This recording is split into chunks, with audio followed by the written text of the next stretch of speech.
as he's giving an introduction to Paramashivoham.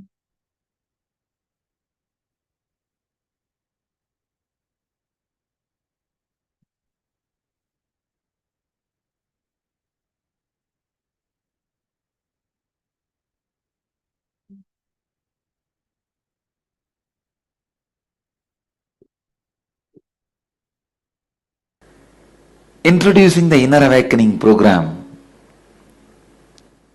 is literally impossible,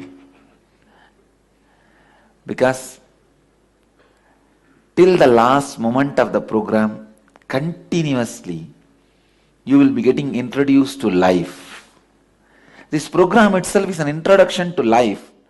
How can I introduce the program which is already an introduction? I cannot classify this program into a yoga program or just a meditation program. I can't even classify this as a program. If I am forced to classify, I'll only say this whole thing is a transformational process. Transformational process. Maybe you want to know what are we going to really do and what is it all about? Who are you? So you may have many of those questions. I'll try to answer those questions. I'll give a factual introduction about me in 2-3 lines.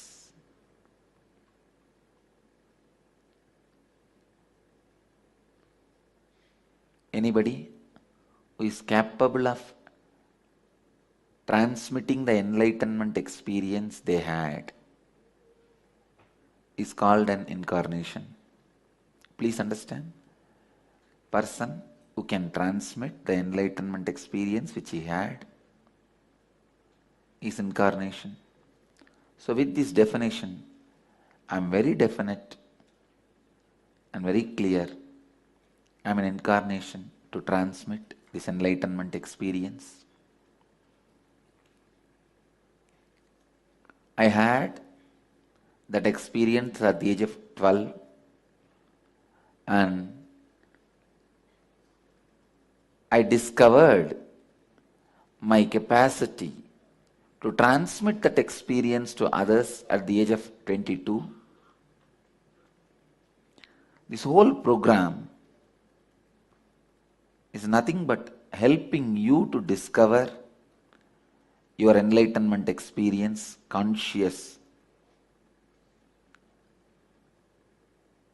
explosion, and transmitting this experience into you through awakening the Kundalini energy. Kundalini is inner potential energy. Awakening your inner potential energy. Through awakening your inner potential energy, transmitting this experience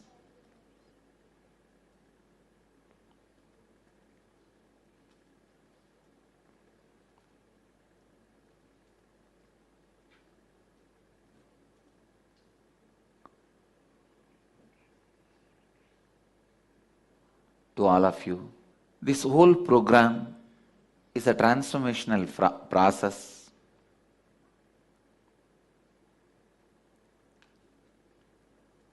We have done thorough scientific study on this program, researches on this program. I wanted all of you to know all the process, method, techniques, technology, kriya, yoga, breathing exercises, everything used in this program is time tested, foolproof. Now, thoroughly scientifically studied, analyzed.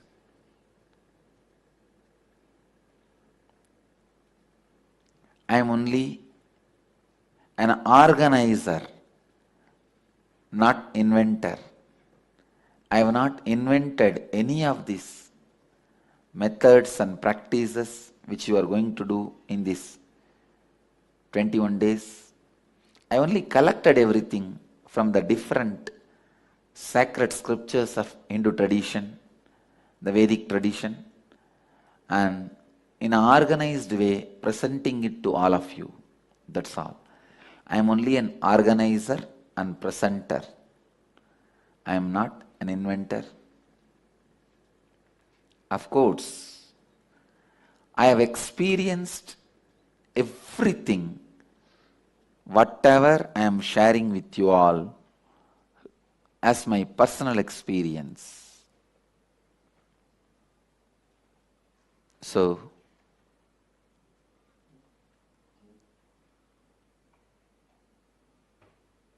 you can go through the whole program in a completely relaxed way.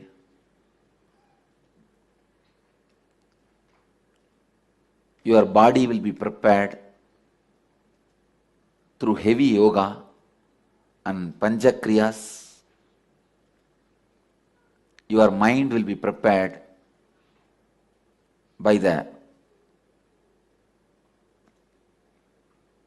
sacred truths, unsacred secrets about life. Every problem you faced, facing, or may face. Above all, your consciousness will be purified and awakened every day by initiation to awaken your Kundalini energy.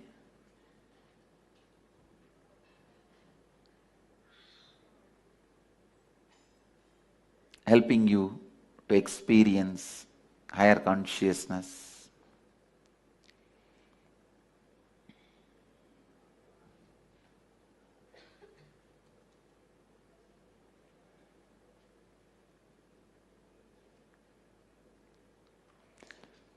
Liberating you from many of the conditionings and patterns with which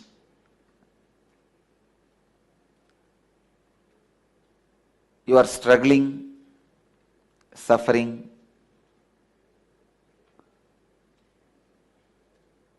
Through various kriyas,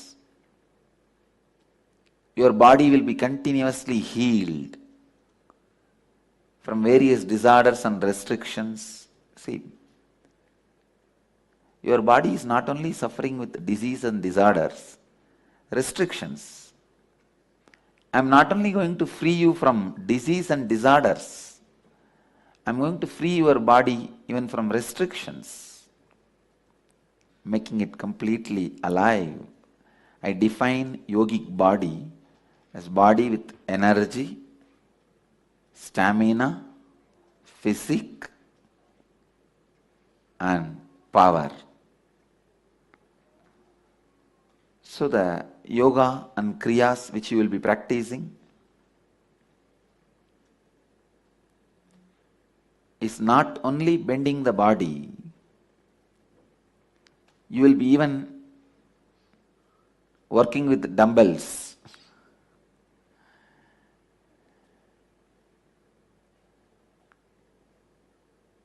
To raise the stamina. And every day you are expected to go through the panchakriyas, 5 cleansing method as per the Ayurveda, cleaning your eyes, cleaning your mouth to intestine through the neem juice, cleaning both the nostrils through a special kriya using water, and cleaning the nose and throat through a small tube using enema to clean the rectum. Panchakriyas, 5 Ayurvedic Kriyas to heal the system and cooperate with this spiritual transformation process. Please understand, this process is not just touching your conscious mind or unconscious mind. It is going to the level of your DNA itself. Your very bio-memory gets transformed. So the transformation which we are going to do in these 21 days is to the level of your very DNA, your very bio-memory. That is why so many diseases and disorders, even what do you call hereditary, even the hereditary diseases, people walk out of it, people come out of it. You have 12 layers of DNA. All human beings have only 2 layers awakened. When I started this process, sharing this transformational process with people, I promised them 4 more layers I will awaken. Means when you go out of the program, you will go out with 6 layers of DNA awakened. Means more intelligence, more spiritual quotient, and more emotional stability. It is like you come with 2 layer and go with 6 layer. It's almost like a 2 more person is added to you. 200% is added to you. You go with 6 layer. But in our scientific researches we found 100% all participants go out with 8 layers awakened.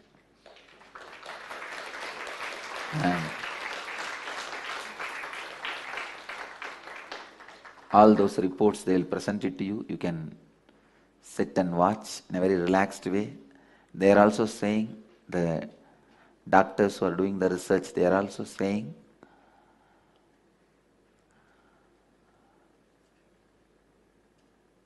even if you have cancer in your family history, that DNA is completely awakened, means that possibility of cancer is completely thrown out of your system.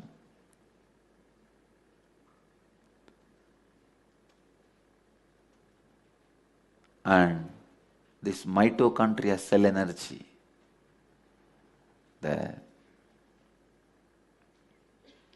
your body has a mitochondria cell which we roughly equate it to Kundalini energy. We call it inner potential energy, which is a battery source, energy source for your cells. This mitochondria cell energy, usually if it comes down to 60%, all normal human beings carry 100%, and 100% is a certain unit. If it comes to 60 unit, only then all the fatal diseases like cancer or the old age problems, the diseases which swallows your life starts happening. Through our inner awakening program, we have proved again and again and again, the minimum, please understand, I am not saying average. Average is 1300%. Minimum 1000% mitochondria cell energy increases in every participant. I am not saying 99.99%. Then everyone will believe I am that 0.0001% who is not going to have.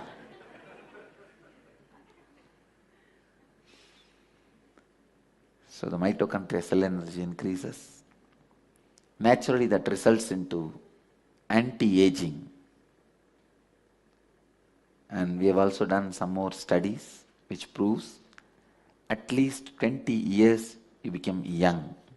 There are many scales like body mass index, blood pressure, diabetes, the skin tone, so many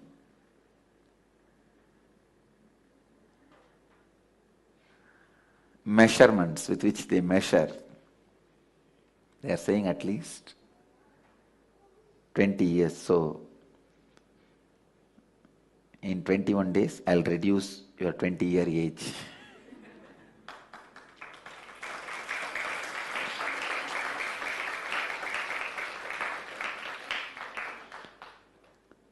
And I'll increase your conscious capacity to live any number of years without boredom. Understand? This is very important thing. People go on doing exercise, yoga, and prepare the body to live for a long time. But they don't understand, in the old age, if you are physically healthy and mentally not grown enough, not conscious enough, not peaceful enough to live, it will be hell. I know many very healthy old age people but can't live because they can't handle many of the things which comes in the old age, that loneliness. Naturally, when you are not contributing, there will not be buzz around you. So many things which old age brings, they are not able to handle. So physically they are ready to live, but mentally they are not ready. It is the worst hell. I tell you, I'll now prepare your biomemory for graceful aging. Anti-aging and graceful aging. Both will happen through this program. Anti-aging may be for beauty, graceful aging for grace. Whole world is so much obsessed with anti-aging, they forget this concept of graceful aging.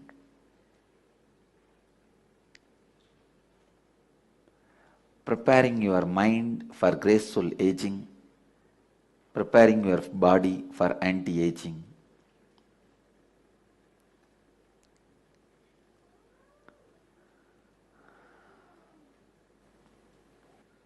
I'll give you a simple introduction about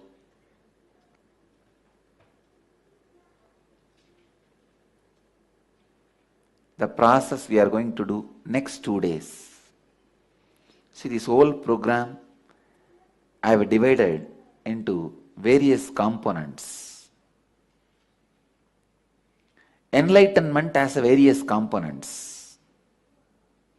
A perfect yogic body, perfect intelligence to create wealth. Please understand, that is also part of enlightenment. Enlightenment means continuously contributing to society.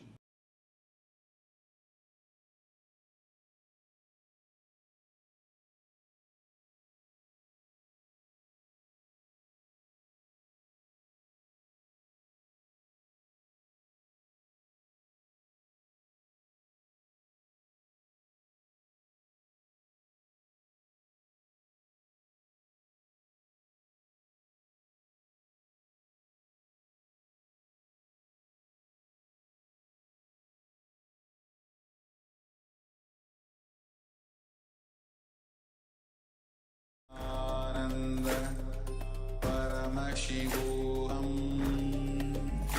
Om Nityananda Paramashivoham Om Nityananda Paramashivoham Om Nityananda Paramashivoham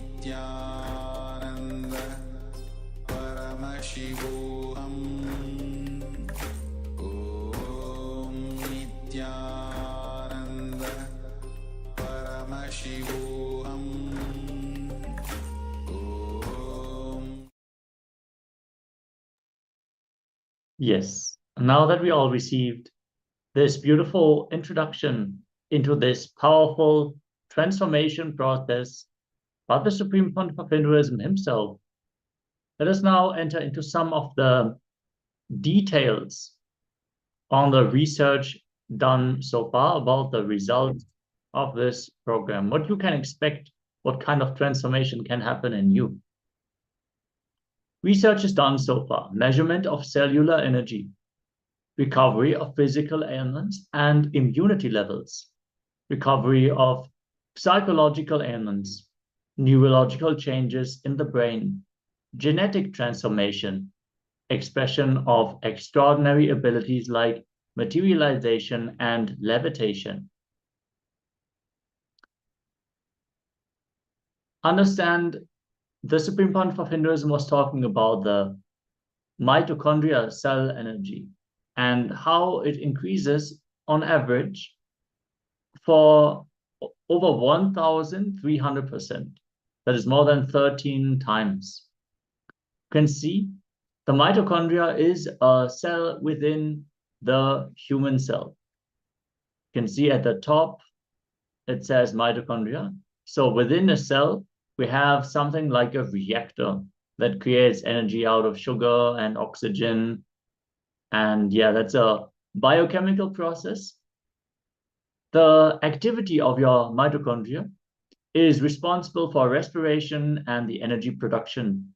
The reduction in performance is thought to lead to onset of diabetes, stroke, cancer, and a major factor in aging of the body.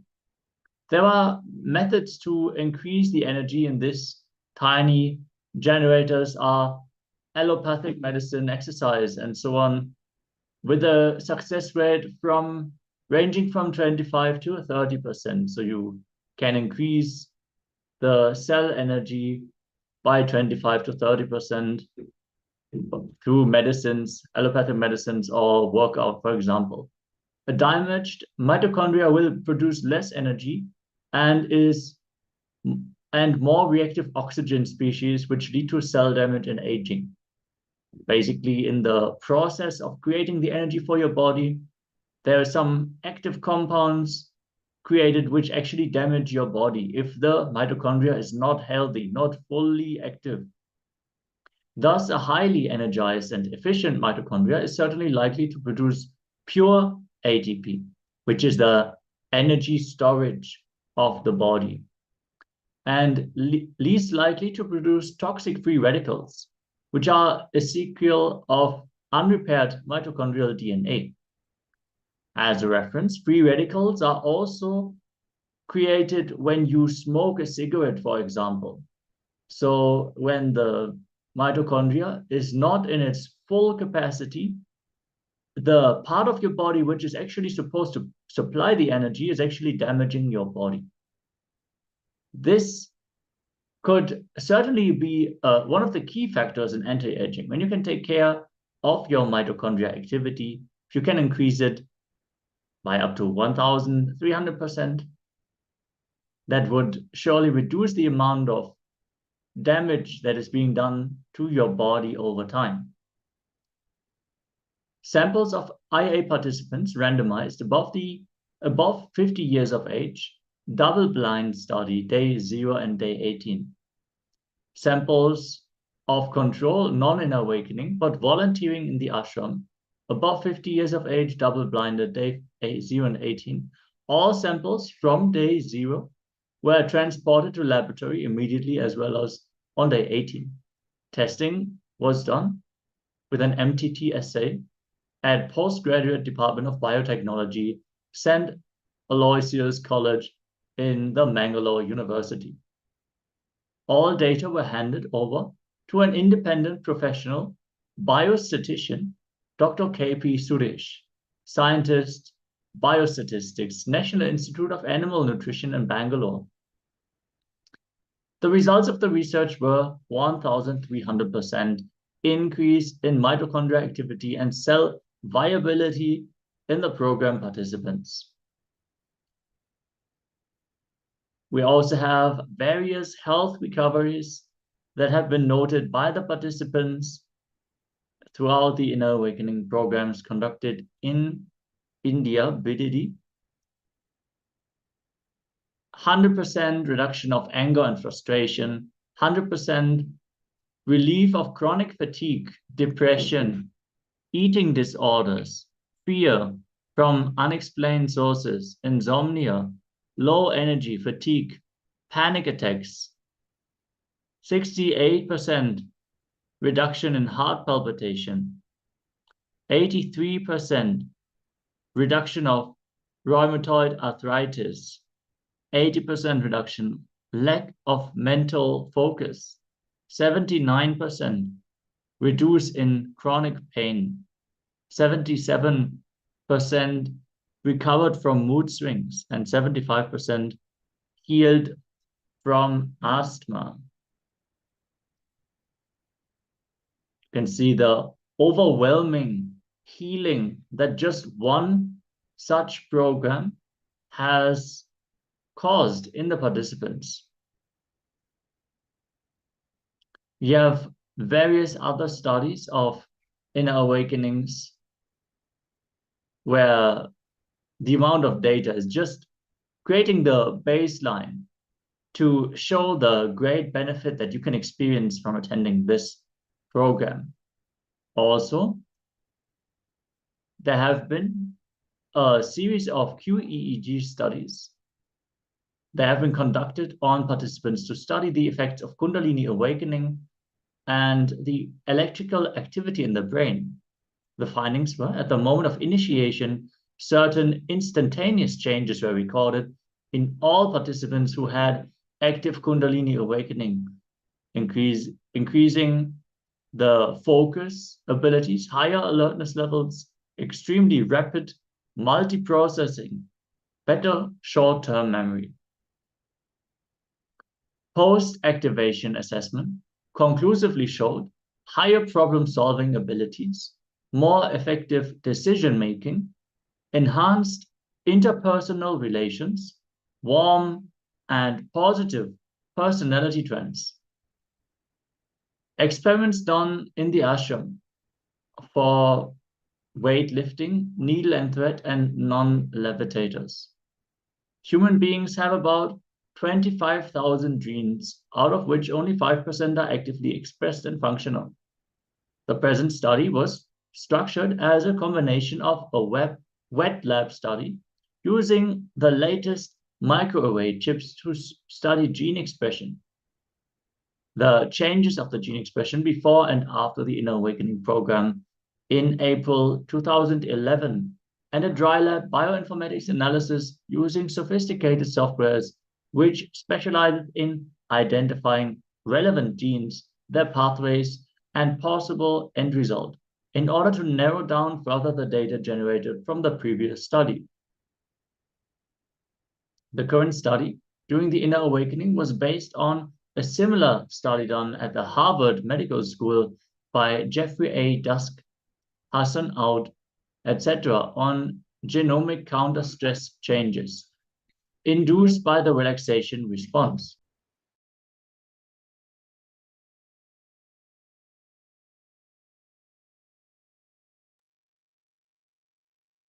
"40 healthy adult volunteers, male and female, enrolled for Inner Awakening yoga for 21 days, have volunteered for giving blood samples with informed consent for differential gene expression study before and after Inner Awakening yoga.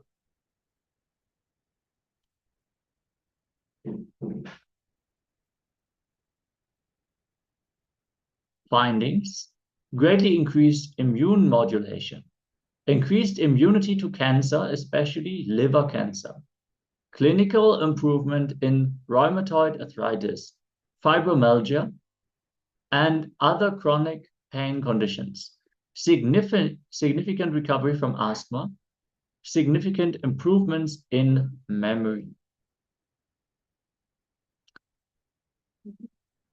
Extraordinary abilities like materialization. Materialization is the creation of matter from energy. Objects materialized so far: vibhuti, kumkum, diamond, pearl, rudraksh, which is the the pearl of the Rudraksha bead.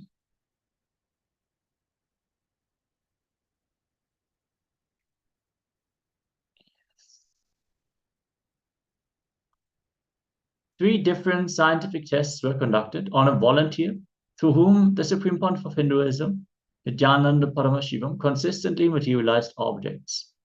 A whole body CT scan, simultaneous EEG of the Supreme Pontiff of Hinduism and the subject. Here you can see the lab where the studies were conducted. With the presence of the Supreme Pontiff of Hinduism, you can see the full body CT. And here you can see the actual scan of the body before the materialization. And here you can see during the materialization or after the materialization, the object which was materialized in the center of the throat of the volunteer. Yes. The whole body CT scans taken before and after Kundalini awakening clearly shows the sudden appearance of a radio-opaque foreign body in the oral cavity on repeat scan without any delay or repositioning after the energy transfer from Swamiji to the subject. The QEEG recording of both the Supreme Pontiff of Hinduism and the subject done showed entrainment, synchronicity in the brainwaves of both individuals during the process of materialization. Yes. With this, we come to the conclusion of the first segment about the scientific studies and the benefits that you can expect from this program. Let us now enter into a short internalization exercise. First, dig deep, contemplate, meditate, and write this exercise sincerely. What is the purpose of your life? What do you aspire to be? What is it that keeps you alive? What motivates you to wake up every day? What do you value the most in life? Pen down, make sure you have your pen and paper ready, and settle down.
us now move on to the next step.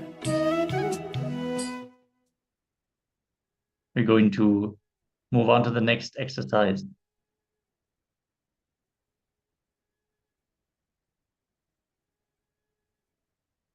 When do you think the seeking for superconscious breakthrough awakened in you? How did you come to know about the Supreme Pontiff of Hinduism, Bhagavan, Sri Nityananda Paramashivoham, and what made you come for the program? Dig deep, contemplate, meditate, and write about your journey to Paramashivoham.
Now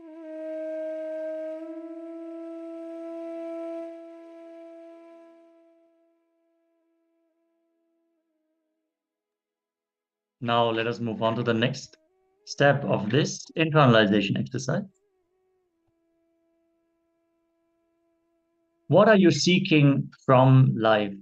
How do you plan to achieve what you aspire to? And are all your actions in life aligned to this? What are you trying to achieve, and are you working towards it? Let us look in and see what is it that we want to manifest in this lifetime.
Now, dig deep, contemplate, meditate, and write this exercise.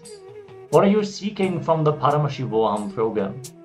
What is your reason to attend this program? What do you expect? Pen down all your expectations, everything you heard from a friend or whoever recommended you to this program, whatever you think you are going to experience, whatever you want to experience. Pen all these things down.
Yes, so now let us move from this exercise. Now that we have understood what we want to manifest from this program, what is the goal that we need to work towards, let us now get an introduction to the program of what we need to do, how we are going to be setting up our house to hold that environment for us to experience this transformative process.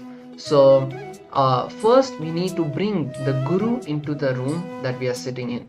So the sacred Guru Gita reveals that the knowledge is situated in the Guru's mouth or the organ of speech, Guru Vaktra, and this knowledge is attainable by devotion unto the Guru, Guru Bhakti.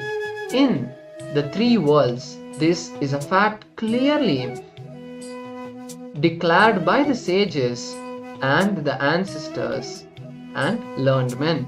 So now you don't need to take any specific notes. If you're just in the space of listening, that's more than enough. So for this session, let us get ready to set up our house. So we are going to be having a deity of Swamiji in our house.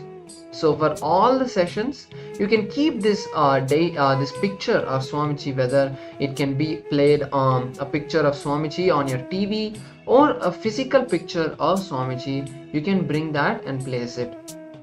Be involved in all the exercises that are happening. The internalization, analyzing for the sake of internalizing the truth, is intra-analyzing. So now we are going to be watching a video about how to invoke Swamiji's presence into our room, how to bring Swamiji into the place where we are sitting to make the place where we are the Nityananda Sabha. The Nityananda Sabha is the hall where Swamiji, the Supreme Pontiff of Hinduism, conducts all his programs. So let us now watch this video where Swamiji explains the importance of the Atma Murti.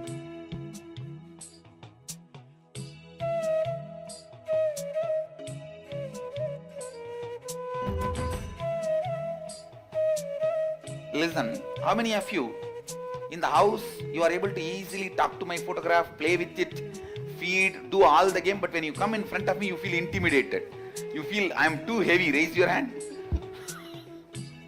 So this is the reason Atma Murti is your own personal version of Nityananda, who is only owned by you, who talks only to you, only about your problems. He doesn't care about anybody else's problems. He doesn't try to do some mediation thing. When you say, hey, finish him, he goes and finishes him.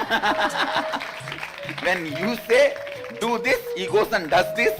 When you say, eat, and he eats. Understand? It is like in the spiritual journey, the first step is divine in the mold you want, then you and divine, and you in the mold the divine wants. The Visishtadvaita, Advaita. So in the first level, for the game of Dvaita, divine, in the mold you want, Atma Murti is a big support. Then you will just have the space of you and divine. That is Vishishtadvaita. Then suddenly you will see, without even your knowledge, you are in the mold the way divine wants. So it's a beautiful step rolling into the Advaita. That is the reason the Atma Murti is given. Atma Murti is the unique concept of Hinduism without the intimidation of the too big, experiencing the divine in a personal space. Experiencing the divine in your personal space without the intimidation of Vishwarupa. Understand? Krishna was always Atma Murti for Arjuna. That is why he could not handle Vishwarupa. But that does not mean he did not become enlightened. After the war, everything, he said, come on, now I am ready to have the Vishwarupa. Let me see once more. He sees once more. That is called Anugita. He sees once more, and finally he himself becomes part of Krishna and gets enlightened. So understand, Atma Murti is a beautiful initial way of starting the divine you game, the Yumi game, and IU, that game. And by you will see that it raises you to the next level and ultimately Advaita.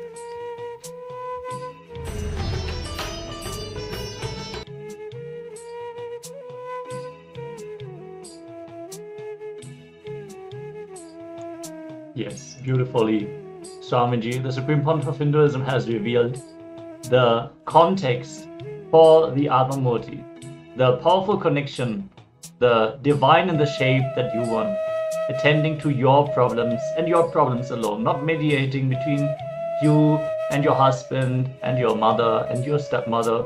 No, it is your personal version of the Supreme Pontiff of Hinduism. Now let us now learn what is the Nityananda Sabha. Maharaj already mentioned Nityananda Sabha is the name of the hall where the Supreme Pontiff of Hinduism physically conducts programs for his disciples and devotees. It is a place and space where the energy presence of the Supreme Pontiff of Hinduism is felt very strongly and powerfully. The sacred Sri Guru Gita guides, Guru is God, Guru is Dharma. The greatest penance, tapas, is Nishtha, unshakable, one-pointed integrity to the Guru. There is nothing superior to the Guru or beyond the Guru. I repeat this 3 times. I here is Shiva himself as he reveals this Guru Gita personally to his consort Devi. Receive the blessings for Nityananda Sabha. In the Supreme Pontiff of Hinduism's own words, treat the room you are sitting as Nityananda Sabha. I am sitting with you in that room personally. From morning till night, throughout the time, be available in Nityananda Sabha. I am making the room in which you are sitting now and attending the program as my energy field. In each one of your rooms, I am sitting and declaring that room as my energy field. Make yourself available. This whole program, precisely all the program time, be in that room, be available, and go through the instructions with intensity and tyaga.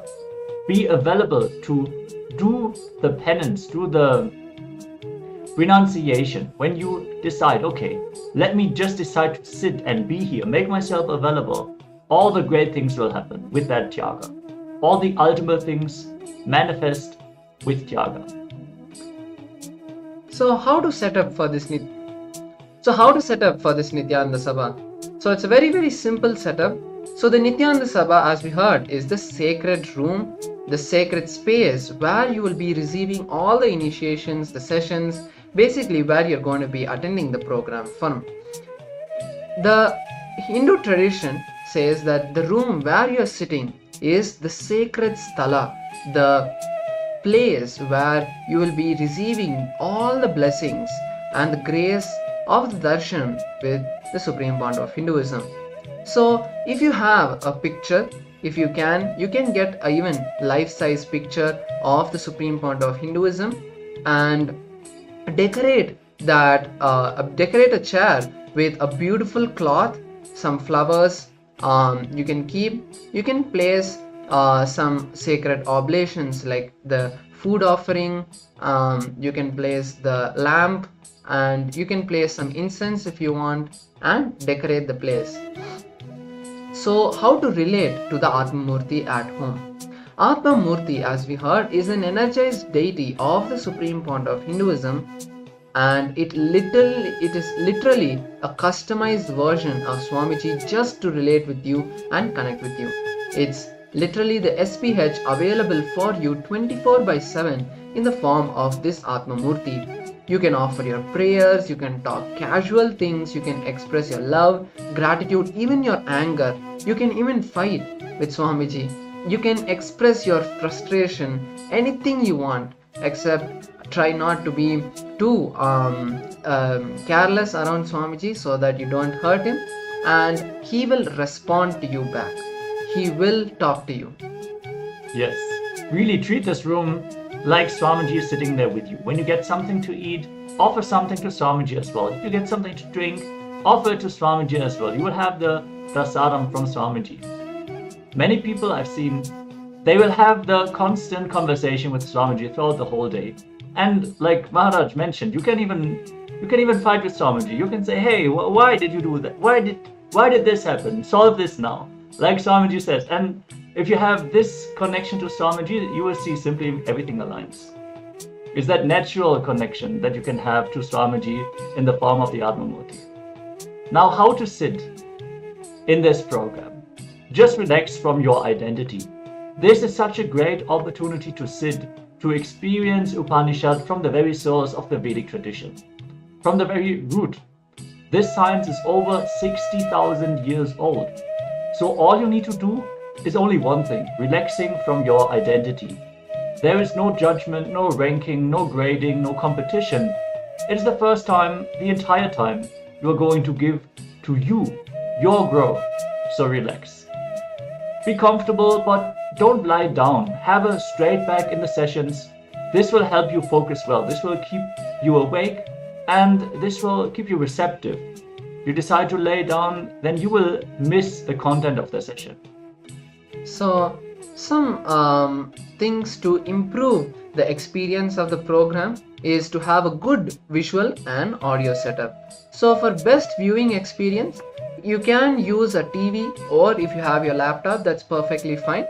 A phone is very small, so it'll be hard for you to read and see, but if you have only a phone, that's perfectly fine. Try using the big screen as much as possible.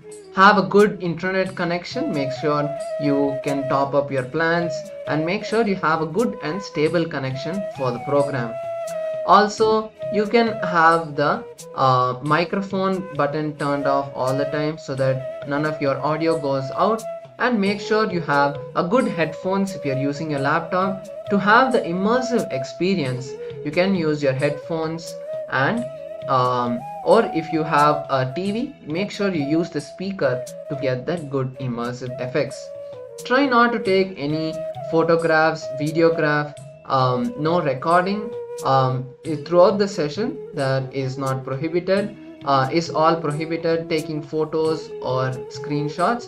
You will be receiving an email at the end of the day for the different exercises, and always feel free to come back to the recording of this. All of this content is being uploaded at the end of the sessions in the official channel of the Supreme Pontiff of Hinduism. So if you want any of the live streams, you can go to the official channel and you will see a tab called live, and you can go and even search. There's another tab, there'll be another place in the YouTube to search for a particular day. Example, you want day 5 of the program.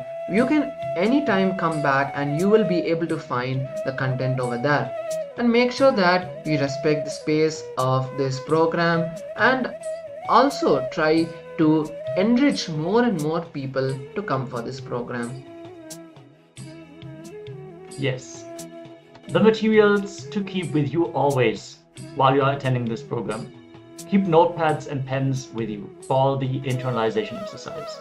You can have a notebook to have everything in one place, and make sure you have enough pens ready. We are going to have a lot of internalization exercises throughout the daily programs where you're going to reflect and you're going to complete with various aspects of your life. So make sure you are prepared for that. The Supreme Pontiff of Hinduism, Bhagavan Shri Nityananda Paramashivoham, shares as to how best to do the exercises. Even if you're doing the homework in the Facebook or notepad, each time type freshly, do not copy paste. Actually, sitting and writing is a wonderful habit. Likita Japam is an amazing spiritual practice, because at that time you are sitting with yourself and you are also alive, awake, consciously. You are not drifted away here and there. You sit and you are awake, alive, continuously working consciously. Throughout the last 20 years, we have collected over 80,000 pages of the Supreme Pontiff of Hinduism's handwriting. He has written down some of the incidents of his own life in poetic Tamil. So he himself is practicing this Likita Japam, writing down what is happening in your inner space. So for the power manifestation sessions, these are a list of things that you can have: a blindfold or cut cloth to blindfold your eyes. It's very important that when we do the blindfold reading and some of the power manifestations, that you tie your eyes.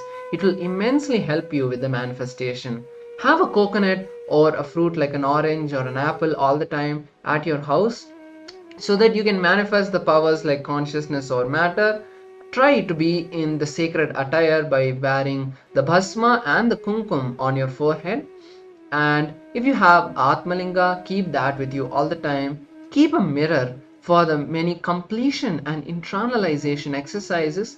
We will be using a mirror to complete with ourselves. A bottle of water at all time for making sure that you are awake and alive. You can at any time take herbal tea or just tea, coffee, chocolate, anything is perfectly fine. For the next 21 days, try to not take any intoxications throughout the program to immensely help you receive the best of the program.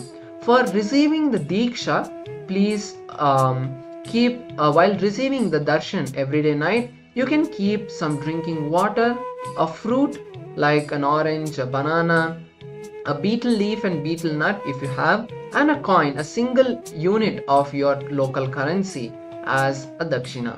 You can keep another piece of cloth also, unused cloth, for the ritual during the darshan. For the best experience of the power manifestation, make sure you install the timestamp camera. There are multiple applications on either the App Store or the Google Play Store, whichever device you're using. Download the timestamp camera app so that you can record all of your manifestations to keep it as a memory and show to you that over time how you have developed and manifested the multiple powers. We have seen many times when you are in the space of enriching, when you are planning to share the experiences that you have, you experience the breakthrough and the power manifestation. Understand, this is what Swamiji does when he initiates people into Trinita Tilak, for example. He just puts them on stage and tells, okay, manifest the power now.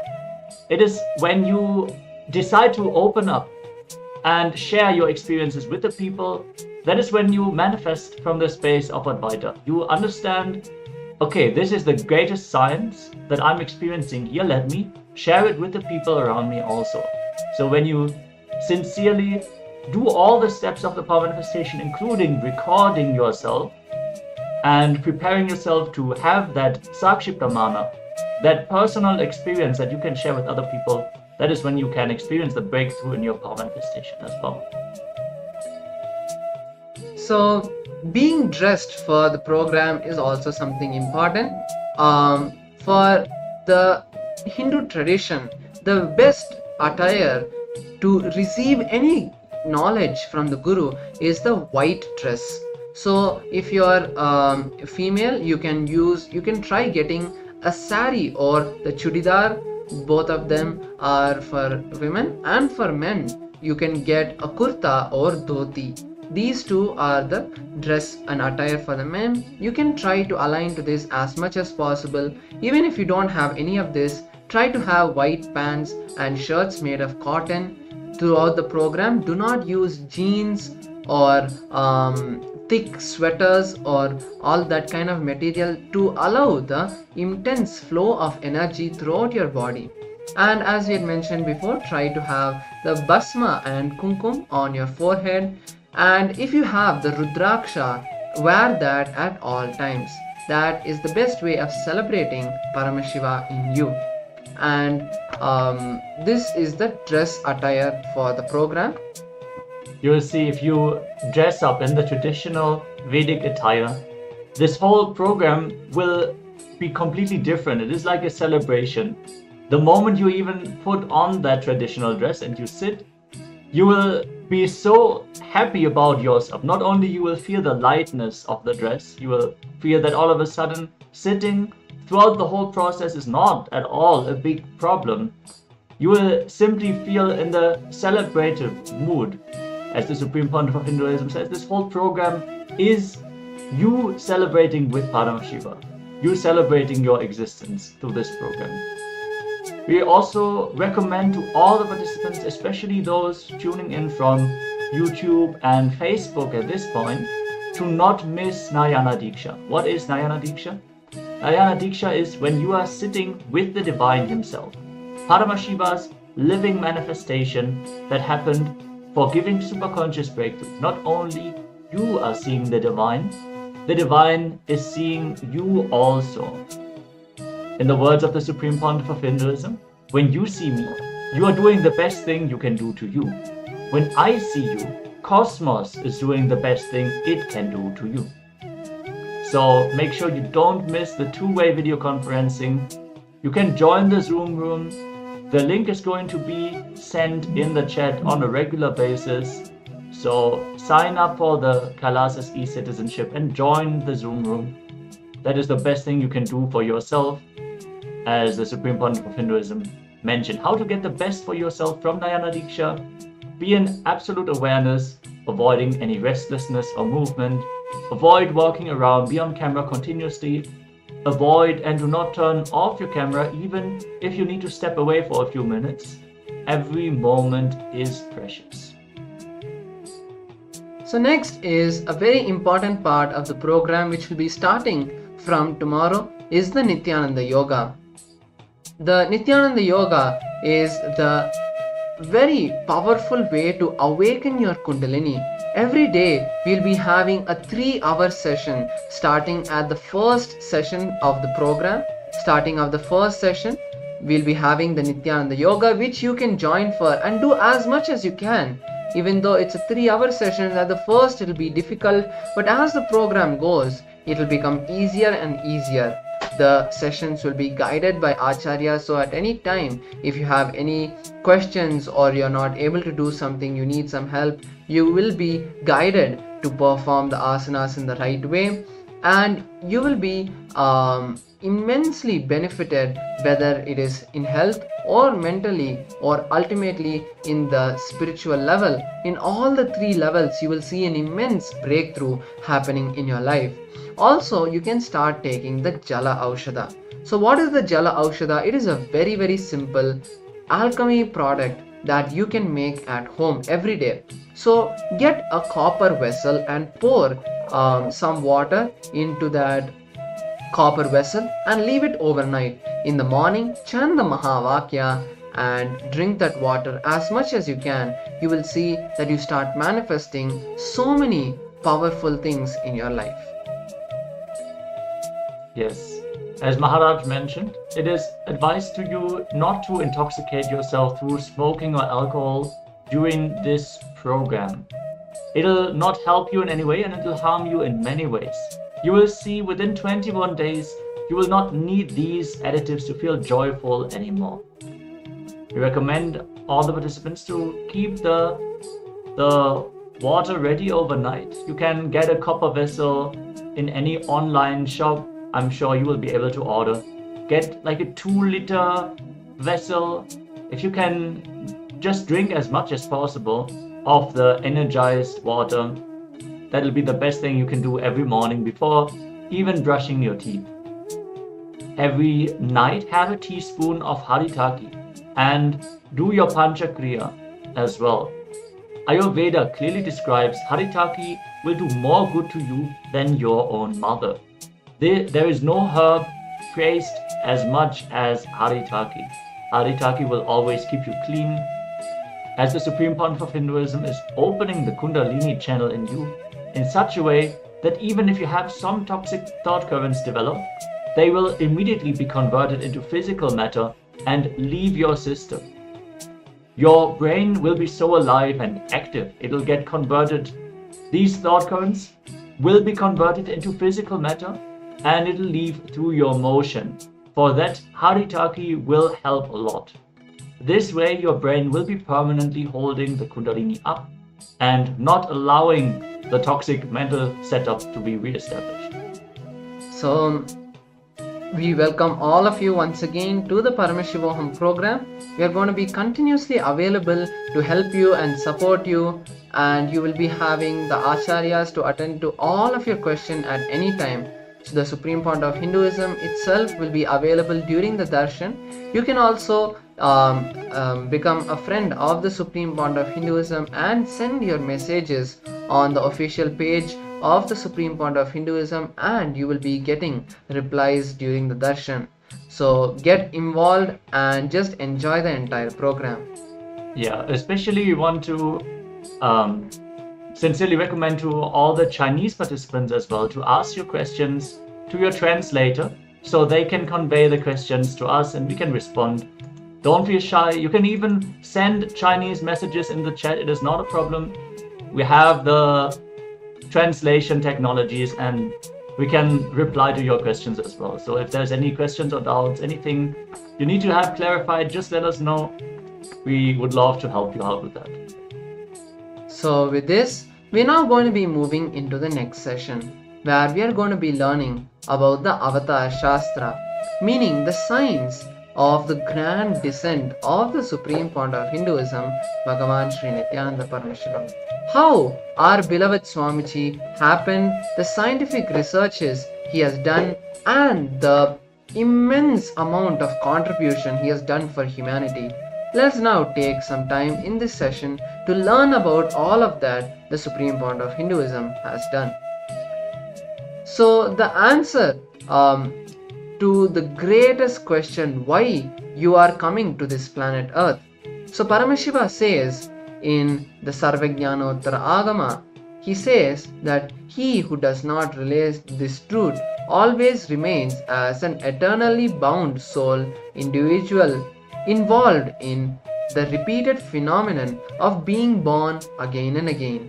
He who realizes the truth gets immortalized and attains the abode of purity. He becomes one with Lord Shiva himself, and there is no doubt about this.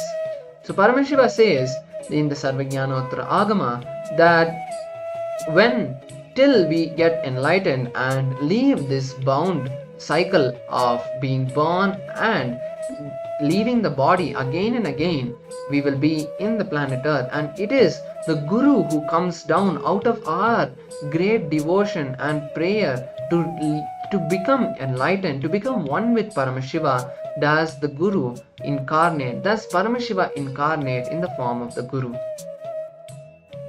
Yes, in this session we're going to cover multiple different topics, everything centered on the great descent of the Avatar. First, we are going to learn what is the superconscious breakthrough and why an embodied avatar. Then we're going to learn about the different foretellings of the happening of the ultimate manifestation of Paramashiva, the Supreme Pontiff of Hinduism, Bhagavan Sri Nityananda Sabha. We're going to learn about the science of reincarnation, the attributes of the ultimate manifestation of Paramashiva, and we're going to cover some of the scientific studies on the Supreme Pontiff of Hinduism as well as on some of his initiated disciples. So when is the need for superconscious breakthrough there? Whenever there's a serious danger for the creation, the cosmic creation, or whenever there's a serious danger for the extinction of life, whenever there needs to be a push to the next level, whenever the DNA has to have a quantum jump in its natural selection process, or a conscious breakthrough needs to happen, the superconsciousness lands in the form of a guru. The SPH explains, the Supreme Point of Hinduism explains the descent of the avatar with an analogy. The software of the universe, the sacred secrets of reaching your spiritual goal, all of the methodologies, technologies, knowledge, processes is available. Within this software, there's an automatic system which gets triggered and sends an automatic customer call whenever there's a problem in the form of a virus, or when all the systems are losing the software or getting deleted. The customer call updates the software and downloaded in the person responsible comes down. He himself does the establishing and makes it work again. This is the science of Sanatana Hindu Dharma. So Paramashiva in the Agamas, in the Karana Agama, tells that in this way Paramashiva, who is Nishkala, without any body or parts, who is the ultimate supreme being, who is established in the creation, who is the cause of the creation of the universe, assumes the body out of his free will for the protection of the universe and the welfare for the spiritual seekers and devotees. So Paramashiva reveals in the Agamas that the avatars again and again reincarnate to protect the creation. We have some historical records of the ultimate Paramashiva, Parandama, assuming a body for the protection of the universe. Bhagavan Vishnu incarnated to bring Veda and Agama back from the dark energy during the manifestation of the universe in the form of a fish, Matsyavatara. He landed these on the planet Earth to give to Lord Brahma. After the great deluge, the Pralaya, Bhagavan Vishnu brought Manu's boat and restarted the civilization. Karaikal is the place where the boat was brought to land by the Matsyavatara.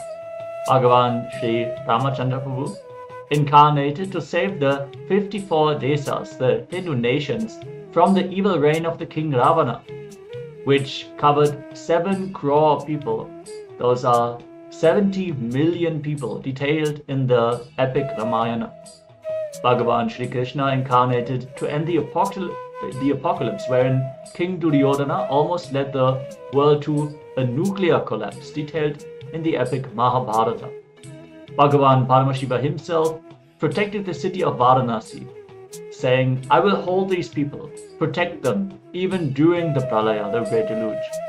The Supreme Pontiff of Hinduism recommends everyone to read these sacred Puranas and Itihasas to have that insight, to have that experience, and he has commented on many of these great historic tales from Hinduism. So, the prediction of the birth of the Supreme Pontiff of Hinduism has been done by many great souls, including the very prominent Sri Ramana Maharishi. So, when Swamiji's maternal grandfather, went to receive the blessings of Bhagavan Ramana Maharishi, he was blessed by Ramana Maharishi in the late 40s, saying that Paramashiva will come and be part of your family. Then we have the great sage named Pundi Swami, who blessed Swamiji's mother, saying that it's time for the father to be born, and he blesses his mother with the blessings, and we have now seen that Paramashiva himself has been born in their family. So now we have some of the Nadi readings. So what is Nadi reading? Nadi readings are predictions that were written thousands of years ago and kept safe in a temple called the Vaidishwaran Koil in South India. So one random devotee went to the temple and had requested the details of Swamiji to be revealed. And during that Nadi reading, they had blessed, saying they read the palm leaves which were written against Swamiji's name, and they said that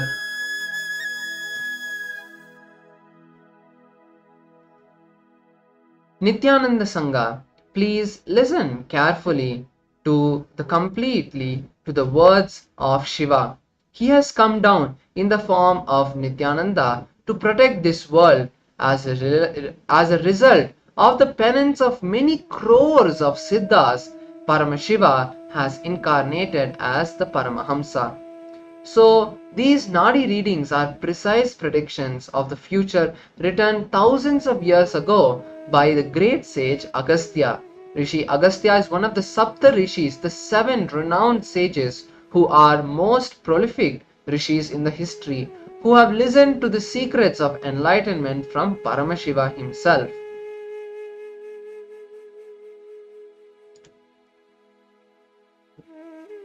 We're going to cover the Hindu Holocaust that triggered the descent of superconsciousness. As was mentioned, the tapas, the penance of these crores of siddhas, they have prayed and cried out for Paramashiva to land on planet Earth, because for the last 2000 years there has been an ongoing Hindu genocide happening, race extermination through systematic, egregious and ongoing ethnic cleansing, forced relocation, double killing through genocide and genocide denial on the most ancient living civilization on planet Earth, denied by the historians and untold by its victimized survivors. The Hindu genocide is one of the most atrocious crimes against humanity in all of world history. Hindus have been time and time again suffering from religious persecution in the form of forceful conversions, massacres, demolition and desecration of temples, forced displacement, confiscation or destruction of property, incitement to hate, imprisonment, torture, murder, sexual violence, destruction of universities and schools, and crimes against women and children.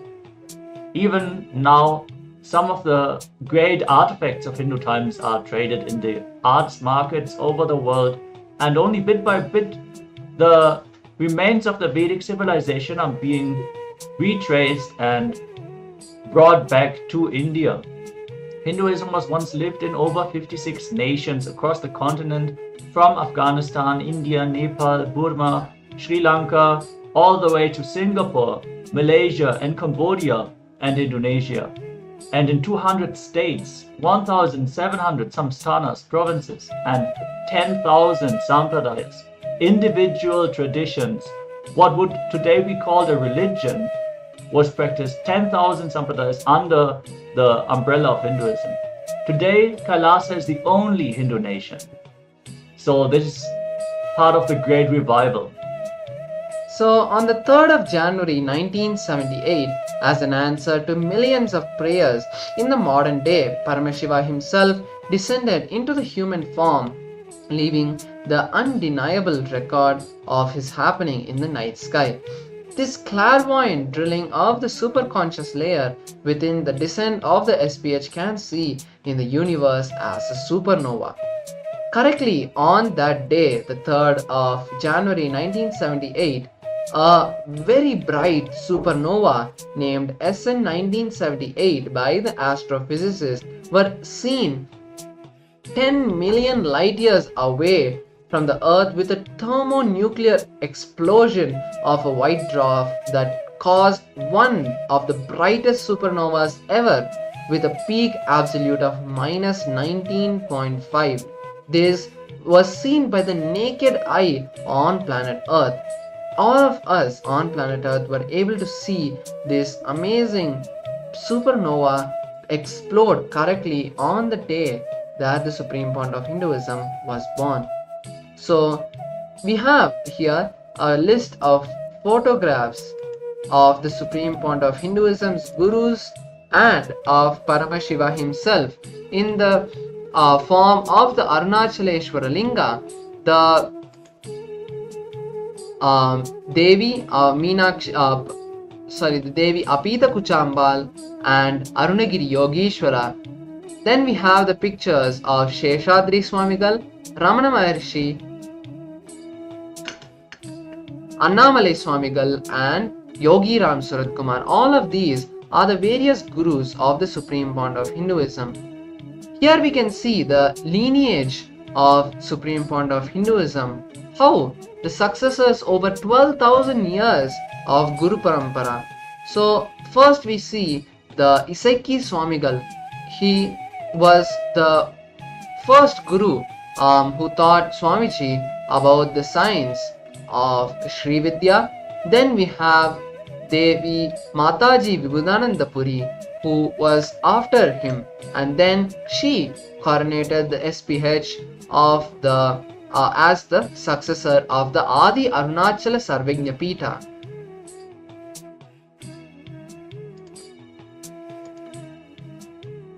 Yes, we're now going to enter into the birthing process of an incarnation, birthing the formless into the form. Mataji Vibhutananda Puri, who initiated the Supreme Pontiff of Hinduism into the science of Tantra, Vedanta and Shri Vidya, brought an explosion on the Arunachaleshwara Linga through the Mahakala Bhairava deity in the Arunachaleshwara temple in Tiruvannamalai, kept it in the Brahma Tirtham, the water body within the temple, to cool off. Then she brought it to the Supreme Pontiff of Hinduism's biological mother's womb. The Supreme Pontiff of Hinduism's mother's womb and the Supreme Pontiff of Hinduism's father's body were mystically prepared at the same time for the Supreme Pontiff of Hinduism to assume the form. The great science of reincarnation has been practiced even in Tibetan Buddhism. They practice this science whenever a new Dalai Lama is born.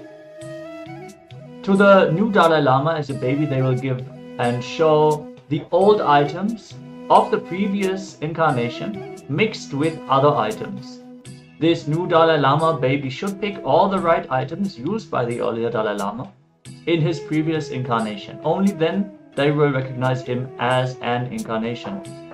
The gurus of the Supreme Pontiff of Hinduism carried out this same process on the divine avatar. They put in front of the Supreme Pontiff of Hinduism a box full of dazzling jewelry. Without hesitation, however, the Supreme Pontiff of Hinduism immediately selected the Rudraksha Mala on the right. You can project the picture. Want to see the sacred string of beads that are the symbol of Paramashiva himself. All of you who take the initiation, they will receive the energized Rudraksha bead of the Kantamala, and it is recommended for all the Shiva devotees to wear the Rudraksha beads at any given time.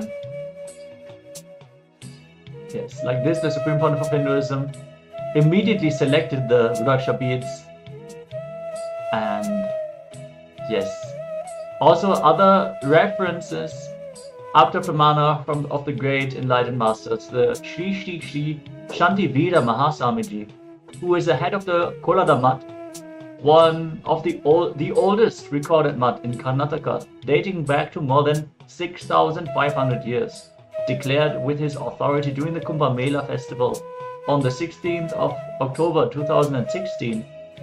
Whenever humanity falls into suffering and pain, Ishvara, the divine himself, does austerities, tapas, for the upliftment. Ishwar is the embodiment of the divine light. Nityananda Ji Maharaj is seated as the embodied divine light, spreading the world peace and serving the whole of humanity from India. Nityananda Ji is a treasure house of jnana, sacred knowledge. So, a glimpse into the avataric mission, the revival of the sacred superconscious breakthrough science. So, the Supreme Pontiff of Hinduism is reviving this science through the three methodologies to revive the conscious possibility for the world. First, training and evolving human beings in the science of living enlightenment, Jivan Mukti, through the Varnashrama Dharma, meaning the practice of one appropriate path of life. Brahmana, the path of the highest knowledge. Vaishya, the path of the business. Kshatriya, the path of the warriors and people who protect the society. And Shudra, the path of the people who work. The Brahmachari, the path of the celibate monk in austerity until marriage. The Grihastha, the path of the normal householder. Vanaprasthara, the path of a monkhood after fulfilling the married life. And Sannyasa, the path of the permanent monkhood after Brahmacharya. All of these are the Varnashrama Dharma. So, next, the Supreme Pontiff of Hinduism is reviving this by running the Gurukulas, the traditional Hindu universities and schools where the Yoga Prashta, the people who were almost enlightened in their last birth, take birth once again to try their best to get enlightened. Then finally, the third is the science of bringing incarnations, the gods and goddesses of Kailasa, Paramashiva, and all of the gods, birthing them into humans to evolve the human civilization to the next level.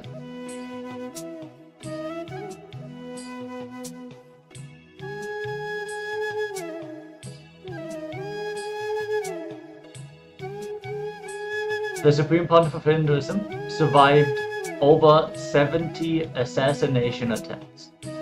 The Supreme Pontiff of Hinduism continues to give humanity the superconscious breakthrough and establishes a Hindu nation. When the Supreme Pontiff of Hinduism's freedom of speech was illegally grabbed following his illegal imprisonment, the Supreme Pontiff of Hinduism began intense penance, panchatapas, seated in a circle of fire to bring peace to the world.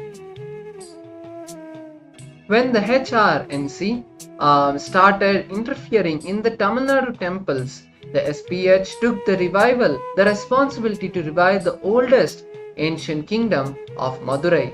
When the attack on the SPH Gurukul took place, the SPH continued the meditation programs in all the different countries he was going. When an attempt of assassination happened against the SPH in Melkote, the SPH opened the door of his home for a program of 1,500 people to attend the Sadashivoham program. From 2019 till date, surviving over 70 assassination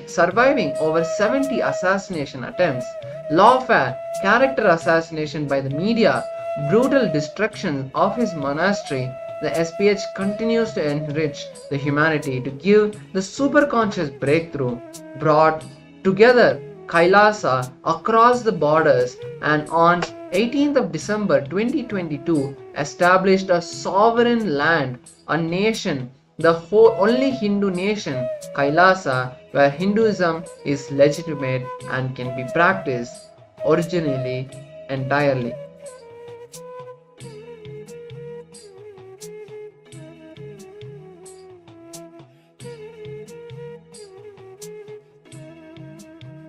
Yes, we are now going to learn about the various aspects an avatar carries. This is from various scriptural references and expressed, confirmed through the Supreme Pontiff of Hinduism.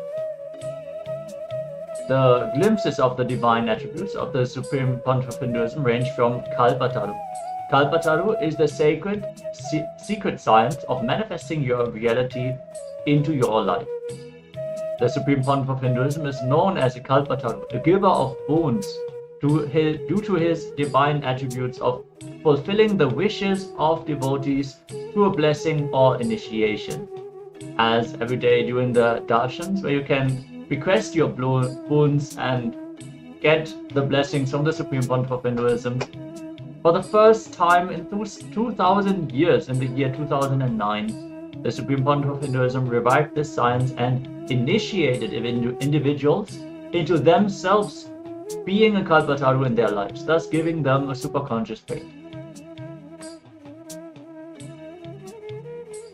The glimpse of the various attributes of the avatar also include the perpetual completion.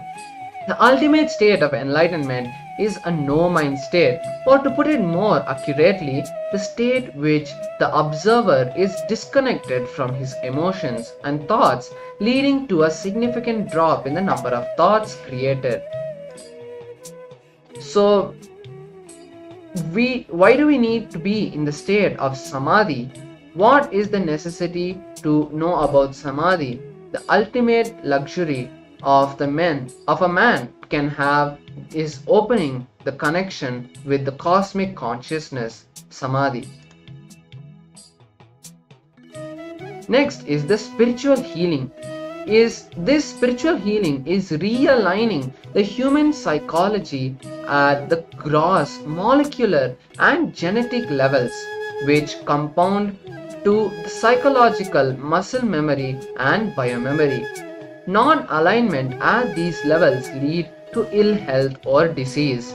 This can be reprogrammed by a transfer of bioenergy from the master to a person requiring healing. The effects affecting changes not only happen at the physical but at also the molecular and the genetic level.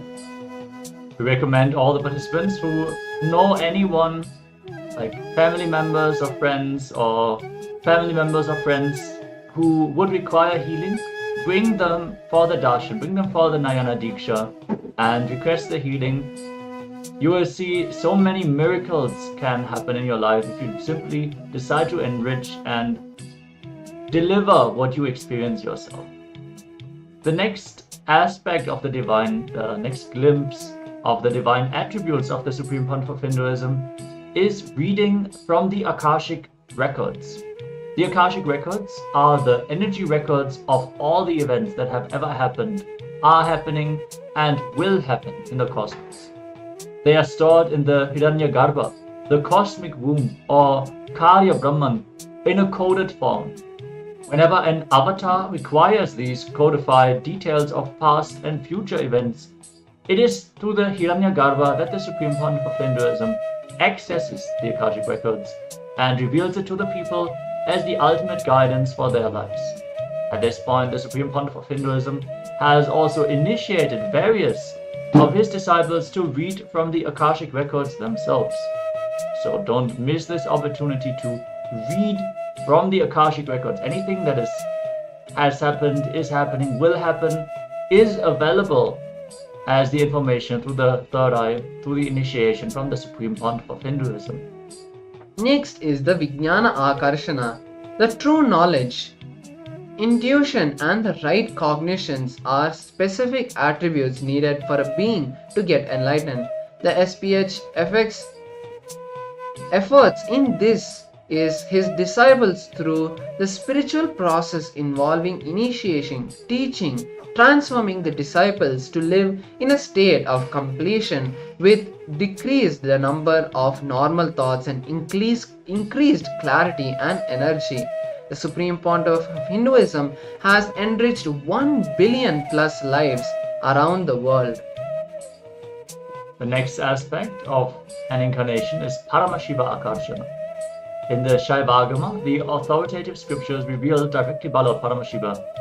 It is being declared that we are all nothing but Paramashiva himself, hence the mantra Shivoham, I am Shiva, or Nityanandoham, I am eternal bliss, are used interchangeably as the avatar is nothing but Paramashiva himself, as are all of us. The Supreme Pontiff of Hinduism explains, if you declare you are Paramashiva, not only I don't feel competition, I feel very happy with you. Hey, now I have one more person through which Paramashiva will manifest. I celebrate your existence when you declare you are Paramashiva or Parashakti. If I am Paramashiva, you are also Paramashiva. That is what is Nyaya. That is what is Nyaya, the multidimensional logic of Paramashiva, the multidimensional logic of enlightenment. If you are God, then how can I be God? That is binary logic. But the good news is life does not go by binary logic. Life goes by multidimensional logic, Nyaya, which is literally cleansing us to receive the enlightenment experience. Binary logic is useful in some fields, but only multidimensional logic can make you wake up to the real life and can solve many questions about life, can lead you to the next level in the life, in reality. Next is the Shakti Avishkarna, the potential energy of the cosmos, which is in a constant state of emergence. The Spanda or visual particles is called Paramashiva. The instantaneous manifestation from which the form of the pure energy or itself forms the matter is Shakti. The SPH's physical body is fueled directly by the Kundalini Shakti, which is the expression of the macrocosmic energy in the individual's microcosm. He has the capability to transfer this immense energy to the disciples until the disciples reach a state to access their own Kundalini Shakti through the quantum entanglement with the avatar. the next aspect, the next attribute of the divine is Ardhanarishvara. An avatar is the physical manifestation of the metaphysical union of Paramashiva and Paramashiva Shakti. He exists in the state of pure consciousness, Paramashiva, even as he manifests as an embodied form, Shakti. Physically, the grace exhibited and the other attributes ranging from hairline to form all point to a state of Ardhanarishvara, revealing the simultaneous expression and perfect poise of masculine and feminine energies.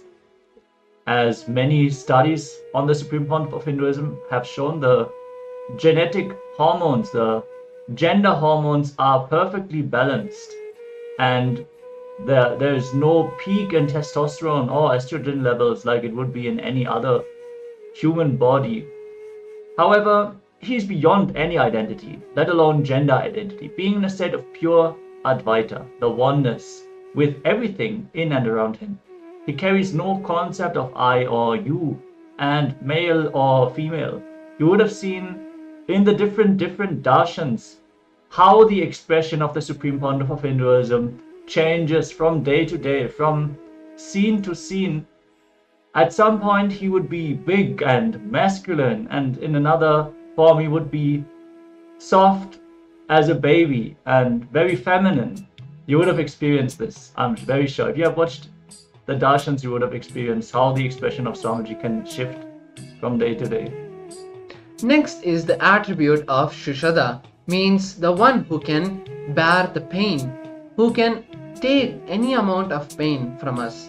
The striking example of the Supreme Pontiff of Hinduism, where he went beyond pain, is in 12th of July 2011, where the SPH sustained a type 1 open fracture, a multiple compound fracture of both his bones in the right forearm, the radius and ulna, with a smile on his face, even without request of any, without even any reaction.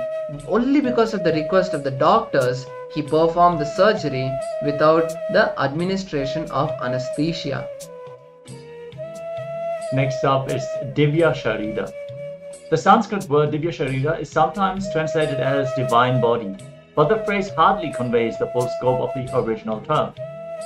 The seemingly physical form assumed by the avatar when he descends to the human frequency is called Divya Sharira.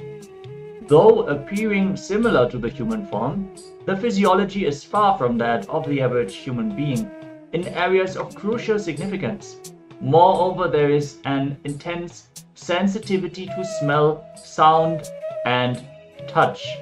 Physicians who examined the Supreme Pontiff of Hinduism have repeatedly noticed the increased sensitivity to touch, which in normal human beings also means a high level of sensitivity to pain, as both of these are similar neural phenomena. But in the case of the Supreme Pontiff of Hinduism, the heightened touch sensitivity is simultaneously associated with the absence of the cognition of pain. Next is the divine aspect of Surabhi. So if we have been physically near Swamiji, you will always smell a beautiful jasmine-like perfume. This is not any external perfume that is applied on the body, but it is the smell of the inner space. When we hold the ultimate, powerful, pure inner space, automatically we start to give out that grace and that essence of ourself.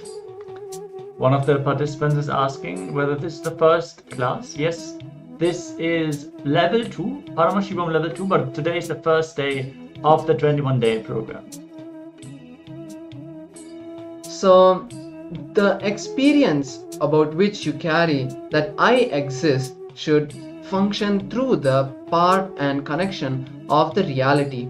Understand, when you think of yourself as an individual self, you should function through all the trillions of cells and radiate with reality. The exact definition of awakening is once a person whose trillion cells are awakened can be established in Satya through. Without a master, you can go on creating, you can go on achieving, but awakening the trillion cells is easiest only with the master. So with this, let us go into a brief understanding of the various brain studies and the scientific experiments that have been conducted on the Supreme Pontiff of Hinduism to establish the fact about the science of enlightenment. So in 2004, a team of scientists led by Dr. Murali Krishna, MD, President of Integris Mental Health Care, Oklahoma City, conducted a series of tests, the state-of-the-art tests, including the advanced technology of positron emission tomography and electroencephalography to study the neurological system of the SPH. The Dr. Murali Krishna records saying that the results were astounding. The SPH's ability to bridge the invisible ancient world of the Hinduism and the modern science is unbelievable. So some results from the PET, the positron emission tomography test, show that the SPS exhibited the supernormal brain with lower portion of his mesial frontal brain lighting up, revealing the third eye, opening during the deep meditation with 90% of his brain shut down. He was seen to have the complete consciousness control over his brain, orchestrating the 10,000 neurons continuously, having the 5 brain waves effortlessly. Next are the results from the QEEG, the quantitative electroencephalography, which shows that the measurement of the electrical activity within the brain, called the brain waves, the 4 bandwidths of the brain waves, such as the alpha, beta, theta, and delta, all of these corresponding to the 4 different states of the mind given as per Hinduism, namely Jagrat, Shushupti, Swapna, and Turiya and Turyatita. All of these, the SPH was able to easily go in and out of each of these states effortlessly. Just as a reference, how many times would we have experienced that we have difficulties falling asleep or difficulties focusing on some task where we need high alertness, or it takes a lot of time for us to enter into deep meditation? Just like that, the Supreme Pontiff of Hinduism is able to move between those states as per his will. So within the test, he was able to freely just manipulate and change through these different types of brainwave functions fluidly, liquidly, without any gaps in between, without any effort. He was just moving from the different wave spectrums. Yes, Ma, it is recommended that you attend to level 1 sessions first. So if you are completely new, we recommend you to join the level 1 classes. In April 2005, Dr. Collins, a neurofeedback specialist in St. Louis, USA, discovered that the Supreme Pontiff of Hinduism's body can be fully functional, yet the brain is in deep relaxation.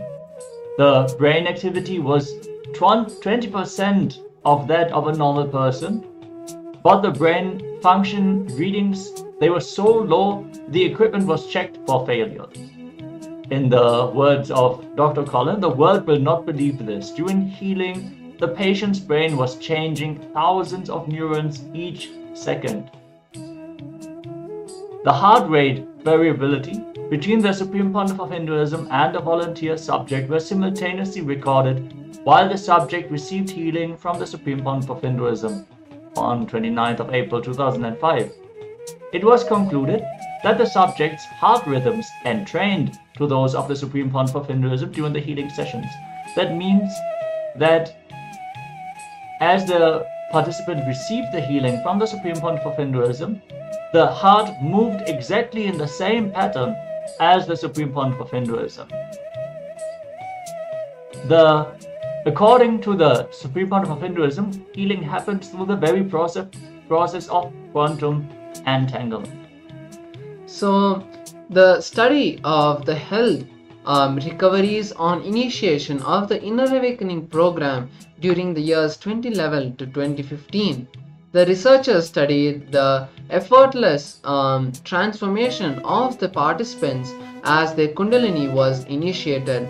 There have been participants have said that the amazing health recoveries that they have experienced from many chronic disorders and illnesses, 1000% increase of the mitochondria, meaning the increased energy levels in the body, significant gene expressions, meaning the better health and immunity, very elevated and rapid parallel brain processing, indicating enhanced cognitive and mental functions.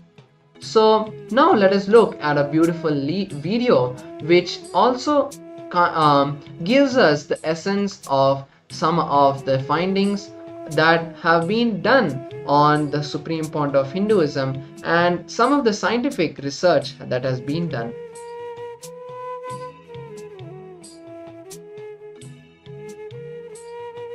A look, a word, a touch. Power of initiation. Diksha is the direct transfer of spiritual energy by an enlightened being through look, word, or touch. The traditional Vedic book Navaratneshwara states, Sarvasamapi Dikshanam Muktihi Phalamakhanditam Avirodhat Bhavantyeva Prasangyastu Bhuktayaha. The main benefit of all initiations is moksha, enlightenment. As a side effect, health, wealth, leadership, and well-being happen. And in Rudrayamala Tantra, Shiva says, Devi Diksha Vihinasya Na Siddhihi Na Cha Sadgatihi Tasmat Sarva Prayatnena Guruna Dikshito Bhavet.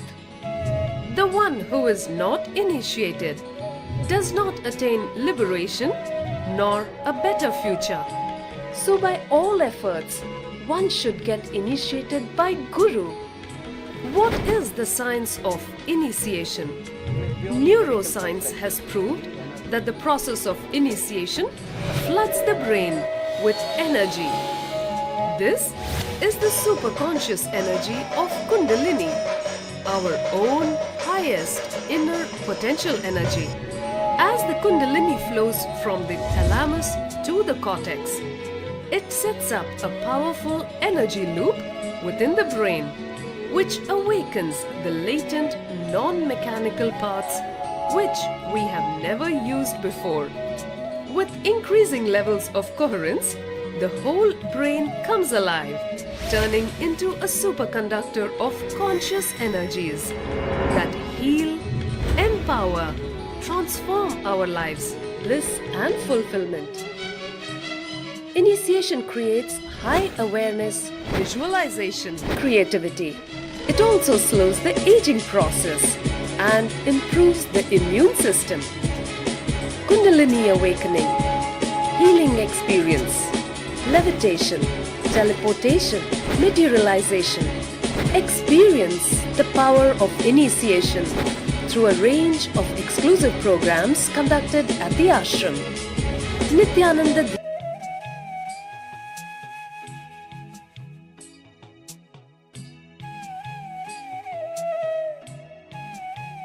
Yes, and finally, some more scientific research that has been done on the brain shows that the entanglement that happens between us and the Guru when the initiation happens, like during the darshan, the benefit of entanglement are not limited to the intangible sensation of well-being. Raising our inner frequency can produce profound changes in our brain. So when we look at the Supreme Pontiff of Hinduism during the darshan, the mental activity, the neural activity that happens is also transmitted to us. So with this, let us now just have the highlights of the session. Let's listen to the highlights of the session. So you have come down to the planet Earth to have a super conscious breakthrough. The Sarvajnanottaram Agama says he who realizes this truth gets immortalized and attains the absolute purity. He becomes one with the Lord Paramashiva.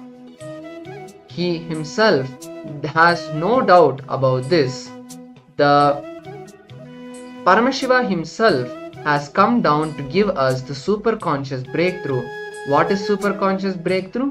The superconscious breakthrough is the consciousness which embodies the body and mind needs to get a new operating system, move to the next level of frequency. A new body, a new mind, a new internal and intra-organ needs to be built to manifest the extraordinary. So now with this, let us take a few moments to write down and share any of our experiences or understandings that we have received in this session. Any questions you have, you can share that as well and we can answer that for you.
Yes. So with this, we come to the end of this session. Now we'll be moving to the next session. In the next session, we are going to be learning about the first thing that we need to have before we learn anything, which is listening. The ability to listen is the first thing that we need to have before we can learn anything, because if we are not in the space of listening, anything that we hear is not going to go inside. So that is why we need listening. Listening is not hearing. Listening is cognizing exactly what is being said, not putting your own interpretations and your logic into what is being said and coming to random conclusions. So now we are going to be having a video where the Supreme Pontiff of Hinduism himself shares about this powerful technique. So be in the space of listening to receive these powerful techniques and truths from Swamiji. You can write all of these techniques down in your notebook or on your device. Wherever you're writing down, it's perfectly fine. But write down these truths so that whenever you're in a low space, just by reading these powerful cognitions, you will be able to raise yourself to the next level of consciousness. So let us now enter this beautiful video.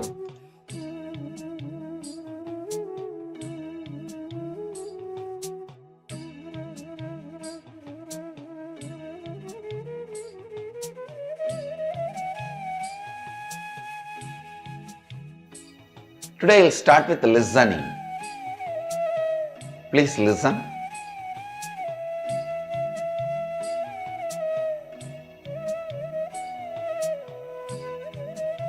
Whether you understand or not, experience or not, believe or not, you are nothing but word. Understand? Please listen. You are nothing but word. You are just nothing but a word you create inside you, about world, about everything. The word you create inside you, about others, about everything. You are just that.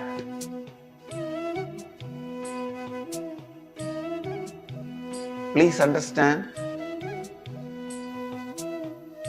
The modern day psychologists, researchers in the field of mind and psychology, they are saying you observe, internalize only 2% of what is happening around you. If there are 100 informations, means visual, sound, if the 100 informations are happening around you, you internalize only 2. So please listen. The source of you is not what you hear, but what you listen.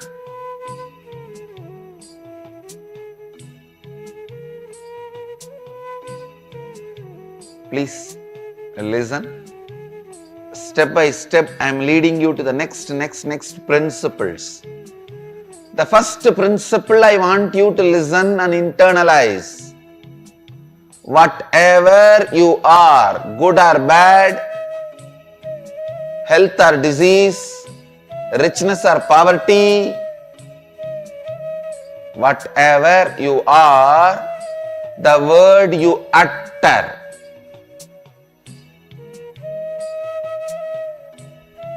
internally and outside, the words you utter, internally about you, externally towards others, the words you utter. The good news in this is, any mess you created about you can be corrected. That's the good news. Because you just need to correct the word.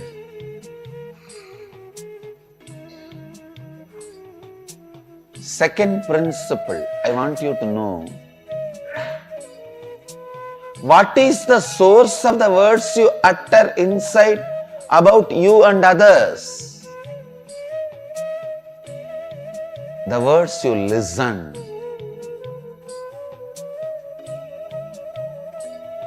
In this principles, the good news is,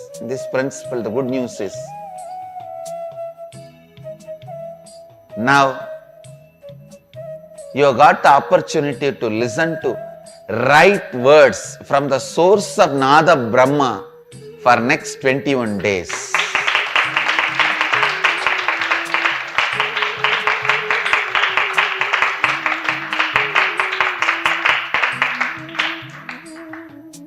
Understand? 21 days. Amazing opportunity to listen to the words.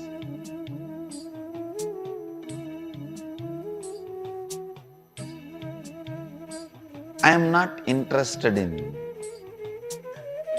being arrogant, proud or humble. Please be very clear. I am not interested in being egoistic. That is a delusion. And I am not interested in being humble. That's an illusion. This being humble is the amazing methodology through which you are cheated. All these humble people are the most cunning. Really. Because this humbleness is the best way they can impress you. Then shave your head.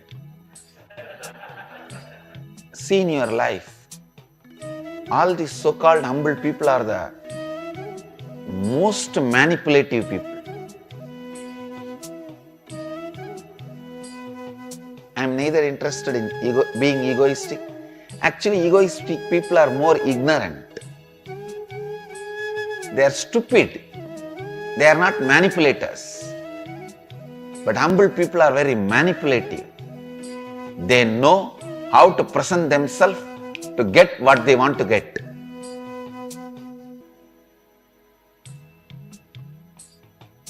At least with egoistic guy, you can be very straightforward. I come to fight. You fight, we fight. But with these so-called humble people, they are such manipulators, don't even go near them. I am neither egoistic nor humble. I am not interested in manipulating you. And you have nothing which I can get. And you have nothing which I don't have. I am very clear. Understand? You don't have anything which I don't have. So I have no reason to manipulate. I am very clear and straightforward. I am telling you the truth as it is, not with arrogance or with any manipulative humbleness.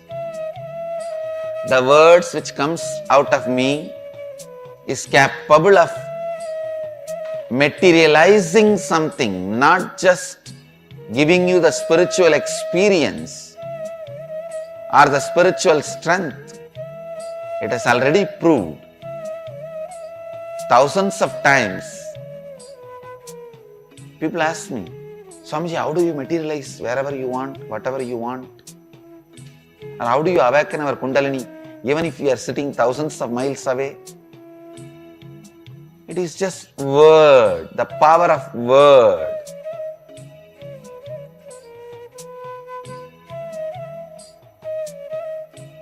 Just the power of word.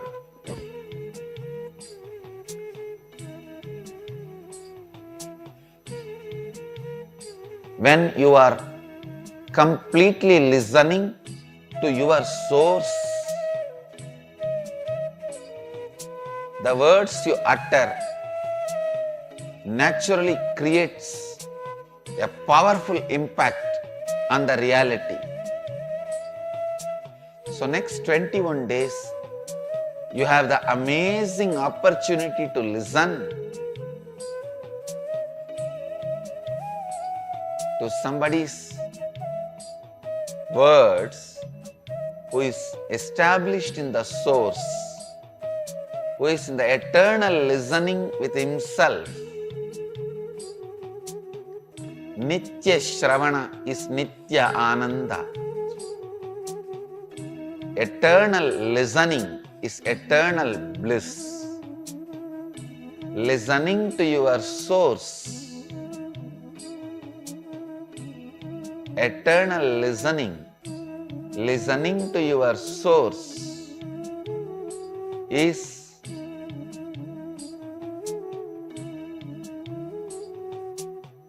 being in the bliss. Nitya Shravana is Nitya Ananda. Please understand, any one day, whether 2014 or 2015 or 2016 or 2020 or 2050 or in the next Janma 2200 or 2500, you have to align yourself to this eternal listening, because that is your original space. Why do you want to do in 2200? Why don't you do it in 2014? March 6th. That's all I am asking. Understand? You have to come back to your original space. You have to come back to your original space, I tell you. Listening is such a beautiful way of involving yourself with life. Participating with life without tiredness or boredom. The best way to participate with the life without tiredness or boredom is listening. I tell you.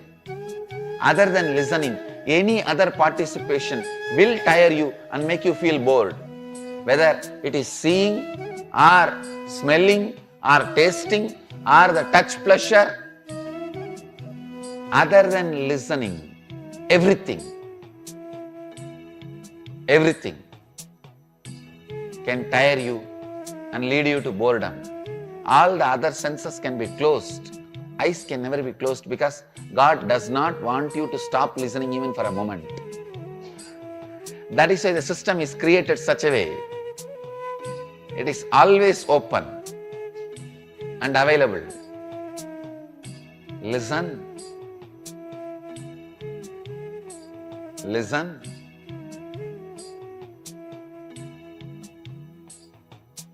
Any one day, you have to come to the space of listening. Listening is like eternal romance, where you are not tired of getting involved with the life.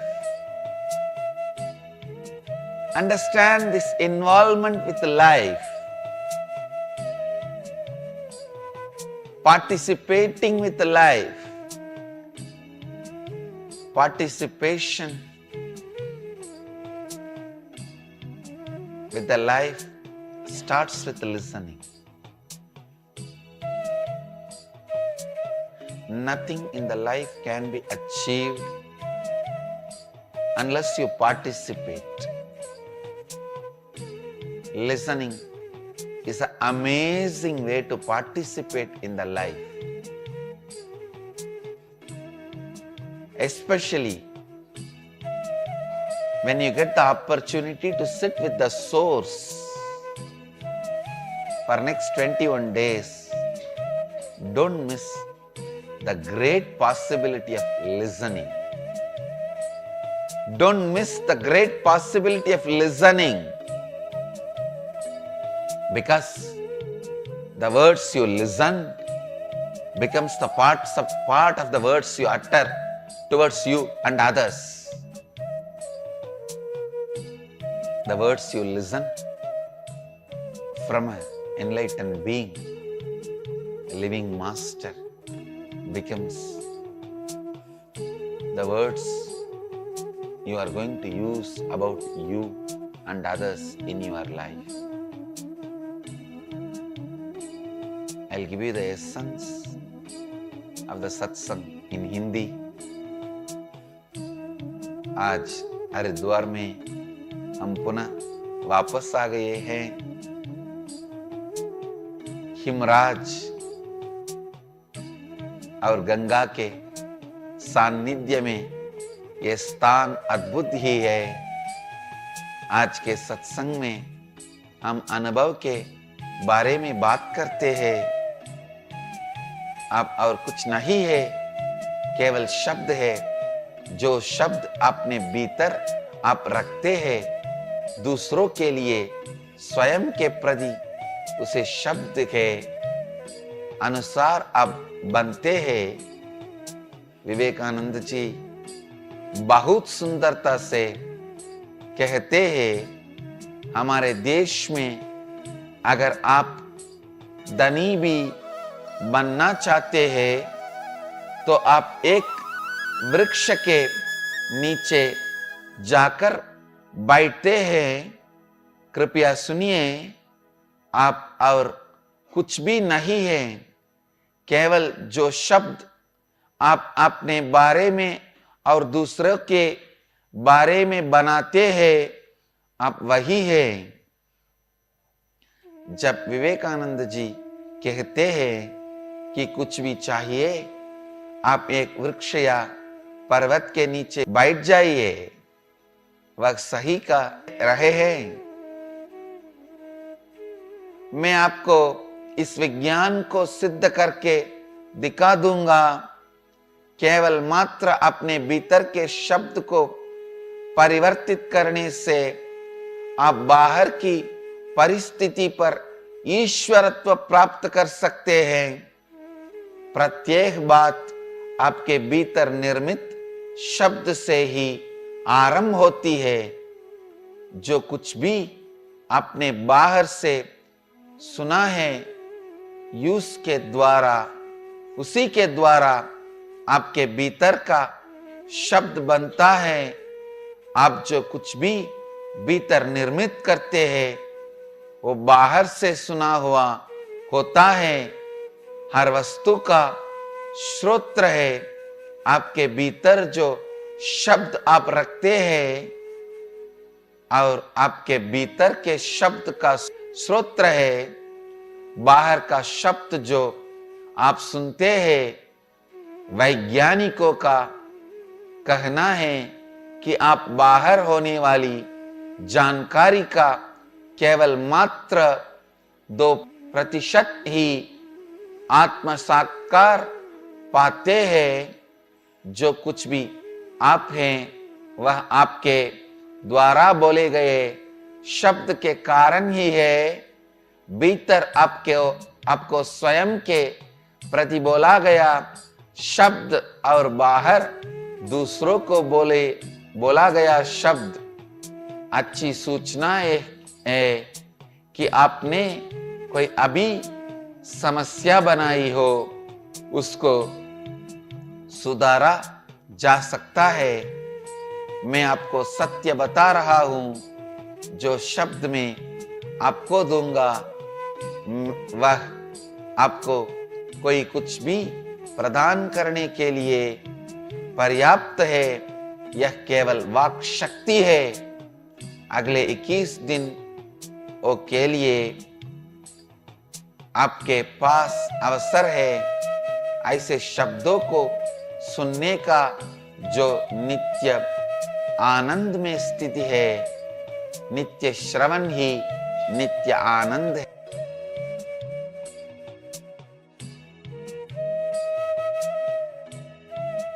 सम्मिलित होना श्रवण के द्वारा ही आरंभ होता है। Understand? The words you listen becomes the source of the words you utter towards you and others. and especially the words you listen from the source becomes the source of the words you utter towards you and others. You have the opportunity for next 21 days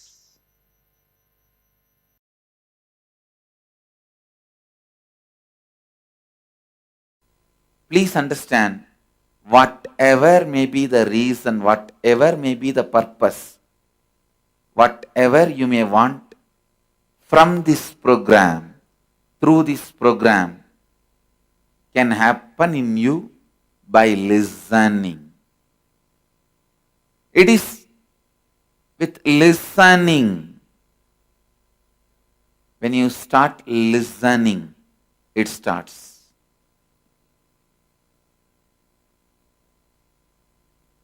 When I say listening, I don't mean just hearing. The default hearing, which all of us have. Let me define this default hearing and listening. Default hearing means you hear some words or sound. The moment you hear, some of your past incompletions stored in you, past memories, emotions, hangovers gets triggered in you. When that gets triggered, you are just lost. You are just lost in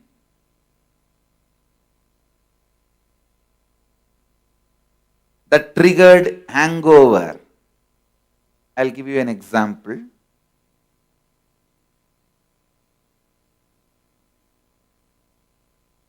When you were 10, you went for a beach walk. There you saw few people attacking one person, and finally that fellow is dead. You saw literally a murder in front of your eyes. Naturally, you will run away from that place.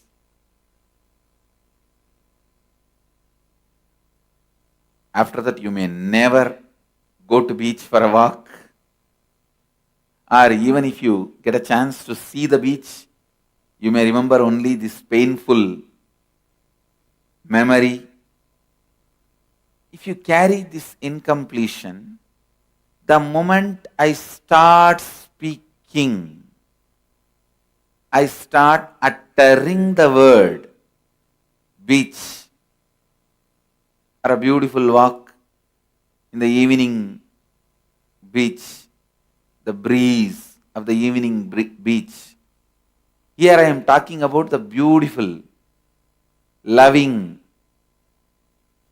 very soothing experience. But there in you, that incompletion gets triggered, you are already in the mood of that being terrorized, frightened, fear, carrying that hangover, that incompletion being triggered.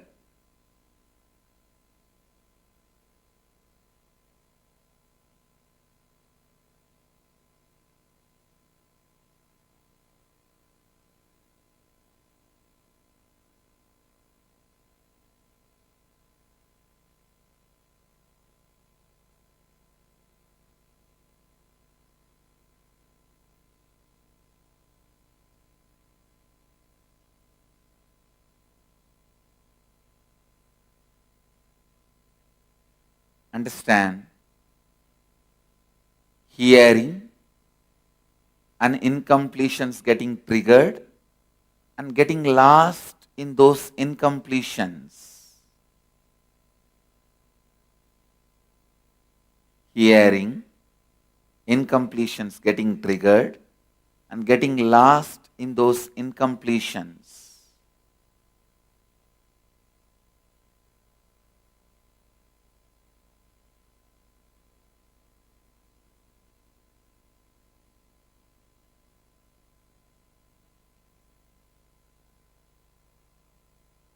That is what is your default hearing.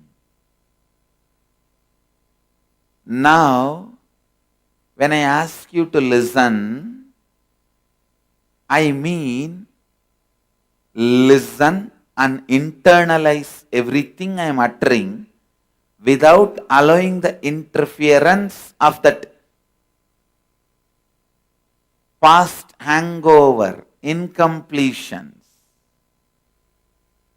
You listen and internalize, means understand, cognize. Then again listen, cognize, listen, cognize. This is like a binary action. 0, 1, 0, 1, 0, 1, 0, 1, 0, 1. Like the computer. How you hear the binary code in the computer. 0, 1, 0, 1. But if the incompletions get triggered and interfere, it is not 0, 1, 0, 1, 0, 1. It is like a 0, 1. Then again 0. The incompletions getting triggered stops the hearing and internalizing. Hearing and cognizing. Hearing and cognizing. This process gets disturbed. This process gets disturbed. Understand? When the hearing and cognizing is disturbed, you become tired. You get disturbed. And the listening gets broken.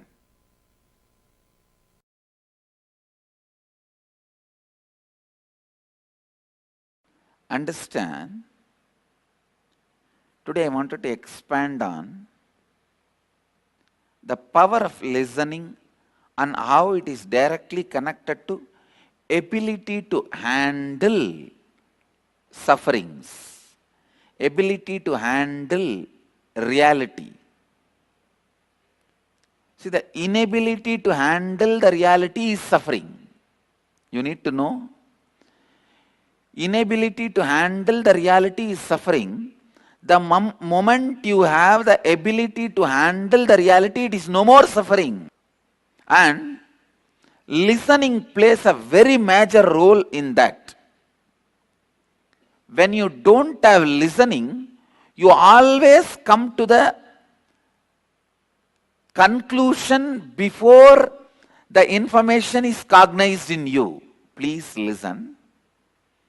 The moment you start talking to somebody, when you don't have listening, you start coming to your own conclusions either by rejecting that person or by taking that person as a big threat. Both will lead you to suffering. If you take some joker as a villain, you will be suffering unnecessarily. If you take the villain as a joker, you are neglecting the great problems and big sufferings going to come.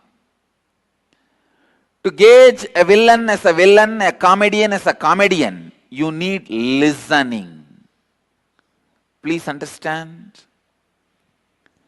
It is listening which is important to see the guy who is in front of your life is going to be a comedian or a villain or your friend. Just because it's a close person's opinion, I don't take that as 100% truth. Just because it is opponent's opinion, I don't take that very lightly. In every moment, I put my listening and separate the comedians, villains, and heroes. Heroes, let them be encouraged to support. Comedians, laugh at them. Villains, attend to them and give them the right reply.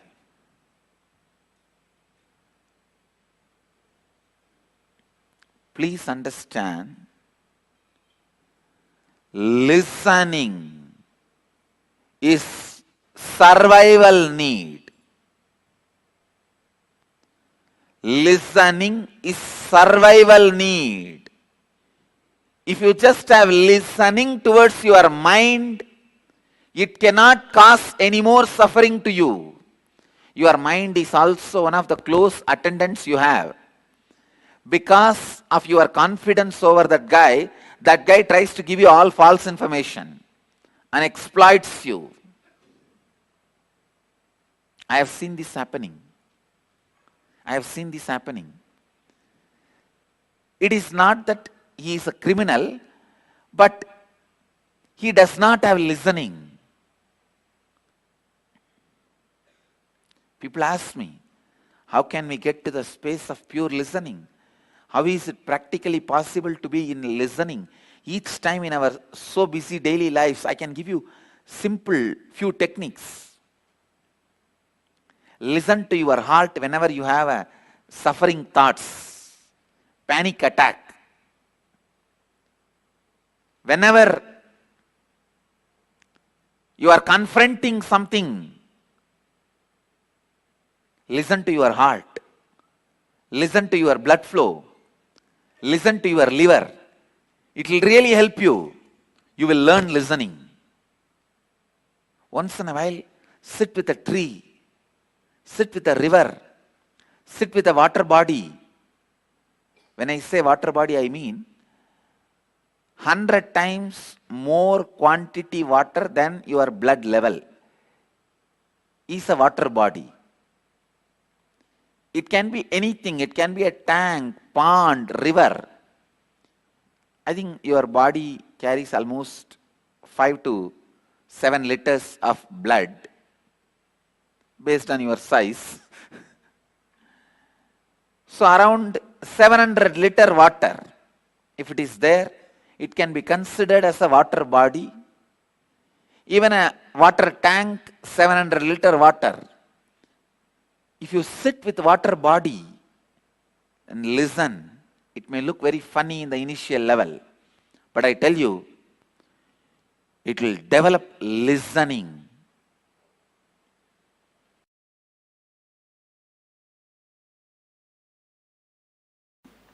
So understand, for the next 21 days, constantly remind yourself to practice this only one thing, listening. How many of you are ready to commit that you will be in the listening? Great. I need only this one commitment from you. Listening. How many of you did not raise the hand? Raise the hand now. No, there are many hands did not go up. I just wanted to know.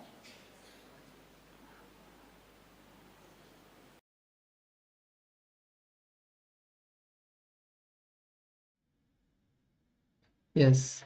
So that was a beautiful satsang where we saw the Supreme Pontiff of Hinduism share with us about the science of listening.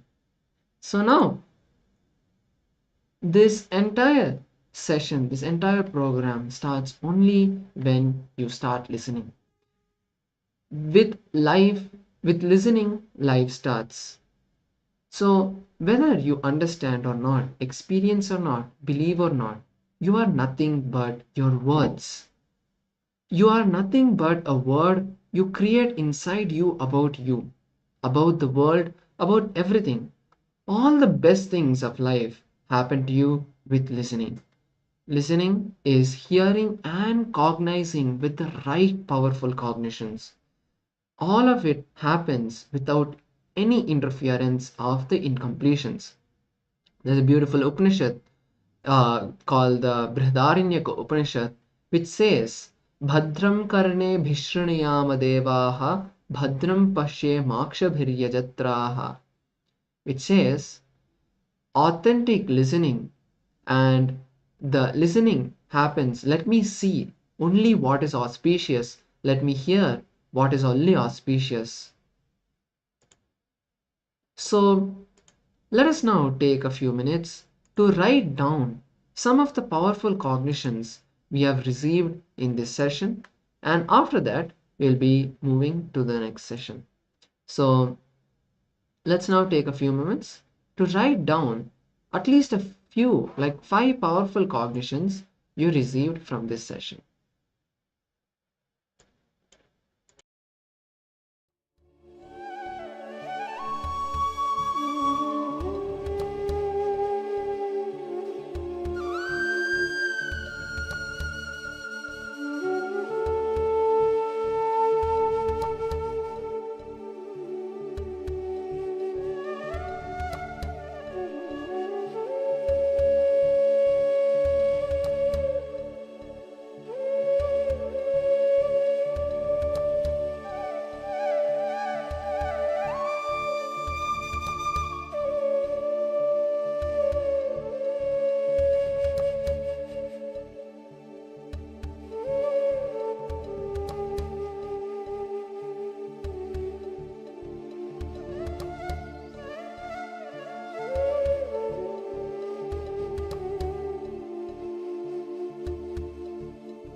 Yes. So with this, we come to the end of this beautiful process. Now we'll be moving into the next session. The next session is all about the science of power manifestation. All of us saw the powerful power manifestation demo happening before some time, and that was just a glimpse, but what is the science behind this entire process? That is what we are going to be learning in this next session, where Swamiji himself is going to be sharing with us the secrets to manifest the powers. So let's all now be in the space of listening as we all enter this powerful session.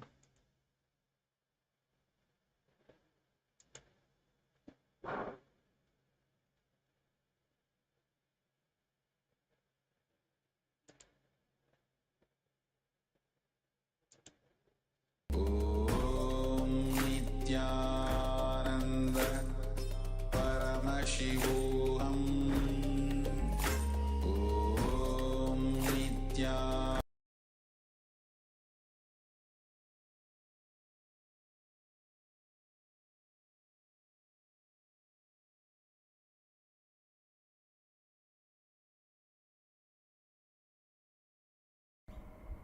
I wanted to share with you all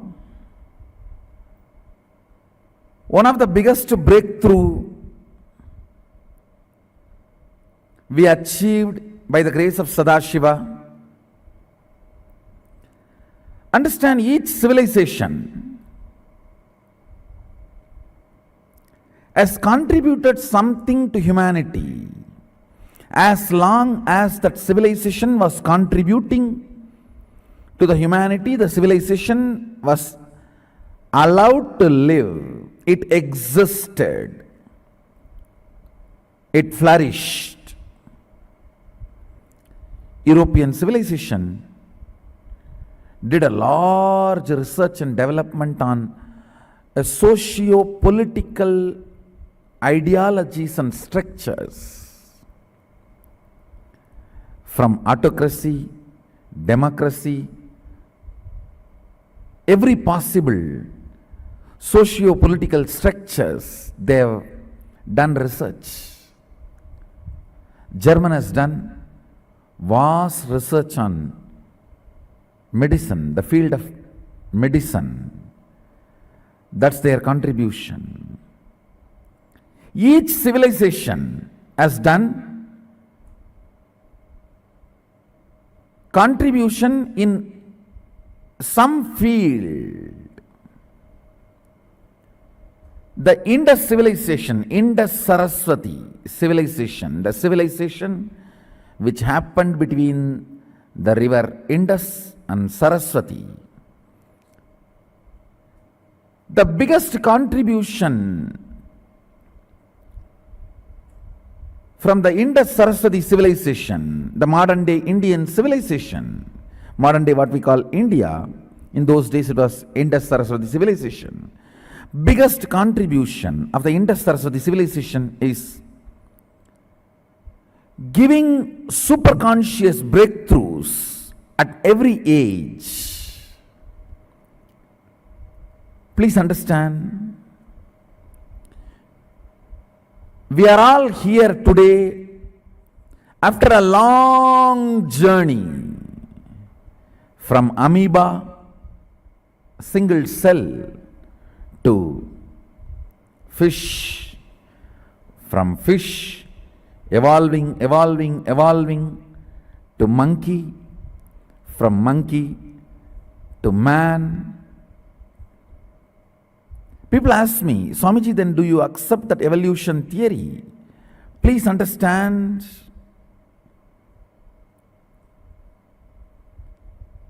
many times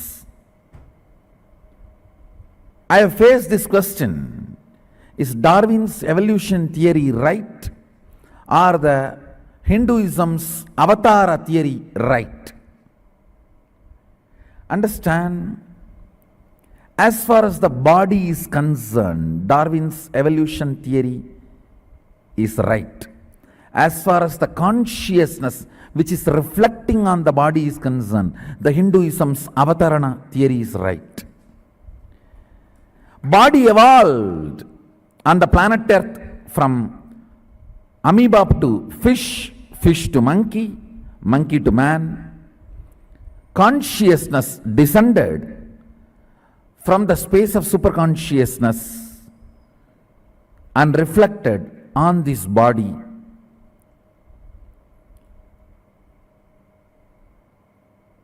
Amoeba to fish is a physical growth, physical breakthrough. From fish to monkey, physical growth and psychological growth. From monkey to man, physical growth, psychological growth and conscious growth. Now it is time humanity need to have the next breakthrough from man to superman, from man to divine, physical, mental, conscious and superconscious breakthrough. Understand?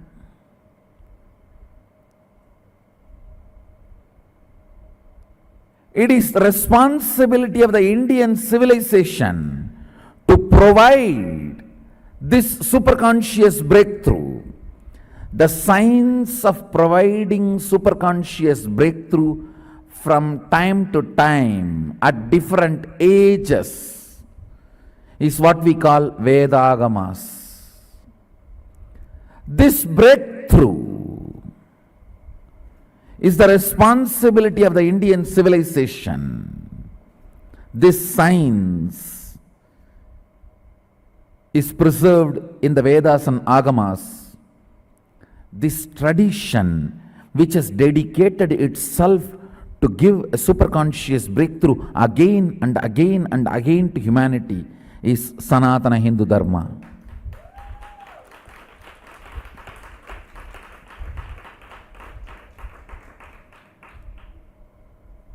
Last 200 years,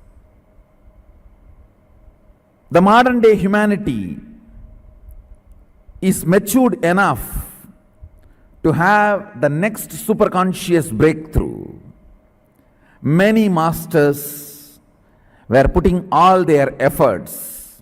Ramakrishna Paramahamsa, Vivekananda, Ramana Maharshi, Aurobindo, Maharishi Mahesh Yogi, Paramahamsa Yogananda, Srila Prabhupada, all of them were putting their efforts. All my predecessors worked day and night, reaching out to the whole world and pushing the humanity's consciousness to the next level.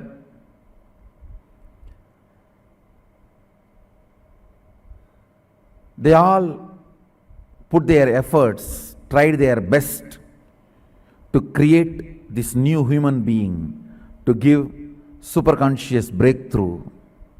Now, with the grace of Sadashiva, the superconscious breakthrough, man to divine, is no more a theory, concept, idea, thesis, proposal. It is reality. I am here presenting the superconscious beings, the superconscious breakthrough, beings who have experienced the superconscious breakthrough. I am here to present the success to all of you, to present this as a reality to all of you. Now, manifesting your powers, superconscious possibilities is reality. It's no more a theory. It's no more story. It's no more utopia, fantasy. It is no more a concept to be discussed. Now it is an experience to be realized. It's now available. It is there in front of you all. It is for all of you. The science is ready. The software is ready. The update is ready. It's now appearing in front of you, requesting you to update your consciousness. You can either click do now or remind me later or not now. It's up to you. It is appearing in front of you in the form of my invitation. Understand these extraordinary superconscious possibilities and powers. They are not magic tricks. There is no fraudulence. It is clear possibility and powers. It is not that it is only for few people. It's available for all of you. It is available for all of you. It's open for all of you. Fortunately, by the grace of Sadashiva, now the science is successful. Oh humanity, I am inviting you to come and taste this superconscious breakthrough. Awakening of your superconscious being, experiencing the superconscious being, and it's time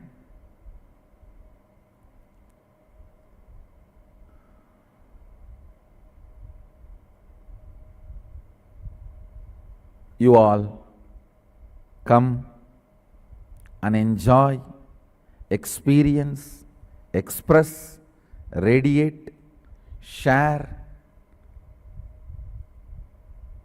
this superconscious breakthrough. It is time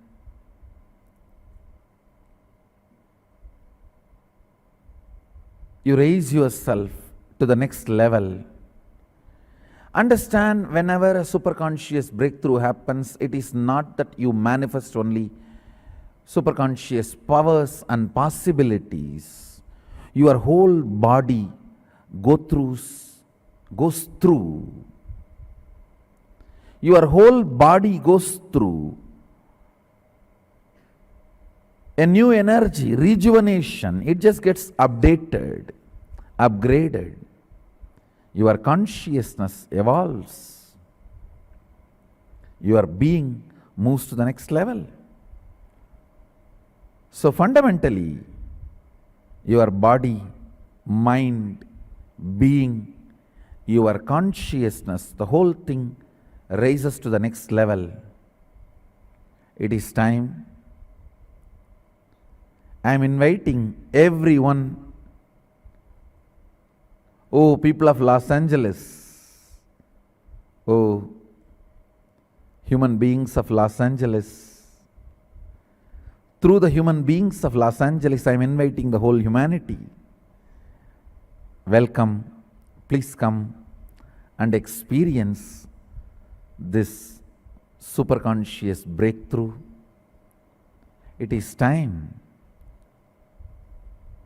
that you raise yourself to the next level by upgrading your consciousness, manifesting all the possibilities and powers available to you. Your body is fundamentally programmed to manifest all the powers of Sadashiva, all the powers of the ultimate superconsciousness. It is time you upgrade yourself. It is time you raise yourself.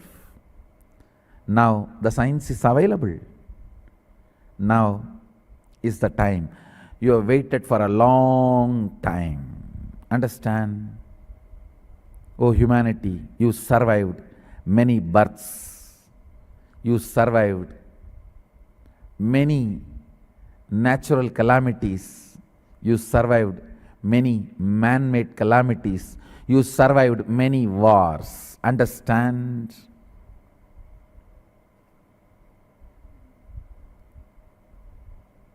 If something can't digest you, you digest it. That's the truth. If something has not killed you, you killed it. If something has not destroyed you, you survived it. Everything you read in history, don't even imagine you only read in history, you have lived. You may not remember, but you have lived. People ask me, do you believe in past birth? I say, I don't believe, I just know. Past birth exists. I don't believe, but I know past birth exists. So understand, whatever you read in the history, don't think you read or you know the past. You lived through those times. You went through those times. Oh humanity, you have survived all this for this conscious breakthrough. Now it is time. It is available in front of you. Experience it and enjoy it. Whatever powers the Nityananda yogis in the stage are manifesting, it is all not just for them, it's for all of you and much more.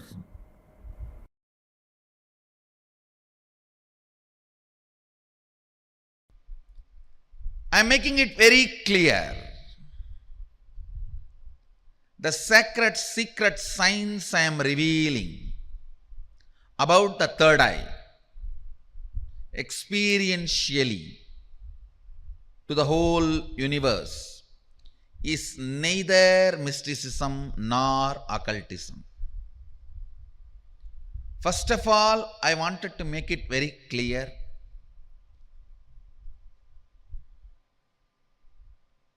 Mysticism and occultism, even those very words and the scope of those words, definition of those words are handicapped, mentally retarded version of the word Shakti and Siddhi.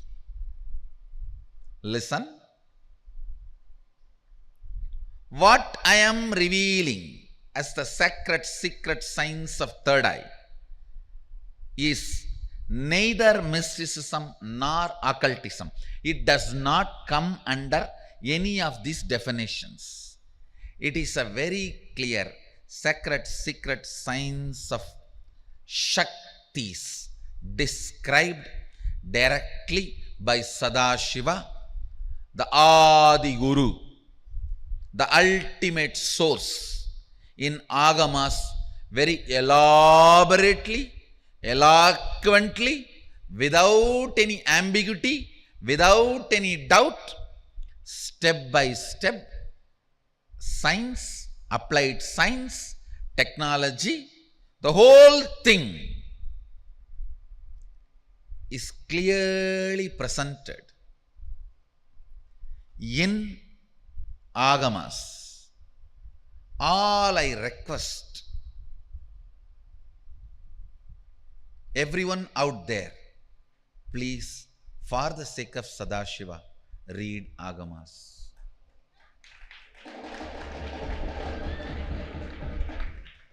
Understand, I wanted to be very clear. The word God itself does not translate Sadashiva. Please listen. What Vedas describe as Brahman, Agamas describe as Sadashiva, is not what English word God means. God means generator, operator, destroyer, three. Very clearly Agama says Sadashiva does Panchakritya, not three. Panchakritya means creation, protection, destruction, delusion, liberation. Srishti, Sthiti, Vinasha, Trodana, Anugraha. Even the word Srishti is not equivalent to creation. Even the word Sthiti is not equivalent to operation. Even the word Vinasha is not equivalent to destruction. Even that is a mentally retarded, handicapped version. The word God is not equivalent to Sadashiva.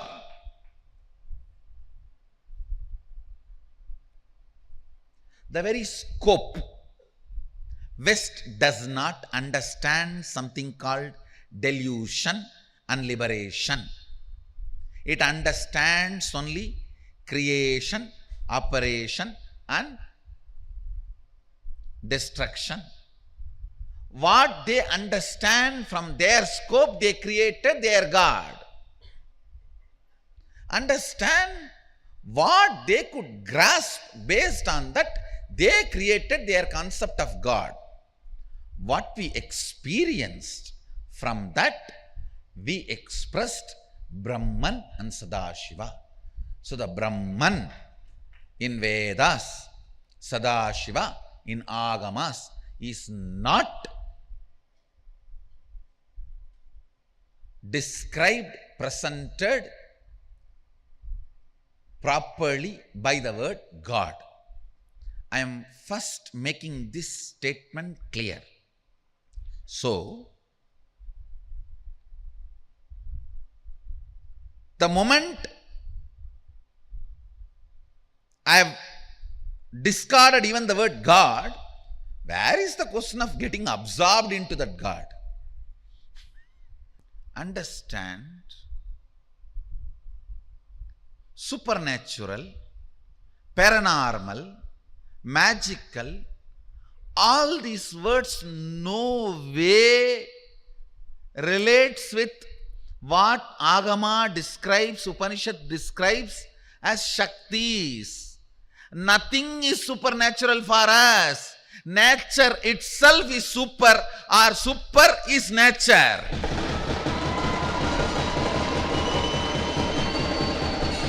Please understand, in Agama, there is nothing called natural and supernatural.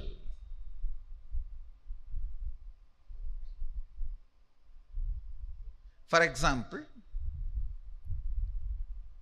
an ordinary kid may not know how to do surgery, but when he grows and gets into medical school and learns, he performs surgery.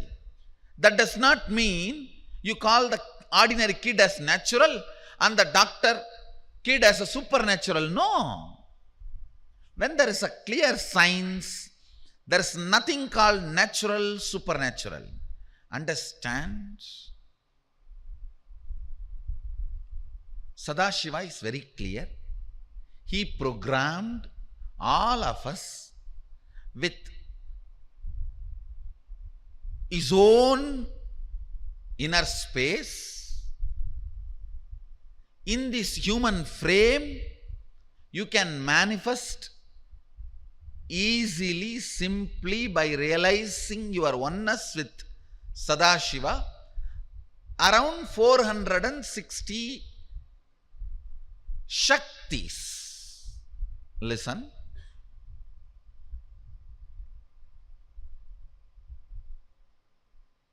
These Shaktis are neither supernatural nor magical or paranormal or alchemy based or occult or mystical.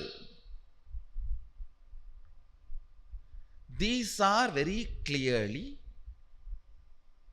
the sacred science of manifesting your original state of Sadashivatva. Somebody says it is difficult, somebody says it is easy. I say it is neither difficult nor easy. It is simple reality.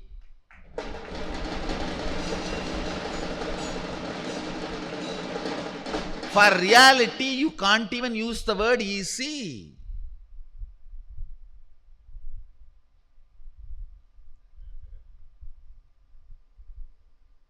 Understand, if this coffee is there in the kitchen, getting it and putting it in the mouth is difficult. If it is there just next to me in the table, getting it and putting it in the mouth is easy. But the coffee is already sitting in the mouth. Is it difficult or easy? It's simple reality. The coffee which is already in the mouth, for that you can't even use the word difficult or easy. It's reality. Now the next, somebody was asking me, Swamiji, in those days we did not have a cell phone, iPad, internet. So we needed to develop all the extraordinary powers, Shakti, so that through third eye we can send message, receive information. Nowadays we have all these equipments. What is the use of third eye, extraordinary powers and everything? We can talk through cell phone itself, show through video itself.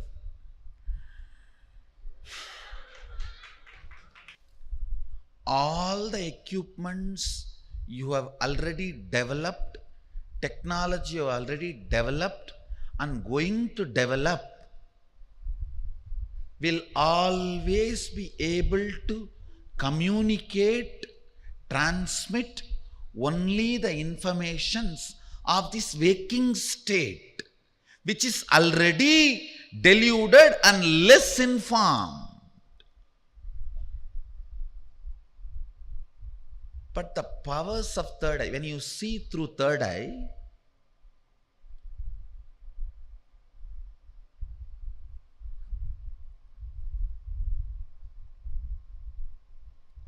you transmit, send, receive exact reality.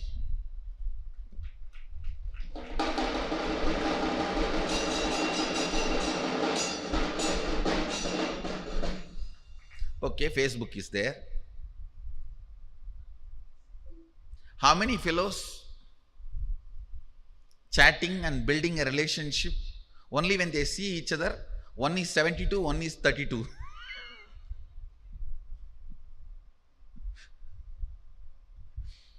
Profile picture is not real picture.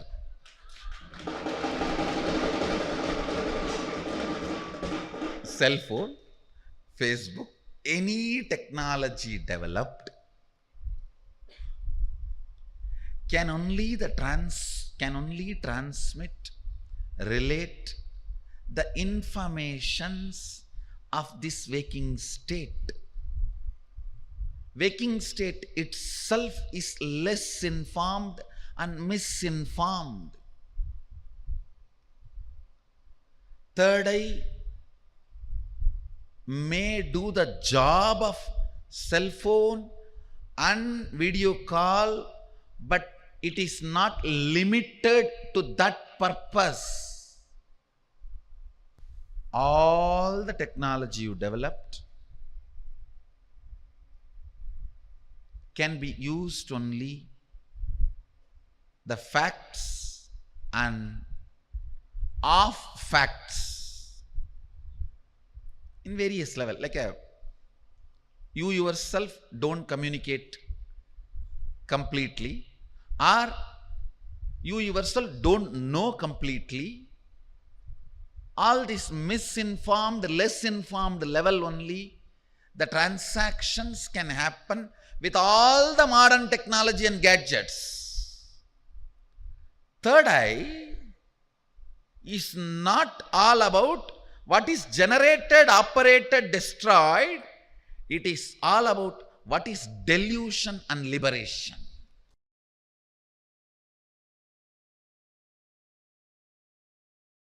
Power manifestation is direct way to connect with Sri Kailasa. Every time you decide consciously to manifest powers, even if it does not manifest as you want immediately, you establish the connection with Sri Kailasa and it becomes tapas, spiritual practice every time. Listen. The seeds you sow, if you put 100 seeds, 9 may sprout, the remaining 10 does not go waste, that 10 becomes manure. 100 times you declare oneness with will persistence and decide to manifest powers. 90 times you may manifest, and 10 times even if you don't manifest, that becomes tapas, but never goes waste. Like a seed sown never goes waste. Either it becomes tree or it becomes manure. Every time you decide to manifest powers,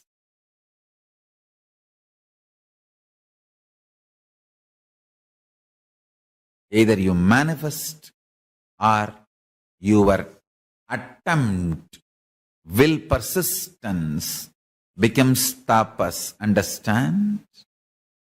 Today, I'm going to make sure you are all raised to a high frequency where every time I declare something from the Kailasa, Sri Kailasa, the powerful cognition, it becomes just part of you. Understand? I tell you one thing. If you really want the power manifestation science to become reality in you and want to manifest all powers, the moment I declare this is the powerful cognition, hold this, you will manifest this power. Immediately, if you want to manifest without gap, I give you one powerful technique. Read autobiography of the avatar. Because my life is really my most secret message. Understand? My satsang is the message for all the people who are part of my public life. My life is the real message. Gift, I give it to everyone who wants to become part of my intimate life, personal life. Understand? Read autobiography of the avatar. Today, I am launching the website formally, officially. If you read, listen how I lived with Arunagiri Yogeshwara, you can literally experience the same with me. Whatever I experienced with Arunagiri Yogeshwara, even if you hear, listen, you will go through the same with me. That is why I tell you, reading or listening about my tapas is you doing tapas. Understand? My tapas is not inspiration for you to do tapas. It is initiation. Understand? I have not done tapas for myself. I have done it for you. So, when you listen to my tapas, it is not inspiration for you to do tapas. Just listen. That is initiation. It is equivalent to you doing that tapas. If you listen, hear, read about my panchatapas, it is equivalent to you doing that panchatapas. If you listen, hear, read, cherish, cognize how I lived with Arunagiri Yogeshwara, it is not just an inspiration to get a guru and have that same experience. It is initiation. Your you will be having the same experience with me literally in your inner space. Just if you understand the Shakti Pada and Shaktini Pada and start power manifestation lifestyle, just first thing will happen. You will not have any panic attack. You will have only powerfulness attack. It should not be called as attack, like a powerfulness explosion. Sometimes I get these messages in the Facebook. People put comments, Swamiji, again and again I fall in love with you. So again and again you will fall in love with Paramashiva. That is power manifestation. Every time when you manifest powers, you will fall in love with Paramashiva once more. You'll feel like, oh God, once more I am in love with you, Swamiji. Once more I have fallen for you. That is exactly power manifestation. In power manifestation, again and again you fall in love with Paramashiva. You fall for Paramashiva.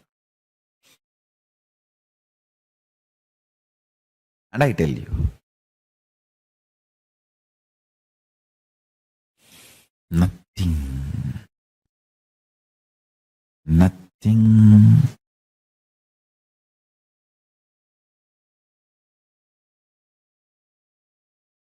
will be left in you untouched by Paramashiva. Even your DNA will become different. I tell you.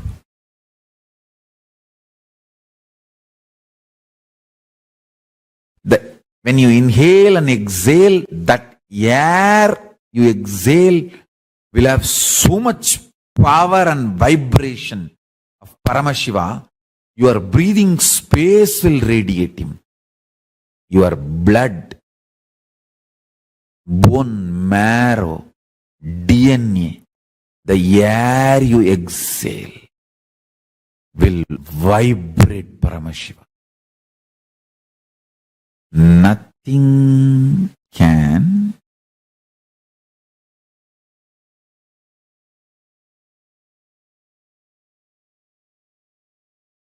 shake your being.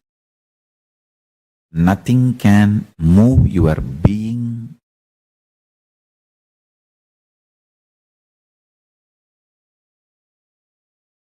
If you decide power manifestation as a lifestyle, understand one thing, just one exhale from Paramashiva, he produces millions of Sarabeshwaras, and one exhale from Sarabeshwara, he produces millions of Kalabhairavas, and one exhale from Kalabhairava, all your enemies will be destroyed and all the problems in your life will be destroyed. All negativity will be destroyed.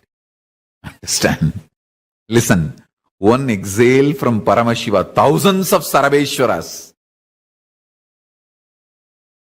One exhaling from Sarabeshwara, thousands of Kalabhairavas. One exhaling from Kalabhairava, or one from Kalabhairava. That's it. All the negativity in your life is destroyed.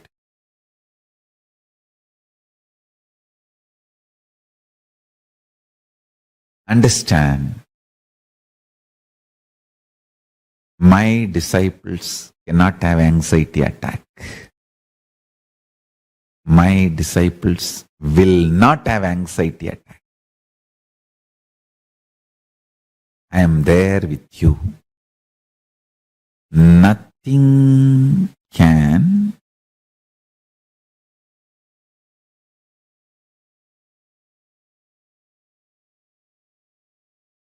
shake your being. Nothing can move your being.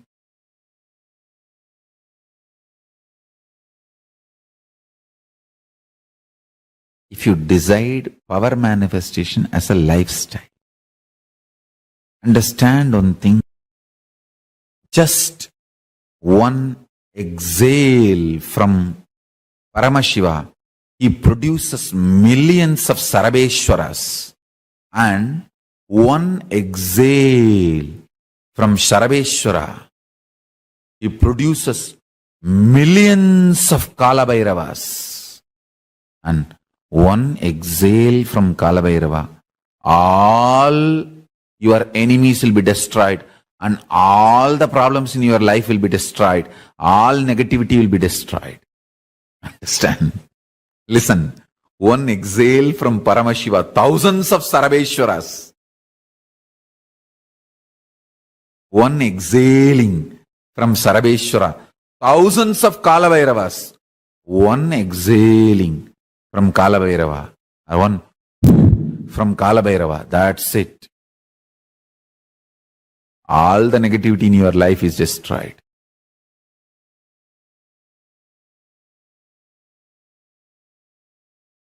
Understand,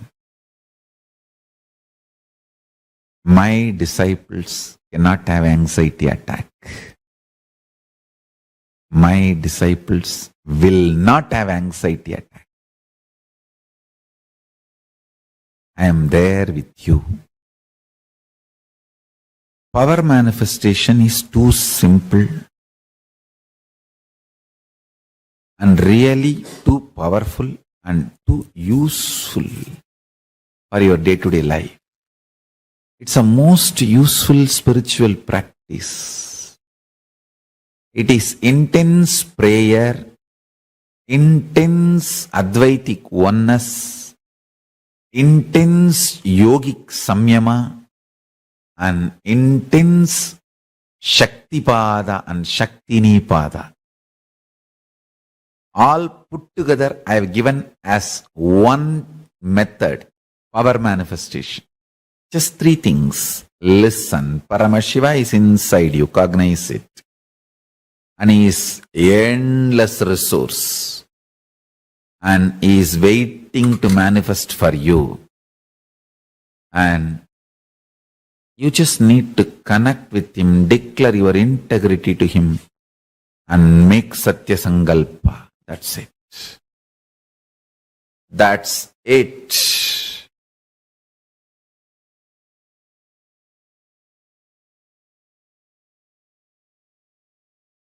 Just watch few satsangs related to power manifestation. See how I had initiation from Arunagiri Yogeshwara, from Nerur Sadasiva Brahmendral, from Mahavatar Babaji. All those stories, just read. How I had initiation from Annamalai Swamigal, Isakki Swamigal, Raghupati Yogi. Read all these stories. Every line will give you a deep understanding about this whole science. If you read how I had initiation from my masters, you will simply have initiation. You will simply have initiation.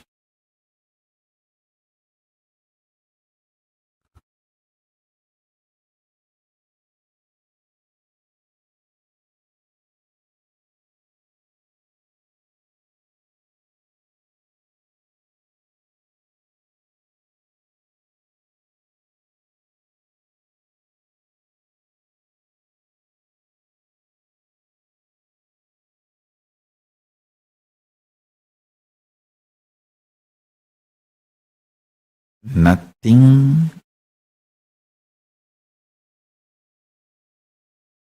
is more powerful than power manifestation science. Nothing is more powerful than power manifestation science. Power manifestation science in life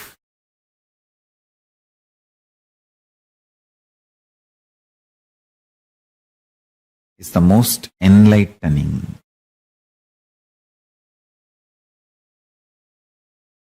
Most exciting, most inspiring spiritual practice.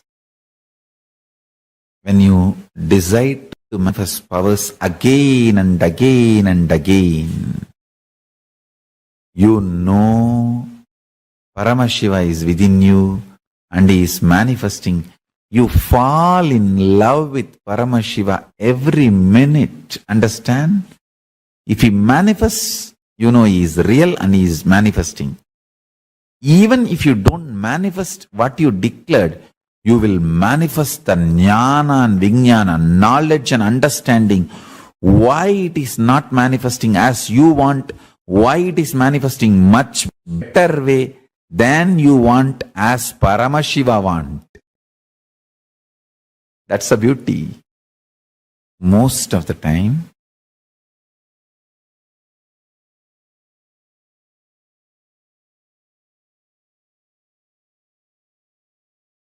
if you remain in Santa Swarupa space, you will understand why Paramashiva did not manifest as you want, but manifested as he wants.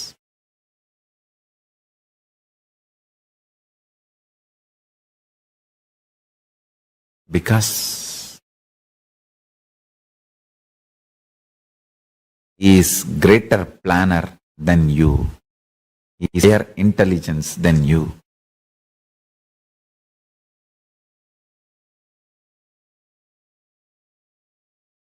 Whether you manifest as you want or you manifest as he wants, power manifestation is the best way to connect with Paramashiva, talk to Paramashiva, level by level, raise and become one already.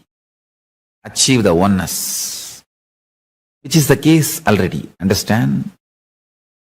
The spiritual practice always starts with duality, then evolves to little Visishtadvaita, then evolves into levels of Advaita, ultimately Shuddhadvaita.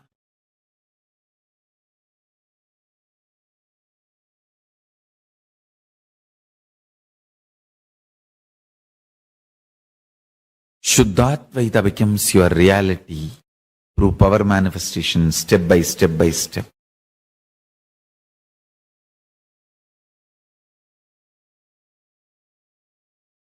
We'll have today a real power manifestation session. Really making all of you to manifest powers as you want, life as you want.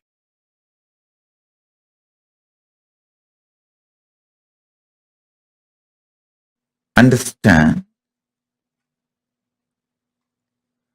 all you need to enjoy the powers and superconscious mutation of 64 manifestations of Paramashiva is to have the right knowledge about all that 64 manifestations. You need to understand Paramashiva as he introduces himself. Listen, if you want to understand me, you need to understand as I introduce me to you.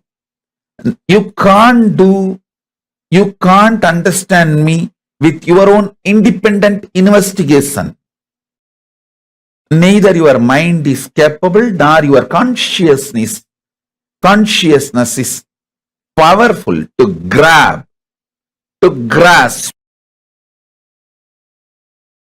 my existence as it is. You can only understand my existence as per my introduction. Same way, you can understand Paramashiva only based on his own introduction. Understanding him based on his own introduction awakens something called Shraddha in you. not faith. Faith is poor word. Shraddha. And Shraddha breeds bhakti. And all the Ananta Kalyana Gunas, auspicious qualities of Paramashiva starts manifesting in you. Powers of Paramashiva starts manifesting in you. Listen, you just need to know what is swimming and see somebody is swimming, then simply your muscle memory starts manifesting swimming.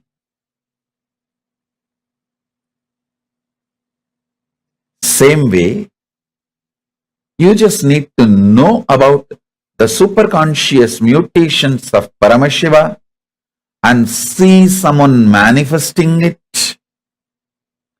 Your muscle memory, biomemory, bioenergy, all will just pick up. And simply you will enjoy superconscious mutation of Paramashiva.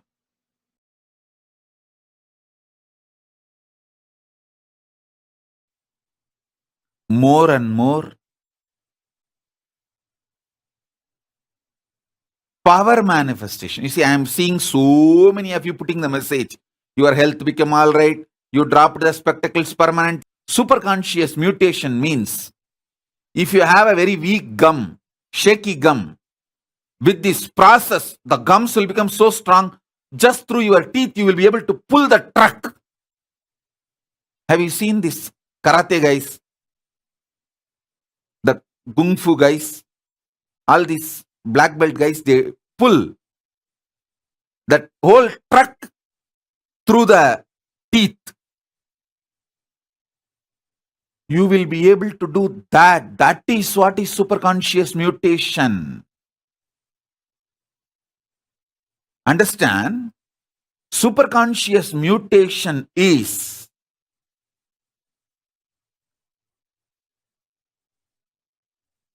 extraordinary. Extraordinary.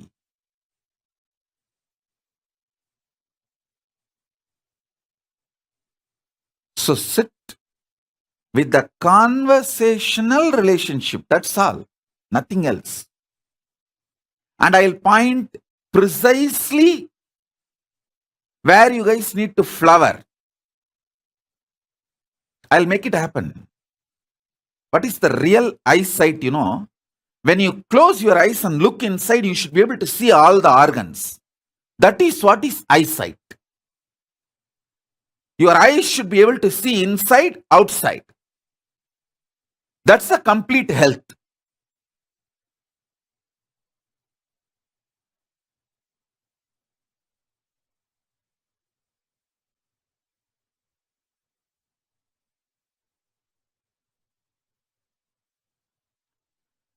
Now the superconscious mutation will make that happen.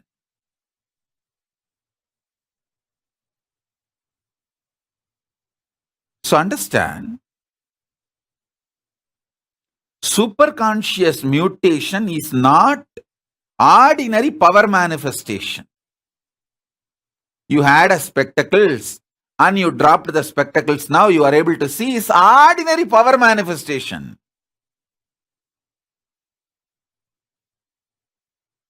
That's like obeying one Guruvak and you get the benefit. But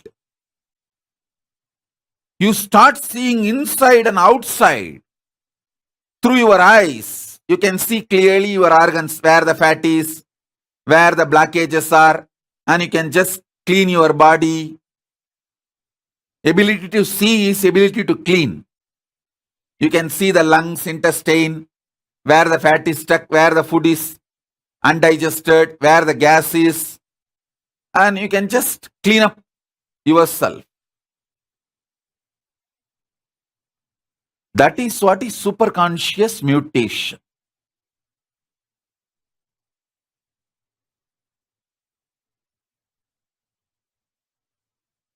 So listening to one Guruvak and getting some miracle is just a small, ordinary power manifestation.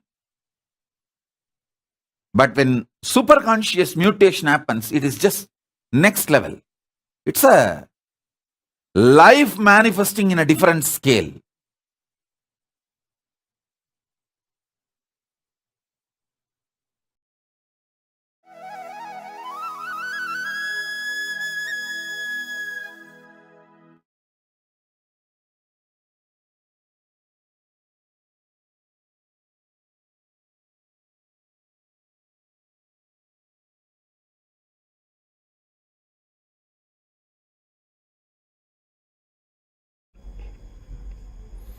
After this powerful initiation from the Supreme Pontiff of Hinduism, Bhagavan Sri Nityananda Paramashivoham, let's enter into experiencing the signs of power manifestation, the superconscious mutation. How can we have that for ourselves, and how we can experience power manifestation within ourselves? Your body is basically built for experiencing many extraordinary things. That is why when Hinduism introduces us to us, it says, Shrinvanta Vishwe Amritasya Putraha. Oh, listen, sons of immortality. They're not introducing you as anything else but sons of immortality, beings who live forever, who do not have any birth or death. So whatever achievement that happens in our lives, whether in the form of wealth or in the form of power or in the form of health, in the form of happiness or even in the form of fulfillment, everything, for all of these things, Kundalini is the source. If Kundalini energy can be awakened and directed, it can get anything that we want. Now we'll be entering into the Trinetra Tadak initiation, awakening the power to get anything that we want. The Agnya Chakra, which is the region between our eyebrows, Agnya means willpower. If this chakra energy center opens, then our whole thoughts, our whole thinking trend will be changed. Not only that, whatever we think will actually become reality. This is the essence of manifesting our own reality. Agnya means willpower. So we just need to understand that when we experience oneness with Paramashiva, as when we place our life breath energy in between the eyebrows, cognizing that we are breathing through the third eye, we actually awaken Paramashiva's third eye. Now, let us enter into this guided meditation process with the presence of the Supreme Pontiff of Hinduism, Bhagavan Sri Nityananda Paramashivoham, and experience this firsthand, the signs of awakening the third eye and manifesting whatever that it is that we want in our lives. So when this third eye becomes awakened, whatever it is that we may be looking for in our lives, that can be achieved effortlessly. So let us enter into this meditation process.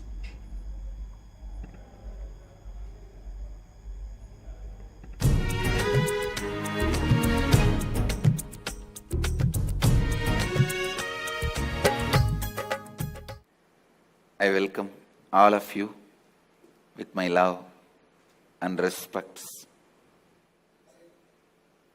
Third eye. The techniques I have designed are most safe. To tell you honestly, I have not even designed this technique. I took it from Shaivagamas, Mahadeva's teachings to Devi. I took it from that and organized it. Only the permutation combination is my contribution. Otherwise, the original technique is from Shaivagamas. I have taken this techniques, organized it. It is time-tested, foolproof. No wrong, bad, ill side effects. The only side effect is bliss, knowledge and enlightenment. I'll initiate all of you into that process. Listen to the technique properly. Now, this technique is a two-part. First part, with your open eyes, start visualizing the center of your forehead, means where I have the kumkum, the red dot. Center of that spot in you, means your third eye, is open. Your third eye is open. You are looking through the third eye. First few minutes it will be little difficult, but you will catch it within 4 or 5 minutes. Let your eyes be open, but look through your third eye. See, visualize, feel you are looking through your third eye. Second step, close your eyes. Visualize the intense golden light is entering into your being and functioning on your third eye. Actively getting centered on your third eye. Please understand. The first step is visualizing. You are looking through your third eye, and now my third eye photograph will be projected. Look into my third eye. Look through your third eye to my third eye. First step. Second step, close your eyes and visualize intense light. Golden light is entering into your body from above, the sky, entering into your head and getting centered, functioning, active on your third eye. I'll guide you step by step. Now, please keep your eyes open and gaze at my third eye. Visualize you are looking through your third eye.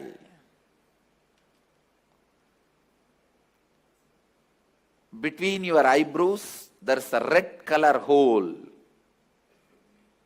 Visualize you have a red color hole between your eyebrows, and intensely look at my third eye.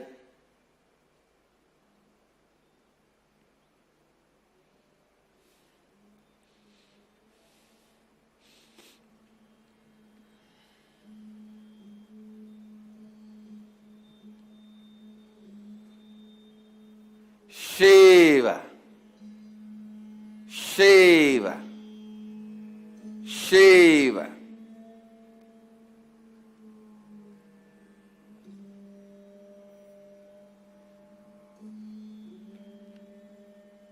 Shiva.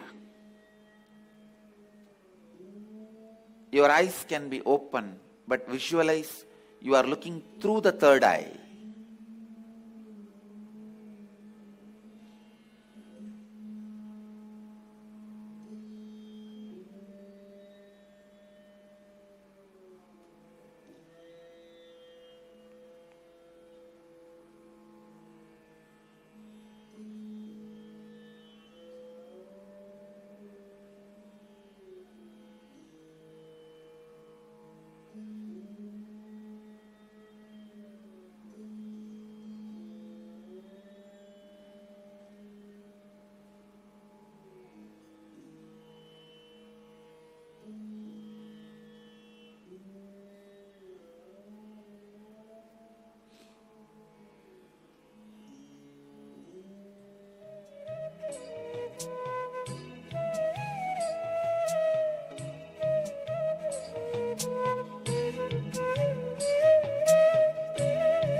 Shiva,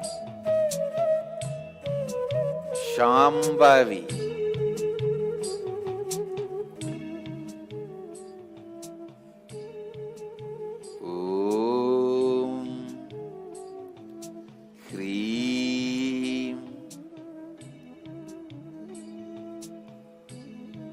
Kundalini, Kula Kundalini.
Shiva. Now, close your eyes. Visualize the heavy white light, golden light is landing on your head from the cosmos and getting activated and centered on your third eye. Close your eyes and visualize the energy entering through your head and getting activated and centered on your third eye. Shiva, Kundalini, Kula Kundalini, Shambhavi, Shankari, Shiva, Shiva, Shiva, Banashankari, Banashankari.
Sa, ka, ha, la, ri. Ha, sa, ka, la, ri. Ka, ye, yi. Shiva.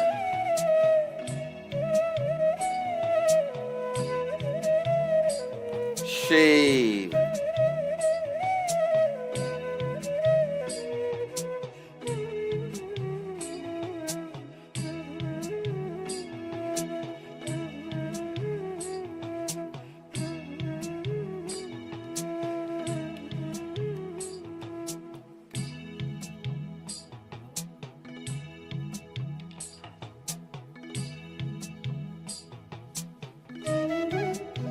Shiv.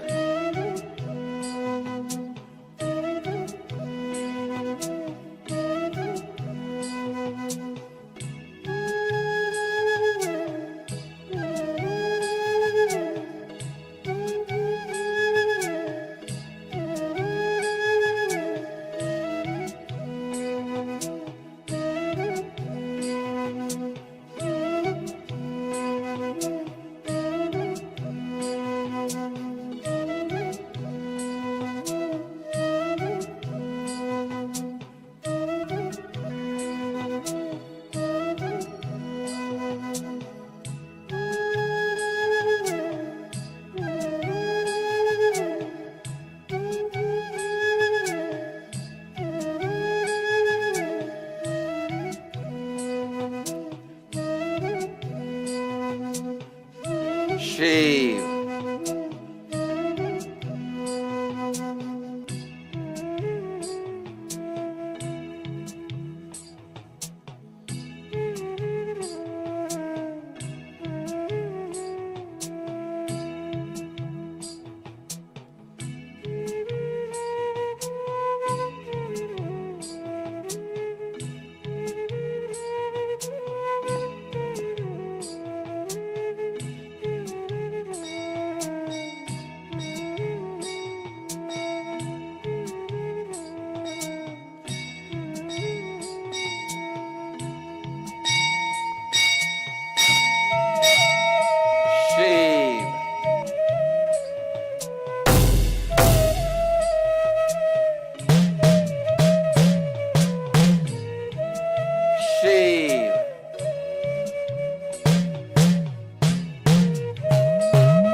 Shiv,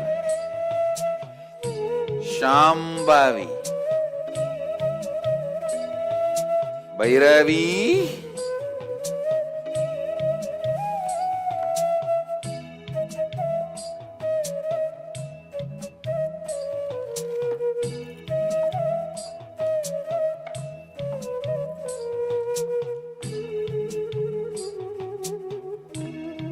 Shiv, Shiv, Shiv.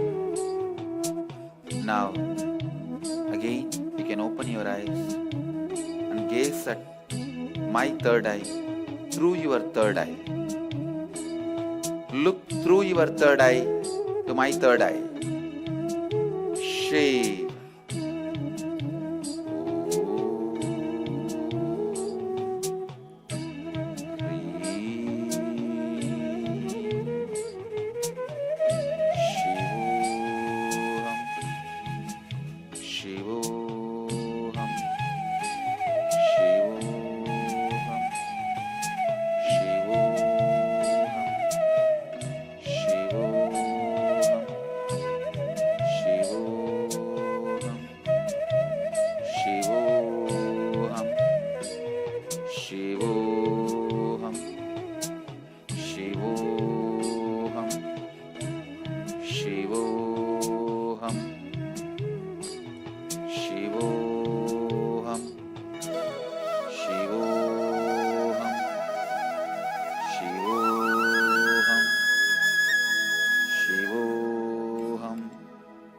Shivoham, Shivoham, Shivoham, Shivoham, Shivoham, Shivoham, Shivoham, Shivoham.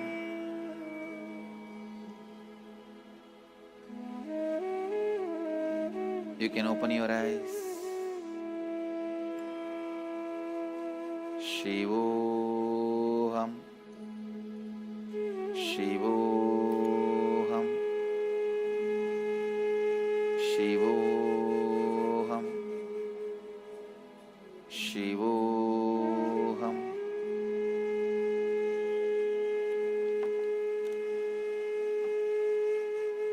Shivoham.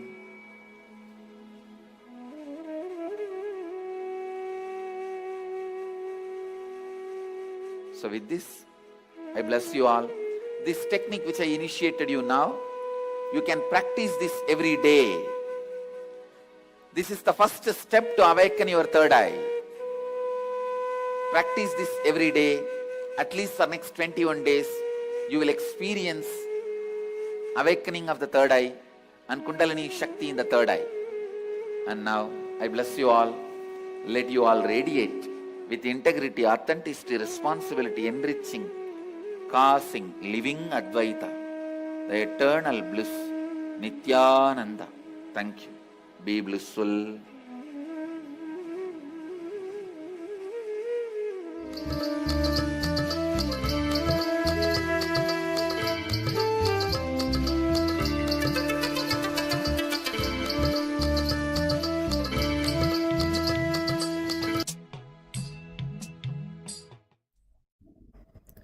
Yes, Nitanam everyone.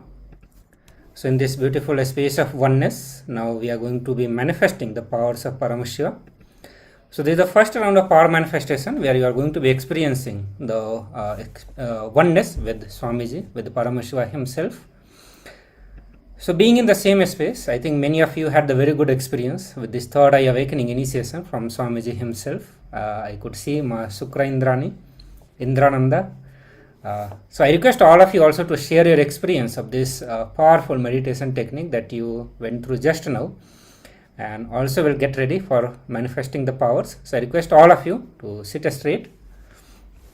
In the previous session, Swamiji gave multiple powerful cognitions and the context which you need to hold while you are doing the power manifestation. So this is the time to practice all those powerful cognition and make it a reality for all of you. So I request all of you to pick up a round object. Better to have a coconut. If all of you have coconut, that's best.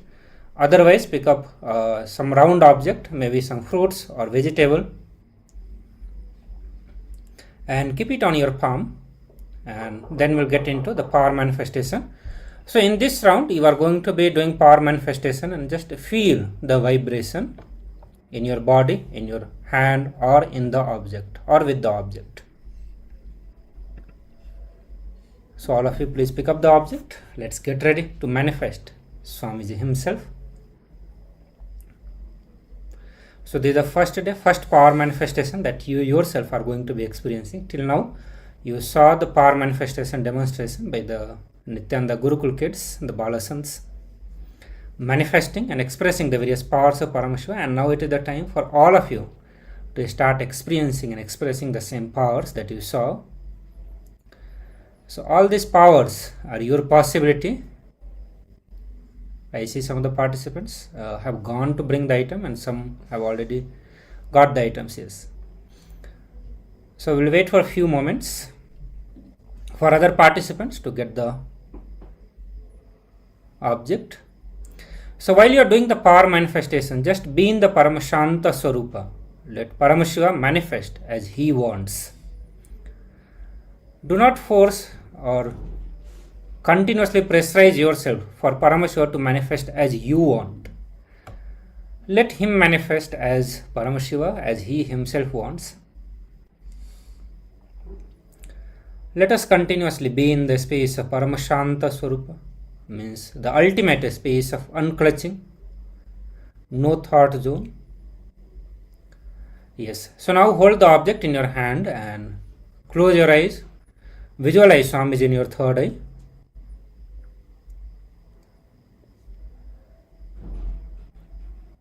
So continuously visualize Swamiji in your third eye and chant Mahavakya intensely and loudly. So Mahavakya is the key to manifest or to open the door of oneness with Swamiji. We'll also get into more detail about what exactly Mahavakya is and how it helps us to manifest oneness. But right now you are going to chant the Mahavakya, which is Om Nityananda Paramashivoham. So you are going to chant this loudly and intensely. So as loud as you can chant, as intense you can be while you are chanting this Mahavakya. So chant in such a way that your whole body gets filled with the Mahavakya. Only Mahavakya should be there. But be loud. Many of us have the habit of chanting it very slowly, or sometimes we chant it internally. But for the Mahavakya specifically, be loud as you can be, as intense as you can be. You will see that the more and more oneness will happen, more easily the oneness will happen. So just hold this sankalpa or the conscious resolution to roll the coconut or feel the energy of Swamiji and continue to chant. So I see some of the participants have already started manifesting. So if you are already manifesting, continue to do it again and again. Yes, that's good. You can keep the hand on the floor or any of the object, you can keep it so that your hand is not shaking by itself. And do it again and again. If you are able to manifest quickly, just continue doing it. The more and more you do, the more and more oneness gets established in you. It expresses itself with more intensity. Yes, continue to chant the Mahavakya.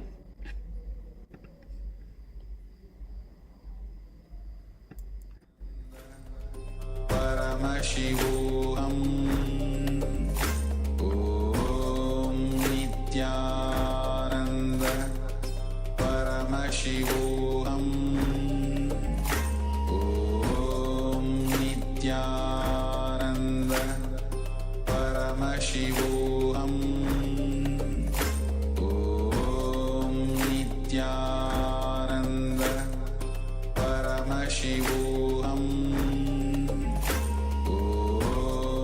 Nityananda Paramashivoham Om Nityananda Paramashivoham Om Nityananda Paramashivoham Om Nityananda Paramashivoham Om Nityananda Paramashivoham Om Nityananda Paramashivoham Om Nityananda Paramashivoham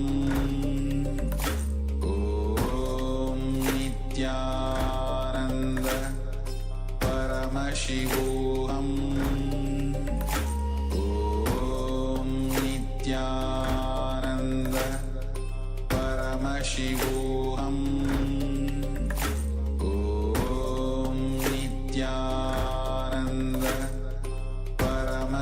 Paramashivoham Om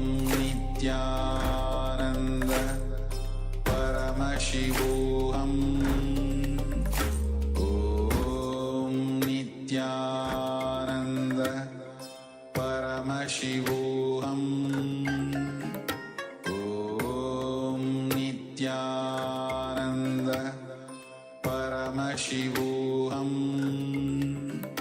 Om Nityananda Paramashivoham Om Nityananda Paramashivoham. Om Nityananda Paramashivoham. Om Nityananda Paramashivoham. Om Nityananda Paramashivoham. Yes, Nityananda everyone. Please relax now and open your eyes. Yes.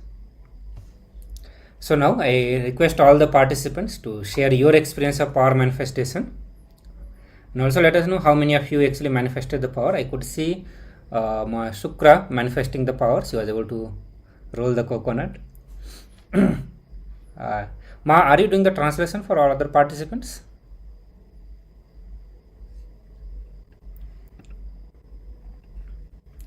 So other participant, not now. Oh, who is doing the translation? I think Ma Guru Prasadani used to do, and I don't see her here. So presently, who is doing the translation? Ma Agam Priya. Okay.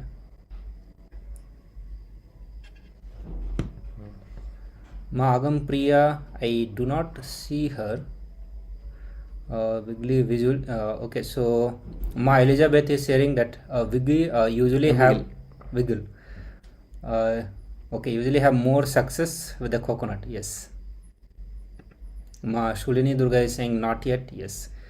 So if you are yet to manifest powers, one of the powerful cognition that we are going to use, not using the negative terms like, okay, I'm not manifesting.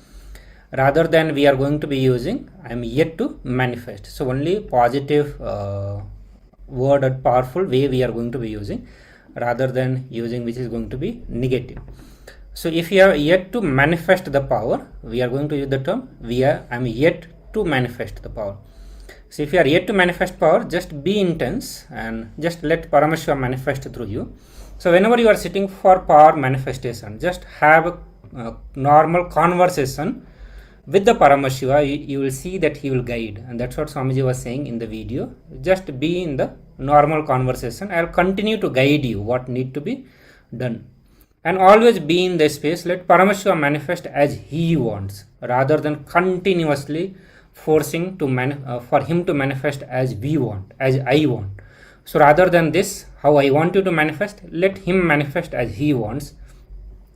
He will manifest through all of us. He is committed, and the whole program is for all that only, for all of us to manifest the Paramashiva himself.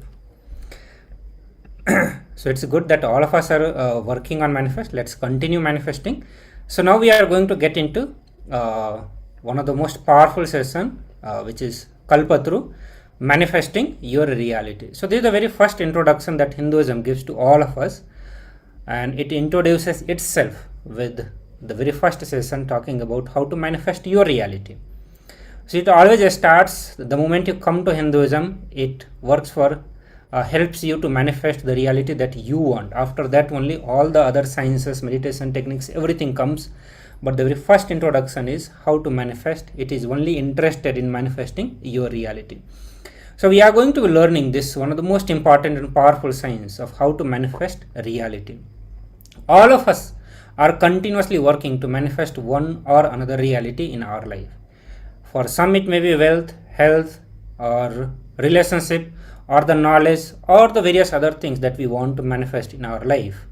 But ultimately we all are working continuously to manifest our reality, and sometimes we do succeed, we are able to manifest, and many times we are not able to manifest.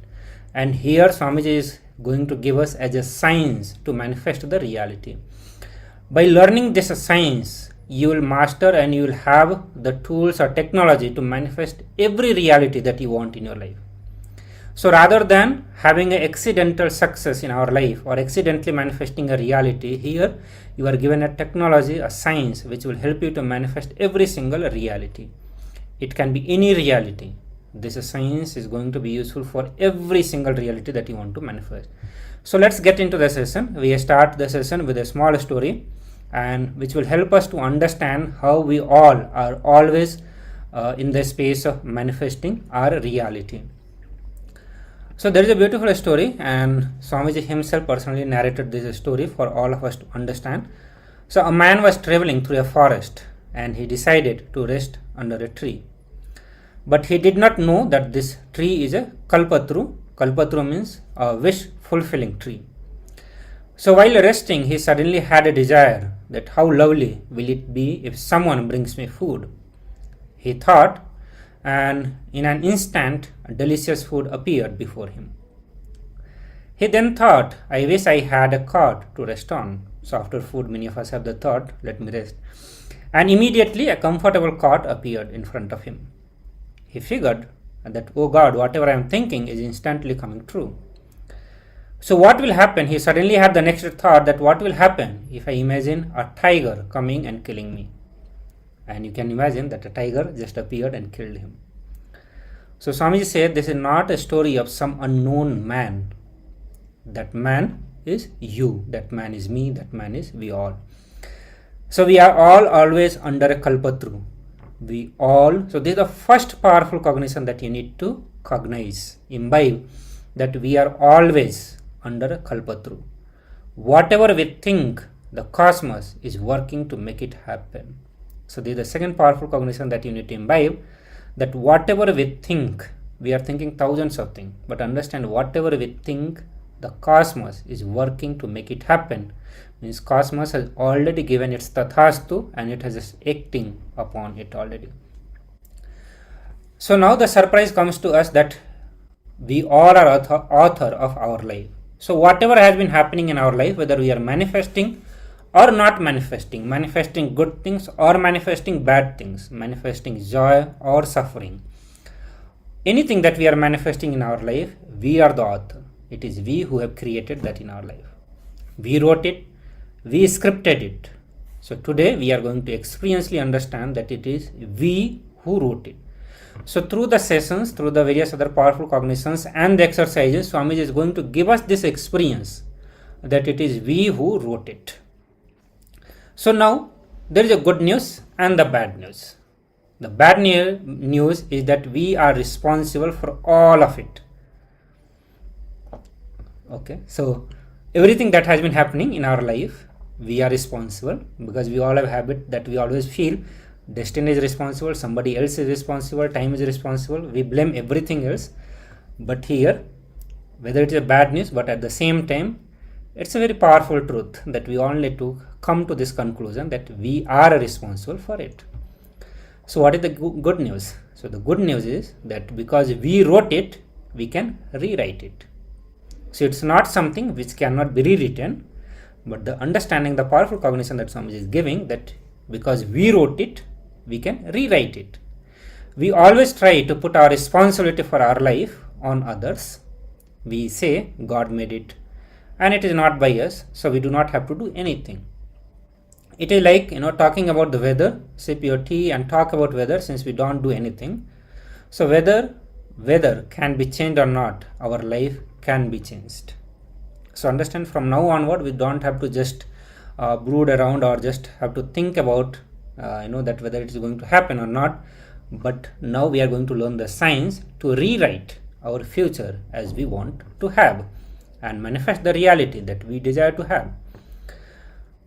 So Swamiji said that if we know why we wrote it and when we wrote it and how we wrote it, these 3 points, because the question comes, okay, we wrote it, then how to rewrite it? So for we to come to this understanding, how to rewrite it, we need to understand these 3 things. That why we wrote it, when we wrote it, and how we wrote it. If you know all these 3, simply we will know how to rewrite it. So just to know or to learn how to rewrite, you know to know these 3 things. See, if we understand this, then we have understood the science of Kalpataru, the science of manifesting what we want and not manifesting what we do not want. Understand both the things, manifesting what we want and not manifesting what we do not want. So we'll be controlling our destiny, our own karma. So this is a very powerful science that we are going to learn. So the first truth that Swami is saying, that the human beings are endowed with the energy to make what they want in their life as the reality. So there is another powerful cognition that we need to understand, that we have enough energy to manifest what we want as the reality. It can be any reality that you want in your life. We have the energy to manifest that. Human beings are not sent as the beggars to the planet Earth. So when the God created, He did not send all of us on the planet Earth as a beggar and continue to beg Him so that His existence is meaningful. We may think as that, but Swami said that He did not send you as the beggars. He is not a sadist. He doesn't say, go with empty hand and every time you need a penny, beg me. Okay, then I will decide whether to give you or not. So God is not here to control, and He did not send us as a beggar so that He can continue to control all of us. He is neither a sadist nor a miserly father. He is a beautiful, graceful, amazing, showering, cosmic, causeless, auspicious energy. So understand, you are endowed with enough energy, enough of the Kundalini energy, the inner potential, raw energy to make what you want as a reality. And this is the first truth that we need to imbibe. Then comes the second truth, and that is that because of our constant self-doubt, self-hatred and self-denial, we'll get into more deeper understanding on what these are: self-doubt, self-hatred and self-denial. Let us just go through this truth that Swami is sharing, that because of our constant self-doubt, self-hatred and self-denial, we forget that our life is nothing but possibilities. We started thinking that our life is nothing but impossibilities. Swami said that you are alive because your breathing is possible. You are alive because your digestion is possible. You are alive because many things are possible. And we all know that we are alive, thousands and thousands things are happening, and that is why we are alive. Whether the food that we need, the clothes that we need, the food that need to be digested, converted into energy, blood, for all of us to breathe, for all of us to see, for all of us to hear, for all of us to have so many things in our life, even for you to watch these sessions. It is happening because so many things are possible in life. So understand, life is possibility. Cognize this, imbibe this truth, that the life is possibility. It is not impossibility. It's a wrong belief that life is impossibility. And it is put inside in all of us by the society, the unconscious society. So whether it is health, wealth, or happy, blissful relationship, completion, peace in our personal life, enlightenment, whatever we want in our life, it is possible. Anything and everything that we want in our life, it is possible, from peace, bliss, enlightenment, health, wealth, relationship, or anything that we want in our life. All of us have different wants, different desires that we want to fulfill. Understand, everything is possible. And Swami says that this is not a personality development course or where existing personality will be developed. Swami said that after a personality development course, a beggar may imagine getting money from every single person that he begs. Means you continue to nurture the same identity, you just develop more skills to get more benefit from that identity that you have. But after this course, you have the possibility to become a millionaire itself. Means change the identity of a beggar to a rich man itself. So the various courses, meditation technique and powerful cognition that you will go through during the entire program, understand, it is going to transform the very identity that you carry. It's not a personality development where on top of the identity certain skills or certain better quality will be added. No, your complete identity will be changed, and it will be continuously raised to a higher identity of you. So now let us see how all of this started in our life. Understand, everything starts with our thoughts. Our entire world is made up of the thoughts, and everything in our life has started with a thought. And the another truth, that all our thoughts may not have come a reality, but whatever reality we have, it all started as a thought only. Our thoughts are the seeds, our thought patterns are the trees that grows out of the seed, and the reality which we experience is the fruit that we have in our life. So as we sow, we shall we reap. So shall we reap. So whatever we put in the thought and whatever thought pattern we grew, they are bound to determine the fruits. That means the thoughts become reality. Those kind of thoughts become reality.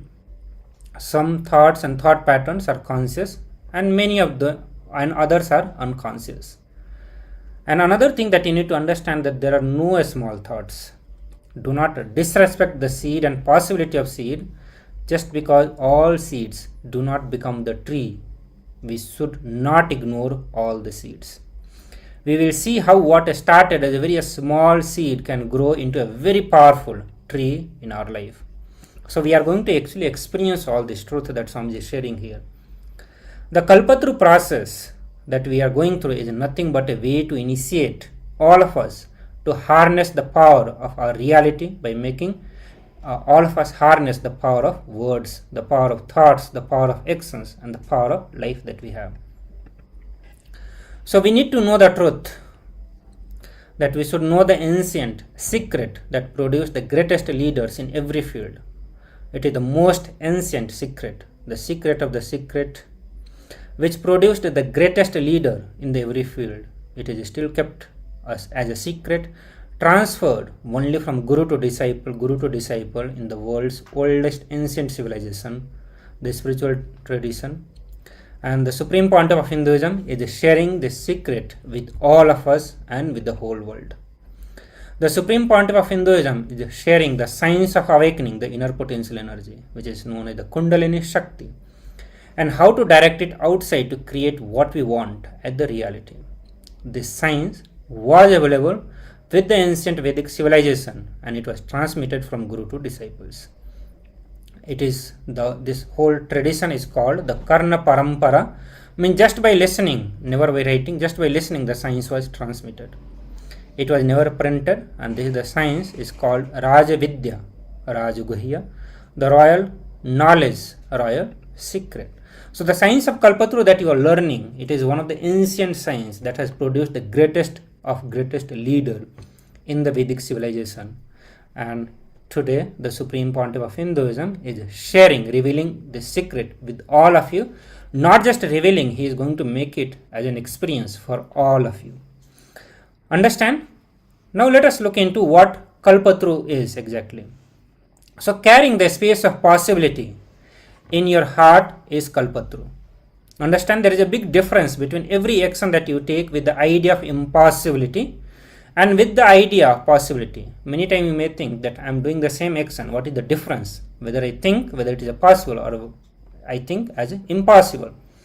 But there is a big difference when you take an action from the context that it is possible and from the context that it is impossible.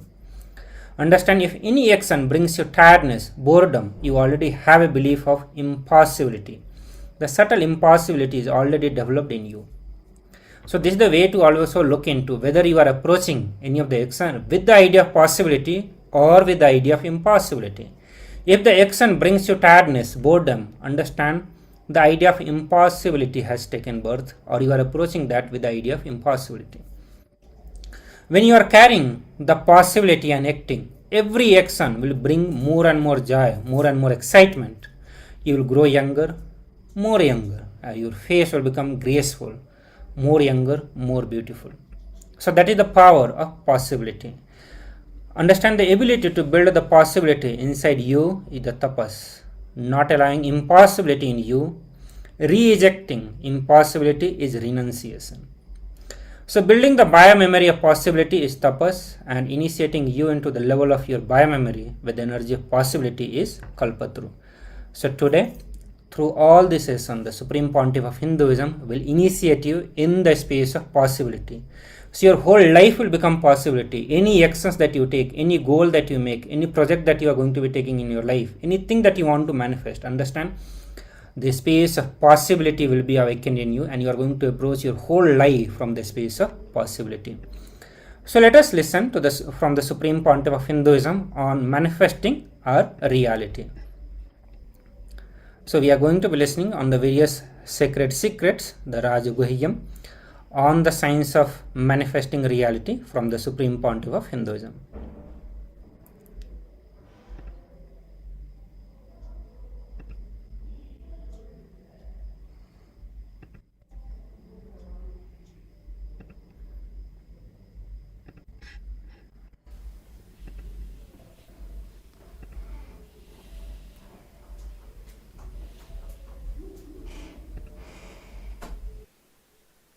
Let me introduce the program, Kalpataru. The word Kalpataru itself immediately awakens so many hopes, desires, thoughts, possibility.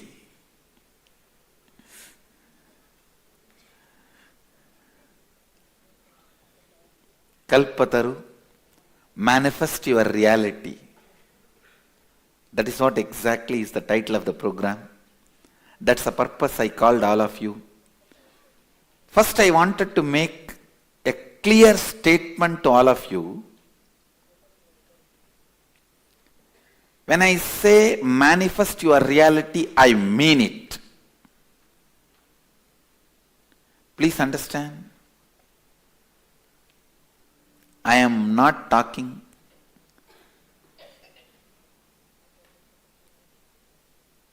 about some may not happen or superstitious things. No. I am very clear. It is a science. It is a science. Please understand. I am not talking something superstitious. I am talking something which is a science. When I say manifest your reality, I mean it. Please understand. Whatever you think may not become reality, but whatever has become reality started in you as a thought. Please understand. Please listen. All the thoughts you started may not end as reality, but all the reality you experience started in you as a thought. How many of you understand this? Please raise your hand. That's all. Now, we need to look into why some thoughts become reality, why some don't become reality. Why some thoughts become reality, why some thoughts don't become reality. How to make what we want as reality. It is a straightforward science. It's a very clear, straightforward science. It is not superstitiousness. All of you need to know, many of the great truths related to inner science, especially expressed in our Sanatana Hindu Dharma, they have been abused so much. Unfortunately, even you all stopped using it and started. Doubting is not wrong. You started challenging it just to establish that they cannot work. I only request you to get down from that space. Doubting is perfectly all right. I can help you. I am here to clear your doubts, help you to evolve, support. The moment I have given a publicity, Kalpataru, manifest your reality. I am responsible for what I am uttering. Now, the thought which you want to manifest as reality, I am responsible. Please understand, I am responsible. I am very clear about what I am talking to you.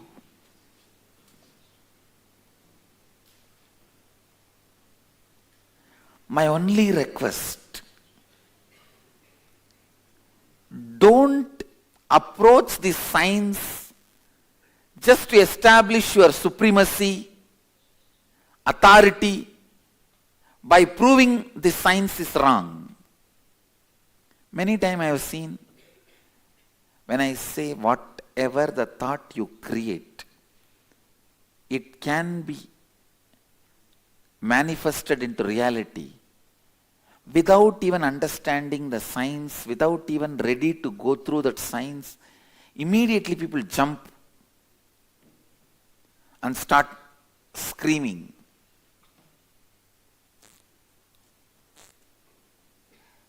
Start screaming, saying that, what do you mean?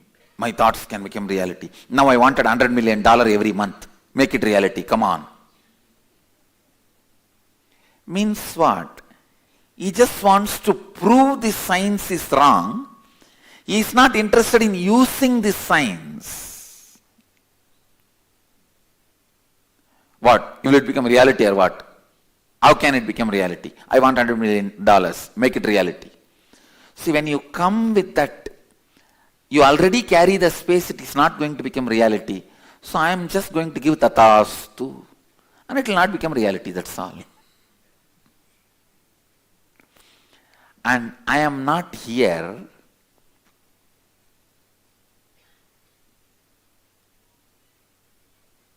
throwing any challenge, trying to establish my supremacy over you, because I am not here to throw a challenge or establish my supremacy over you.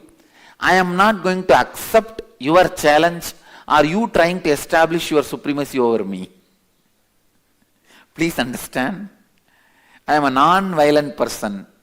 Neither I will be violent nor I will allow you to be violent. That is a simple truth. I am here to educate you. Whoever wants, you can use this science. And I tell you, this science is 100% foolproof, time-tested intelligence. It's a straight science. Don't approach it to prove it wrong. When you are approaching it to prove it wrong, you are asking that as a boon. Swamiji, please, I want to prove the science is wrong. Then I will say tathastu. In your life it will be proven wrong.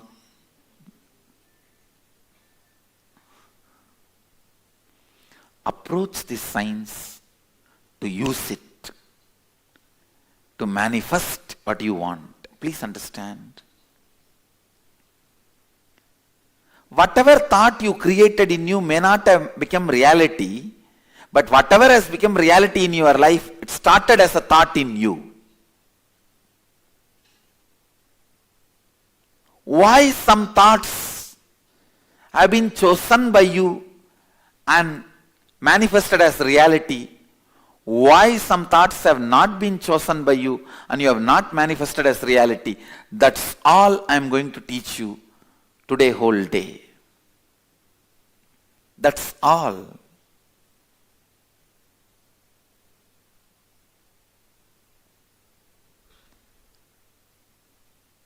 Some basic truths, whether you accept or not, understand or not,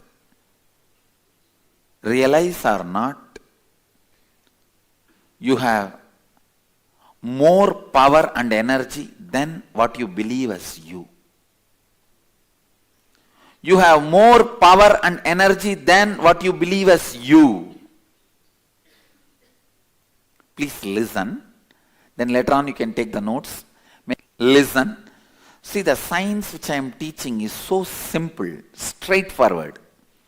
Even if you listen once, it will become part of you.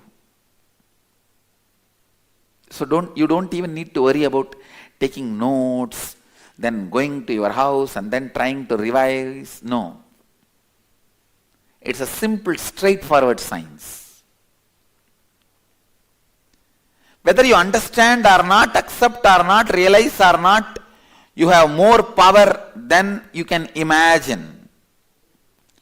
You have tremendous potential energy inside you, which you have not realized or made it into reality.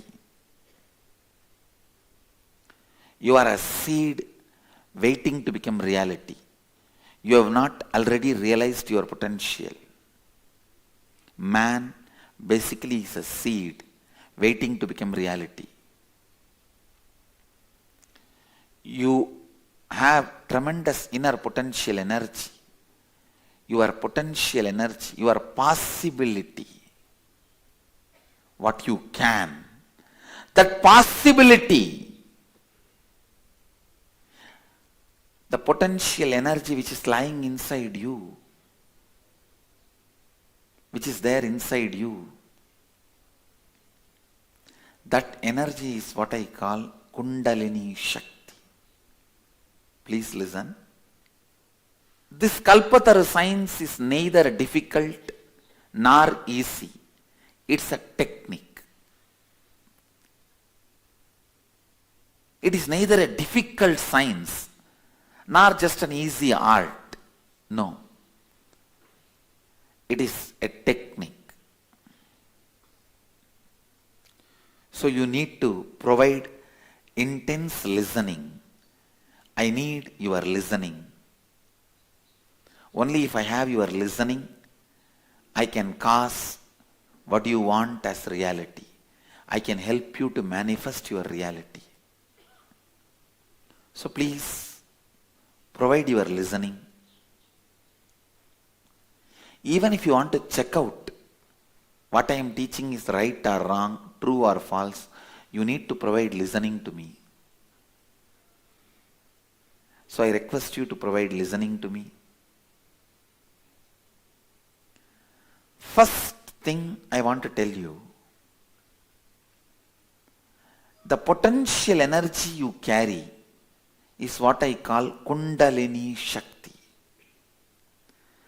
Whenever your Kundalini Shakti associates itself with certain thought, you make the thought into reality. When your Kundalini Shakti does not associate itself with any thought, you don't make the thought into reality. Listen. Please listen. Whenever your Kundalini Shakti associates itself to a thought, you make the thought into reality.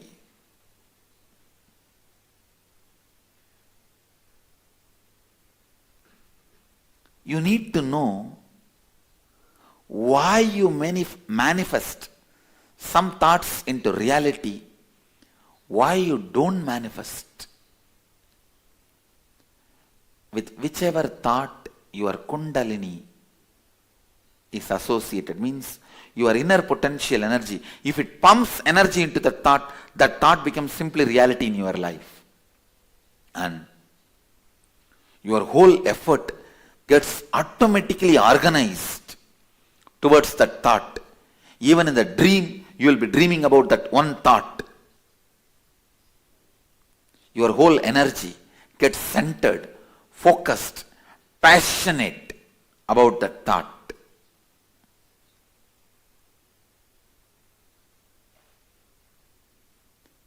All I am going to do today is just help you to understand this science, how to infuse Kundalini Shakti into one thought you want to cause as reality, you want to manifest as reality. Please understand, I am going to help you to give a boon to yourself. You are going to give one boon to yourself. You are going to manifest one reality for yourself.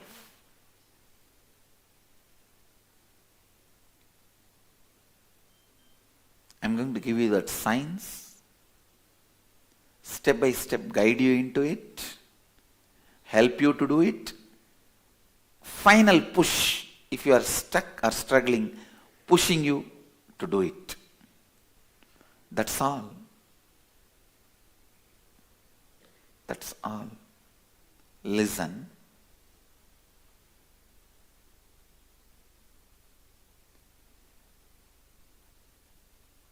The thoughts, when it raises in you,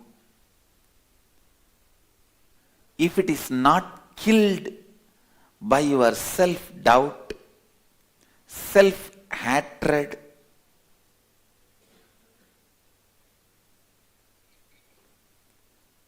self-denial, that thought can become reality. That thought can be manifested as reality.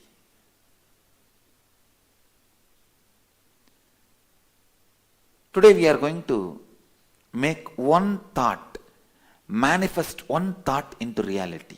Please understand, it can be anything. It can be related to your health, or wealth, or relationships, enlightenment, contentment, fulfillment, completion, whatever it can be. Please understand, I am not over promising. I am not overselling. Understand? Whenever I start a program, people always feel I am overselling. Whenever I end the program, people always feel I undersold.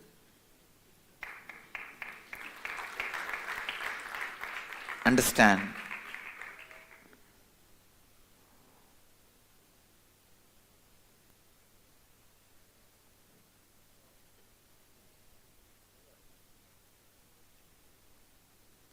Whatever you want, it can be. Any one thought, today I'll teach you the science of manifesting that into reality.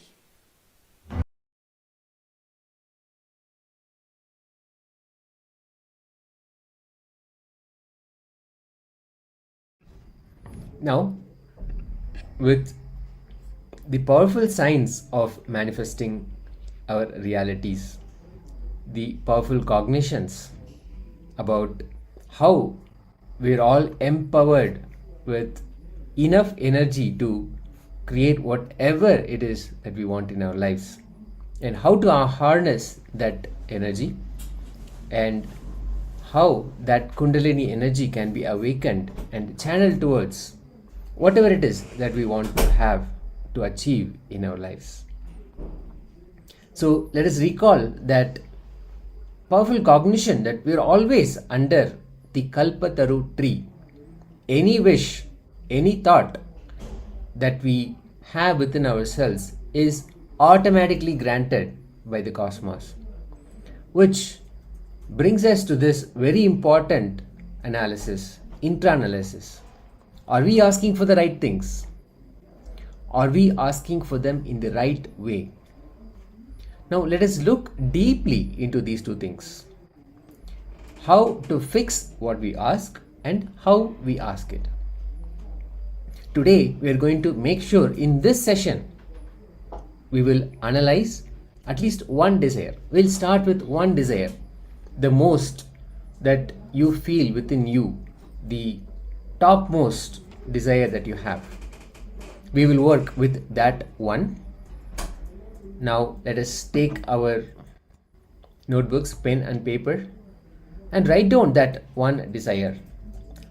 Let's make sure that it is one and not more than one, just to ensure that all our energies, all our process, everything is geared and channeled towards that one desire and making that into our reality.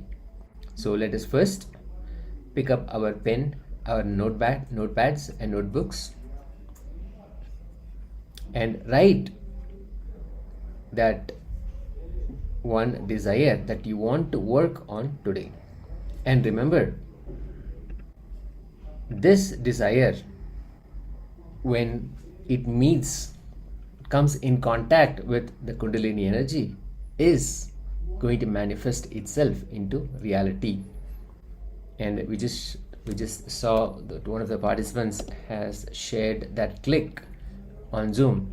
Whenever your Kundalini Shakti associates itself with thought, that thought becomes reality. Ma Shukra has shared it. Thank you so much.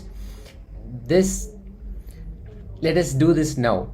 This desire that we are going to write, along with the signs of awakening our Kundalini, that energy, the inherent energy that we all carry, how to make that as reality. So let us all write that one desire. If you would like, you can share that here also, what you have written.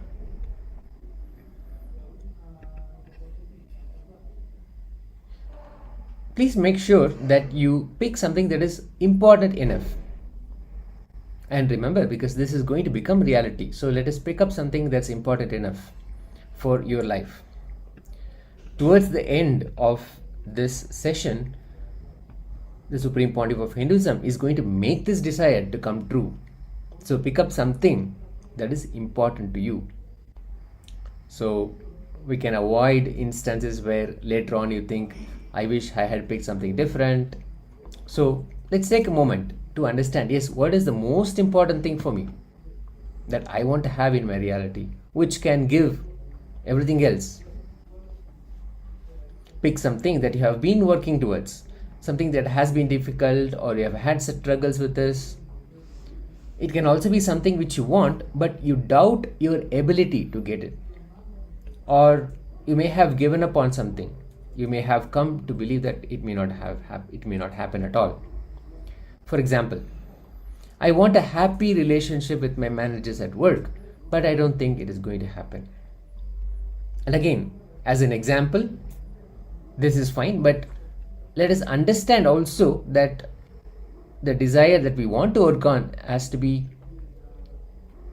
important enough for your life. Let it be something that is really at the core that you really, really want.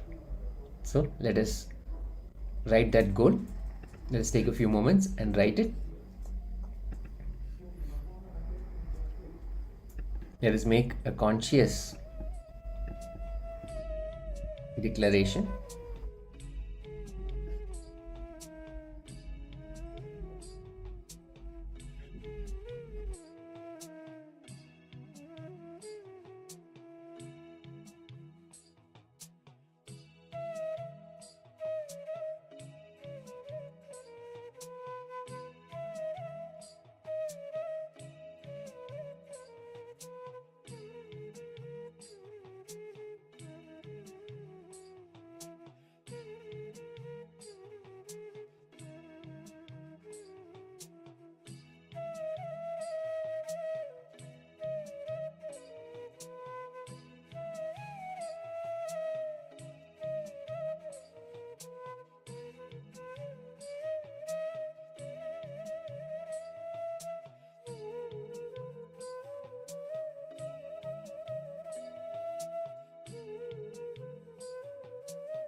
Yes, Nityananda everyone.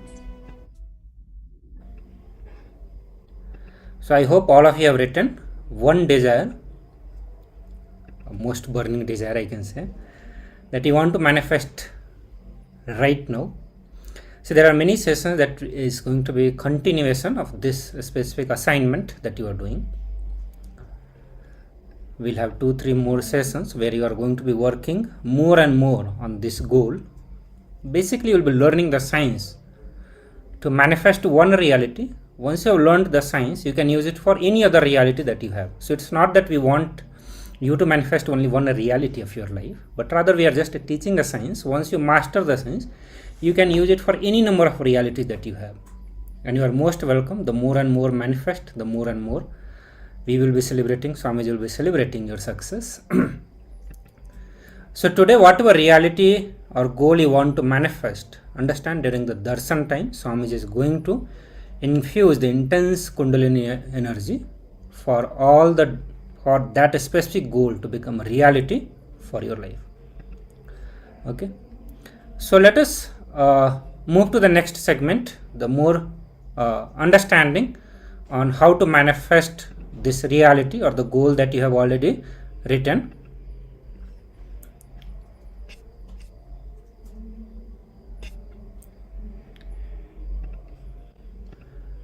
Okay, so in this session we are going to be learning about how we wrote our story and why some thoughts become a reality and others do not, and what are the incompletions. So we are going to be introducing this term incompletions, self-doubt, self-hatred and self-denial. Okay, so these two terminology may be new to you. We are going to introduce that also. And also I request all the participants to be more interactive. If you feel like you are not able to understand anything, please message us, drop a message in the chat. And if you need to understand something in more detail, please do write all that to us. Okay, and if you feel that we are going too fast, you can write that also. Okay. But let us have more and more interactive sessions. And also, whenever you are watching the satsangs or the discourses by the Supreme Pontiff of Hinduism, we have picked up the various powerful cognitions from the various discourses that Swamiji has delivered during the private sessions, during the programs, during the public discourses. All that has been compiled, and while you go through, you do share the powerful cognitions and clicks that you are getting. So you can be continuously sharing all of that, like how Shukrani said, shared in the chat. So all of you continue to participate. Even if you don't know English, nothing to worry, you can type in the Chinese language also. We'll just use the Google Translate and understand what you are sharing. So let us understand what is incompletion. And very frequently we are going to be using this term incompletion. I can say during the entire course of your life with Swamiji, we are going to be using this word incompletion, completion, incompletion, completion. Okay, so it's very important that all of you cognize or grasp it. Okay, so Swamiji said that people who want to enslave you constantly brainwash you with the idea that life is full of impossibility and difficulties, and says, why do you think that all over the world, whether it's Bollywood, Hollywood, the rags to riches story is such an attractive story? Everybody celebrates the person as a hero. Why? Because we feel that it is impossible. We feel that he has made impossible as a possible. So whoever is the hero in the movie or the serial, we celebrate his success because we think that he has made something impossible into possible. The Supreme Pontiff of Hinduism says that nothing is impossible. Even if you are stuck with the idea of impossibility or impossible, even brushing your teeth is impossible. So if you start cognizing that life is impossible, even a simple act of brushing your teeth will become impossible. So why we are stuck with certain ideas, certain belief or certain cognition in our life? If we think a little bit about it, we can see that how our thought patterns are shaped by our past. I'll repeat it again, that if we think a little bit, we can see how our thought patterns are shaped by past. Our current cognition is filled with understanding of the world we have from our past. So all the belief, the idea, thought patterns that we have is something that we have built in our past.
So sorry for the technical glitch.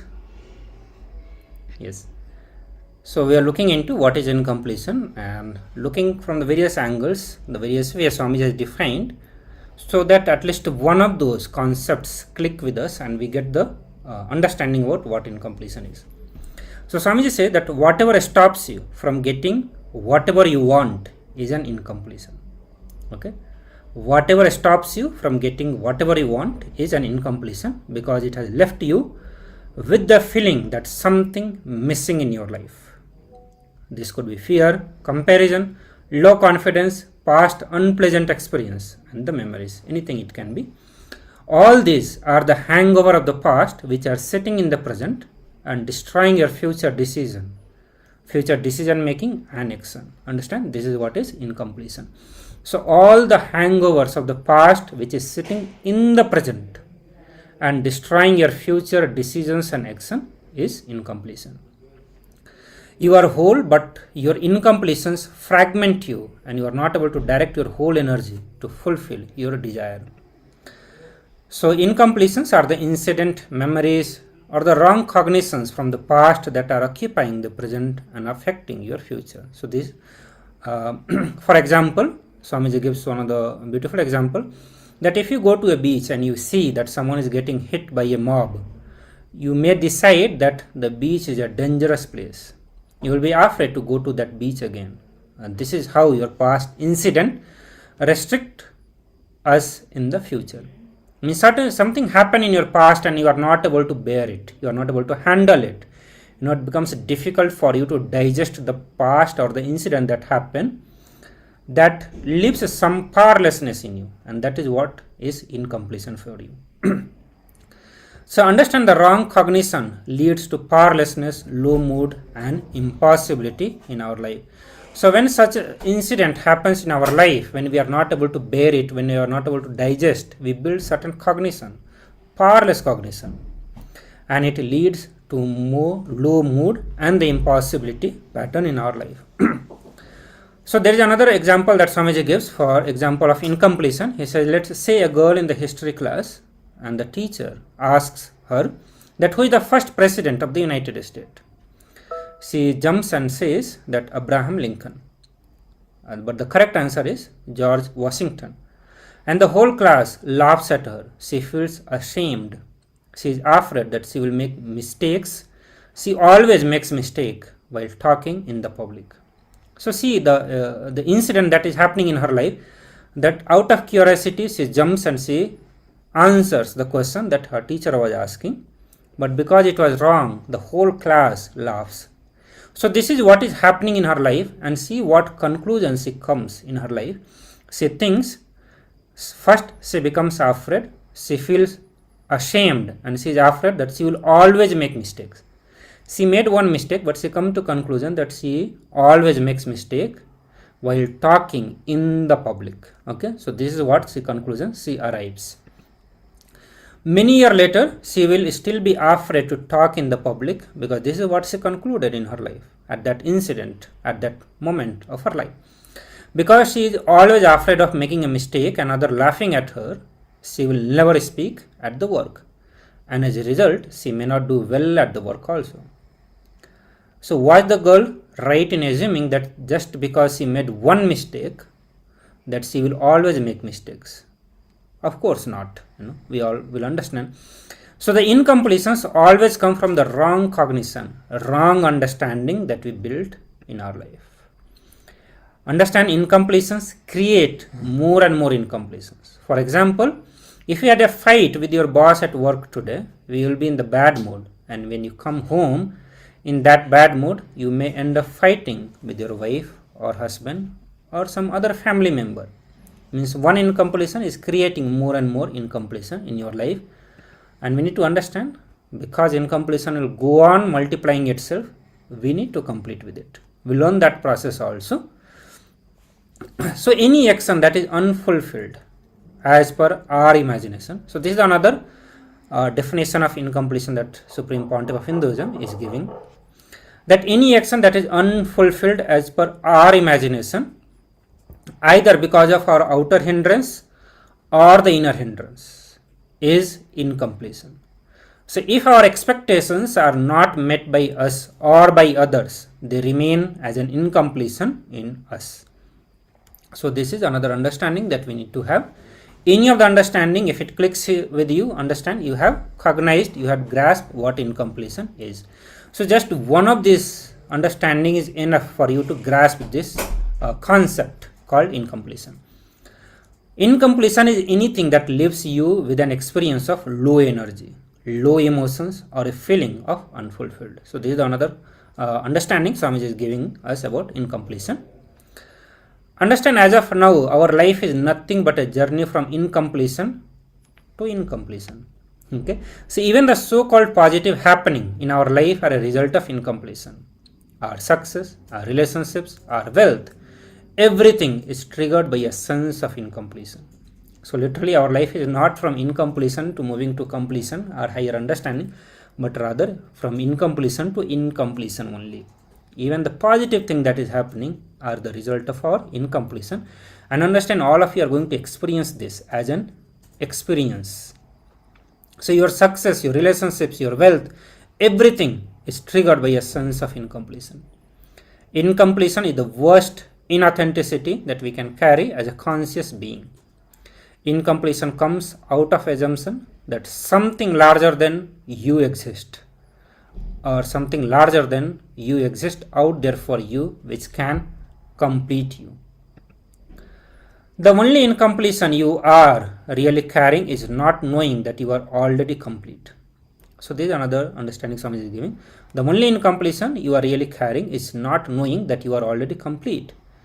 It is this one incompletion that expresses itself as your fear, your greed, your anger, your jealousy, and your depression. So every powerlessness, every form of powerlessness that you experience in your life is born out of this one understanding, that you are not complete, that you think that you are not complete.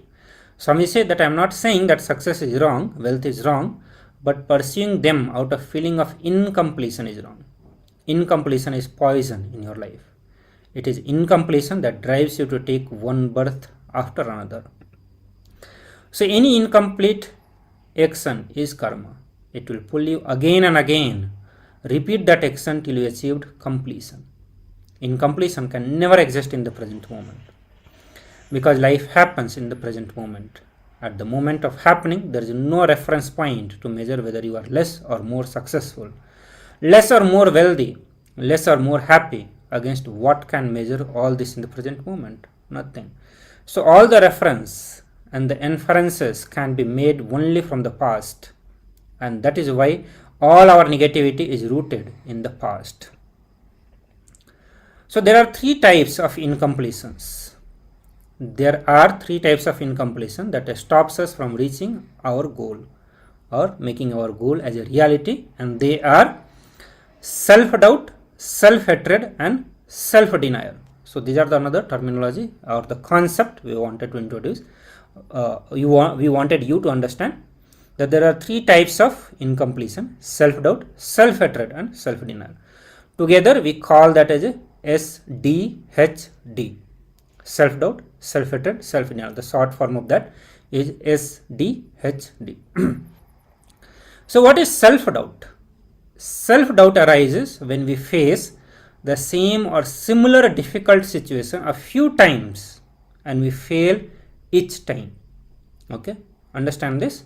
Self-doubt arises when we face the same or similar difficult situation a few times and each time we fail into that. For example, we wanted to learn a game, say the chess, and we start playing against other. If we lose once or twice, we may get right back and try to win the next time. If we lose a few times in a row, we may start doubting our ability to learn or excel in the game. Means you are trying the same action 10 times and every time you fail, and then you may come to this conclusion that I think I am unable to learn this or excel in this thing. We assume that because we failed a few times, we will continue to fail, and this is the root of self-doubt. Okay.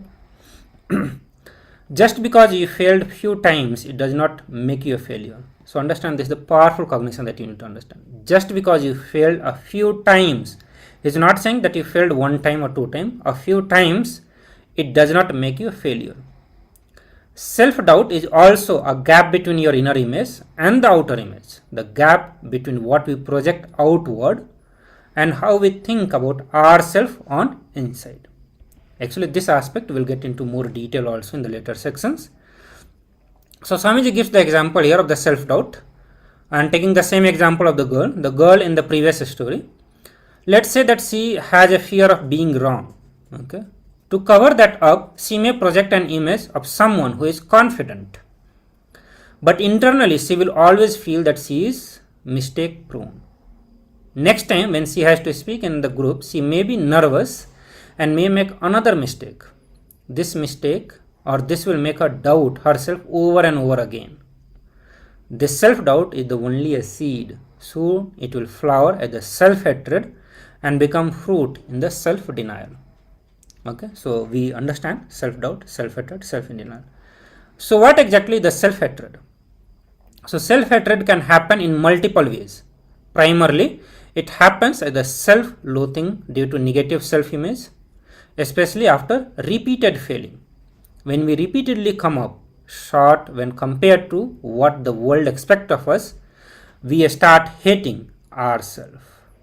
So understand the self-hatred, we all have this. Understand self-doubt, self-hatred, self-denial is the main enemy why we do not manifest anything that we want to our life, or why we have misery, why we have pain, why we have suffering, anything bad that you can think of. Understand the root is self-doubt, self-hatred, and self-denial. And that's why it's very important that we all understand these concepts. So self-hatred can happen in multiple ways. Primarily, it happens as a self-loathing due to negative self-image, especially after repeated failing. When we repeatedly come up short when compared to what the world expects of us, we start hating ourselves.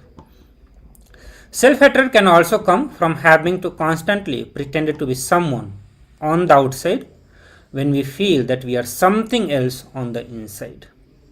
like the girl was projecting to be more confident and intelligent, but inside she feels afraid, and she feels that she will always make mistakes. So there is a gap of what she projects to the outer world and what she believes in her world. So it can also happen when our outer image clashes with the other image of us. Means when she is making the mistake, the whole class was expecting her to be correct at that moment. She should be giving a right answer, but she is not able to do that. So this is what Swami is saying, that it can also happen when our outer image clashes with the other's image of us. So usually when this happens, it is because we want others to see us in one way, but they see us differently. See, usually this image is close to our own image. So when we feel that we do not deserve something, it is usually the expression of the self-hatred. So this is how you are going to be recognizing whether those thoughts are self-hatred or self-doubt or self-denial.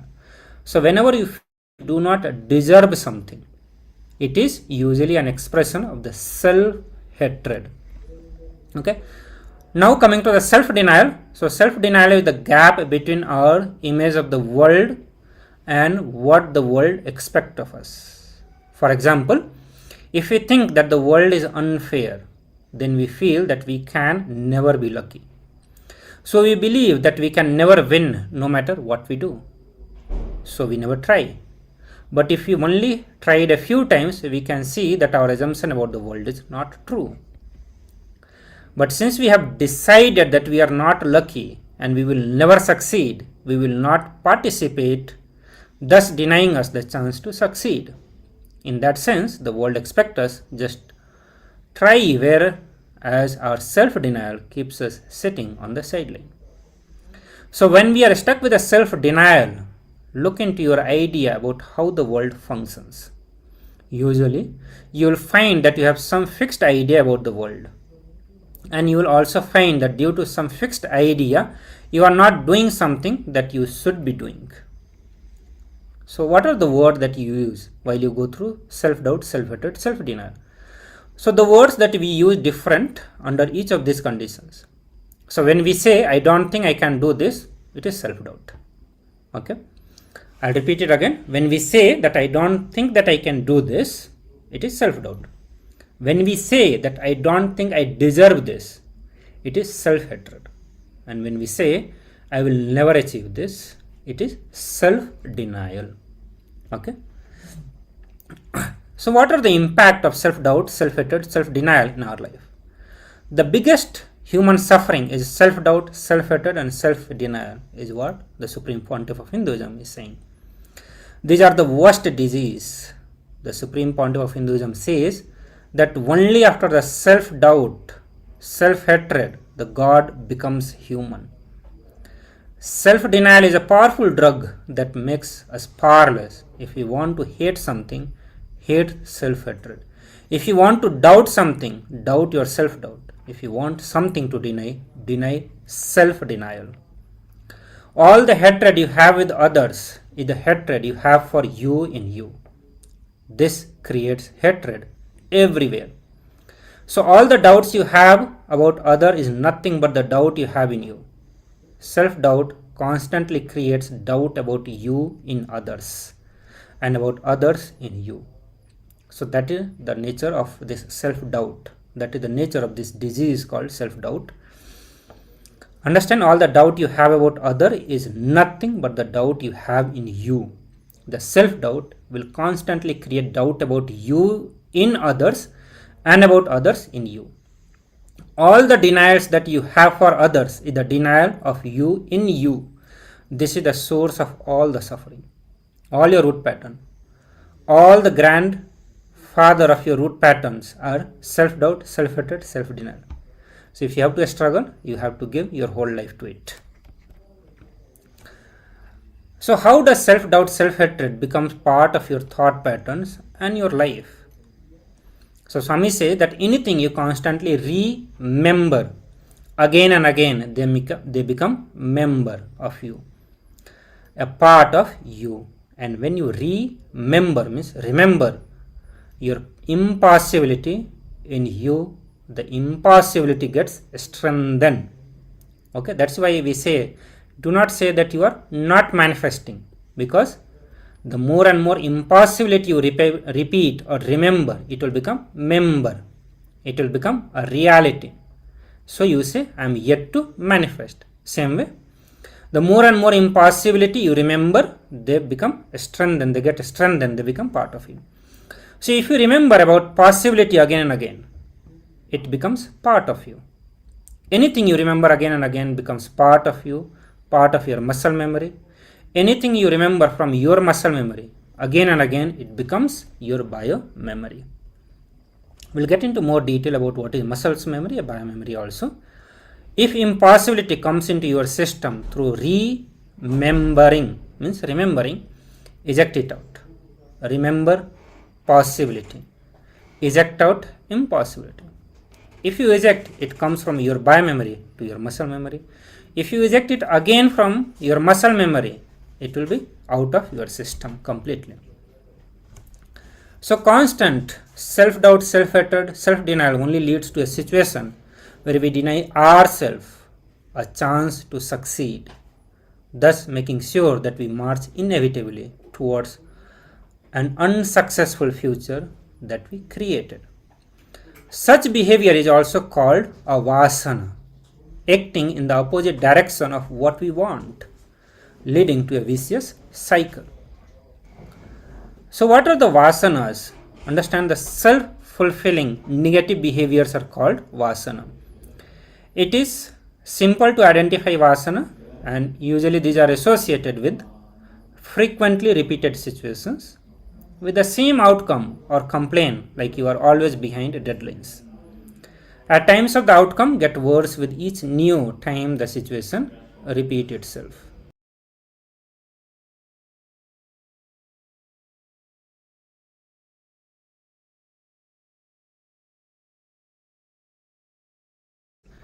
So Shukra is sharing that I don't think I can do this is self-doubt, I don't think I deserve is the self-hatred, and I don't think I will achieve this is the self-denial. Yes, correct, ma. Oh, ma Guru Prasadini is back. Welcome, ma. So self-fulfilling negative behaviors. So when we identify such a situation, ask yourself, what is your belief that keeps you in this loop? For example, a person who believes that his manager does not like him will repeatedly act defensively in front of his manager, no matter what the situation is or no matter what the issue is. When the person acts and speaks defensively, he will use words that keeps his relationship with his manager in a poor space and never improving it. And that is how you continue to make that as a reality. So often such a behavior loop will reinforce the wrong belief over and over again, with you fulfilling that you have some proof for your belief. Your belief will get stronger and stronger in progression till you cannot see it any other way. The Supreme Pontiff of Hinduism, Swamiji says that the karma is nothing but our belief in impossibility. Thus, constant self-doubt, self-hatred, self-denial builds karma in us constantly. So now, let us get into understanding what is completion. So we understood what is incompletion, the different types of incompletion, which is self-doubt, self-hatred, self-denial. Through various examples, we understood about this and the vasana, and then coming to the terms, which is completion. One of the most powerful concept which is going to be used till you get enlightened. And we are going to use very frequently the term completion. Okay. So till now we saw the devastating effect of incompletion and self-doubt and self-hatred in our life. And so what is the way to get out of the default future which we are heading towards, which we are all heading? So, and is there any way to complete with self-doubt, self-hatred, self-denial? So yes, we have it, and for that only we are here. So the process to get out of all this is called completion. So completion is nothing but looking at the past with a new cognition. It may sound very simple, but it is very deep, powerful, and has a strong scientific backing. And it is from the Shastra, where Paramashiva himself has revealed the science. So to understand completion better, Swamiji says that let us look at what cognitions can do, because that is what we are talking about, that completion is nothing but looking at the past with a new cognition. So we are going to look into what cognitions can do to understand better cognition. So we all know that the way any situation occurs to us is completely determined by our previous knowledge or the history or the context or the experience, so on. So in fact, we almost always react in a very fixed way when it comes to reacting in a certain situations. So how often we have made the same mistake over and over again. So if we just give a little bit of time, we'll see that we go on making the same mistake again and again. To understand the effect of the past on our cognition, let us take the example of girl in our previous story. So for her, every meeting may feel like a high risk, life and death situation. For someone else who is in the same meeting, who does not share her fear of the public speaking, the situation can feel like an opportunity to make a great impression, influence others and get the things done. So it is as if two people are living in the two different worlds. The first girl, cognition has severely bound her. She is unable to see any options in that situation because she feels that she will make fear and people are going to laugh. She feels that she is going to make mistake. So this situation is really going to be life-threatening, tense situation for her. She will only see one way to act in that situation and it leaves her powerless. And this is what is called as a binding cognition. And the opposite of binding cognition is liberating cognition. So liberating cognition gives people options in any situation. It is a way of looking at the world that empowers people as opposed to making them powerless. So every situation, understand every situation in our life can be a powerless cognition, a liberating cognition. So again, Swamiji gives another example here. So let's say a 60-year-old man was let go from the job that he had held for 30 years. So there are different ways all of us are going to react. Okay. So but the old person could have seen it as a sorry end to a career. This is called binding cognition. Or he could see it as an opportunity to do something that he always wanted to do in his life.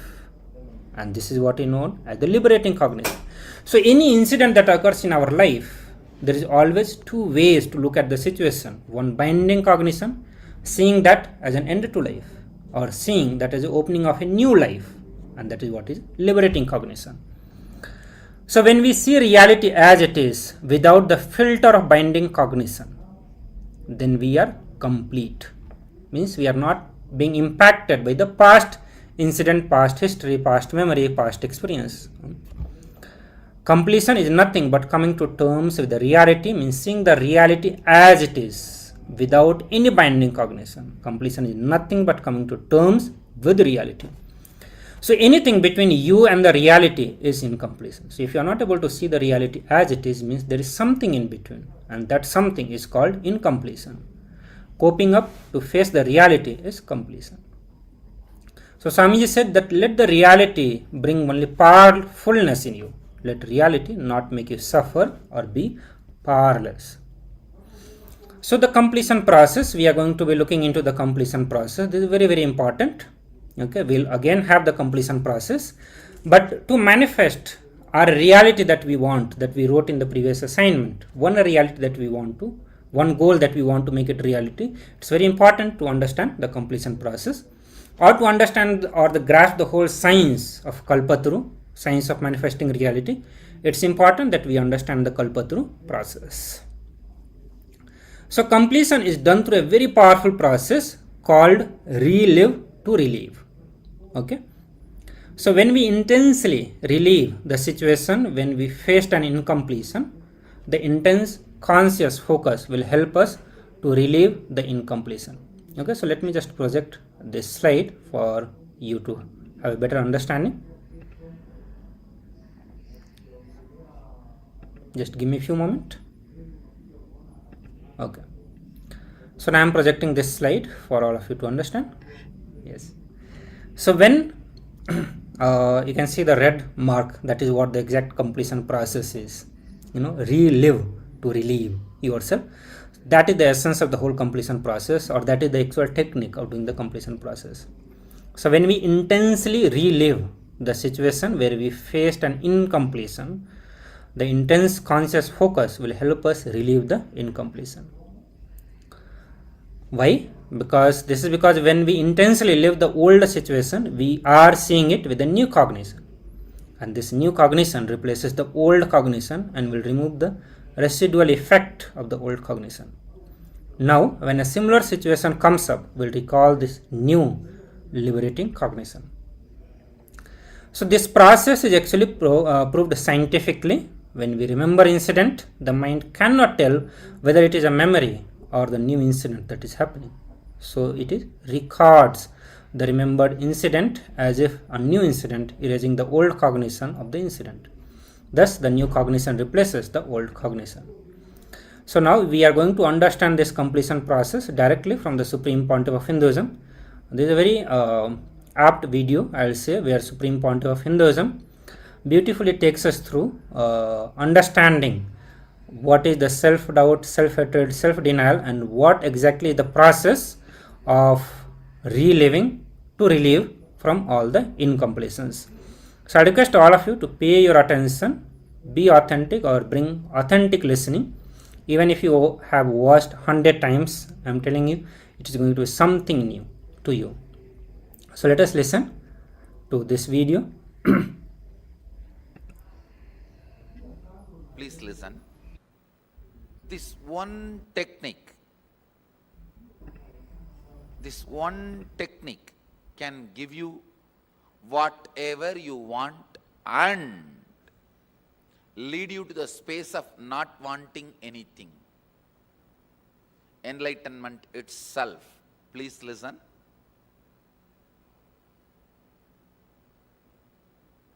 Mahadeva, Shiva, directly initiates this technique to Parvati. This one technique can give you health, wealth, happy relationships, whatever miracles you want in your life, and ultimately enlightenment itself. Please understand, I am not lying. I am not giving you false hope. I am not giving you too much of promises. I am stating the straight fact, straight truth to you. Mahadeva himself, Shiva himself, gives this technique to Parvati in Shivahama. Shivahama is a large literature. Techniques Mahadeva himself taught to Devi, Parvati.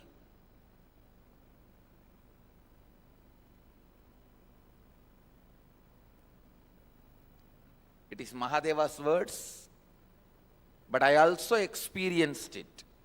So I also stand for this technique and the truth revealed in this technique. This is from Shivahama, the portion called Shivajnanopanishad, Vijnana Bhairava Tantra, 94th verse, 22nd technique. Mahadeva is beautifully describing. I'll explain this technique and then give you exact procedure, how to do it. Please listen carefully. Chittat yantaha kritir nasti mamantar bhavayet iti vigalpanam abhavena vigalpair uchito bhavet.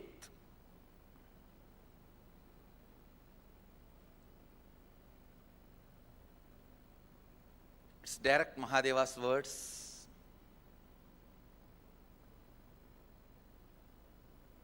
I'll read out the translation. Consciously feel within the mind stuff of past memories of incompletion with its activities as mind, intellect and ego are not existing in me. By contemplating this way in your inner space, disidentify from the past impressions and memories of incompletion. Put your active attention at the space of the past happening. Relive these imagined impressions and memories of incompletion. Then the mind stuff, having fully ceased from its present characteristics of forming thought patterns and cognitions, is complete. Thus you become complete and achieve the original space of complete completion. Now I'll give you exact method. I've read out the original verse and translation just to tell you it is not my discovery. The technique is from the original Vedic tradition. I am only contributing the permutation combination, means how to do it. Only that is my contribution, but the original knowledge is from Vedic tradition. I'll give you an example of incompletion. For example, actually, this is one of the main example I use because I directly saw one person suffering with this problem. One person, when he was a kid, 7 or 8 year old, was walking in the beach with the father. He saw few fishermen fighting with each other. The fight ended in murder. One fisherman got killed. One person was killed. Naturally, the kid ran away from the scene. When he met me, he was at least 40. He says, even now I can't go to beach. Even if I crash beach in the car, I'll have that same palpitation, fear, same engrams coming up. Understand this situation. When I narrated this situation, how many of you feel you also have like this some patterns? Raise your hand. That's all. Now listen.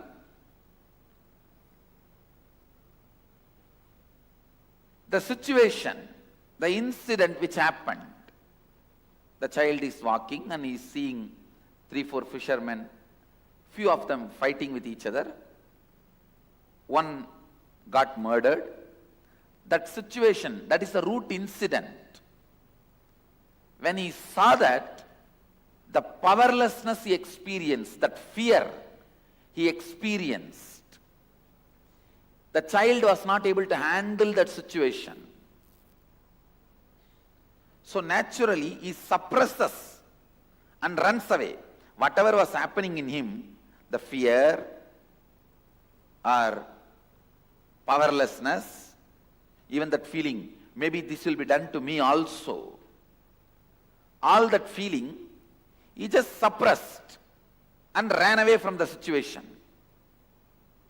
Understand?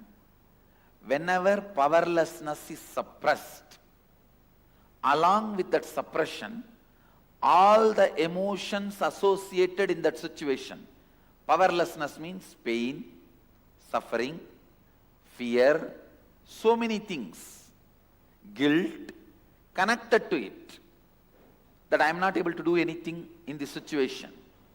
So many things associated with it. All that also gets suppressed.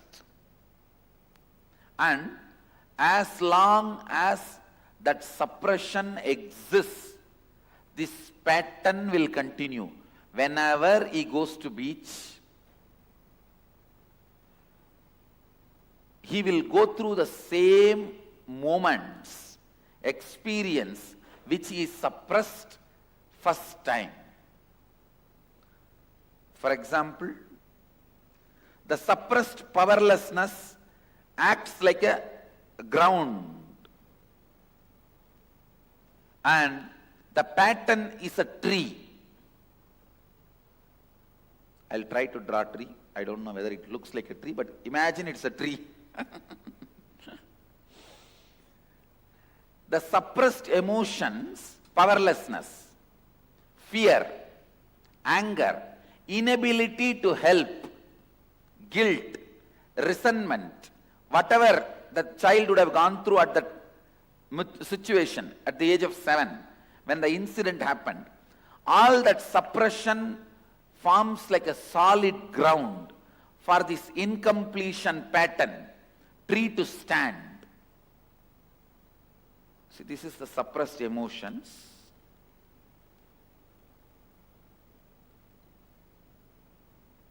Suppressed emotions and powerlessness.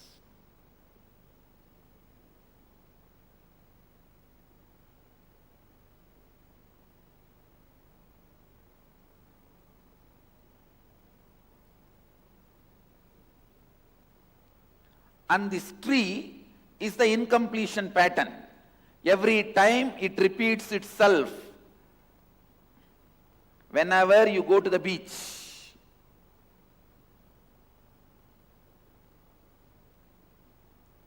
the experience repeating itself, the fear repeating itself, that attack, panic attack happening, that is the incompletion patterns. Listen.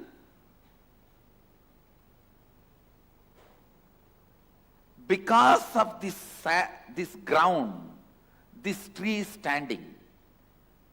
If you relive that incident, listen here, later on you can pen down, please listen.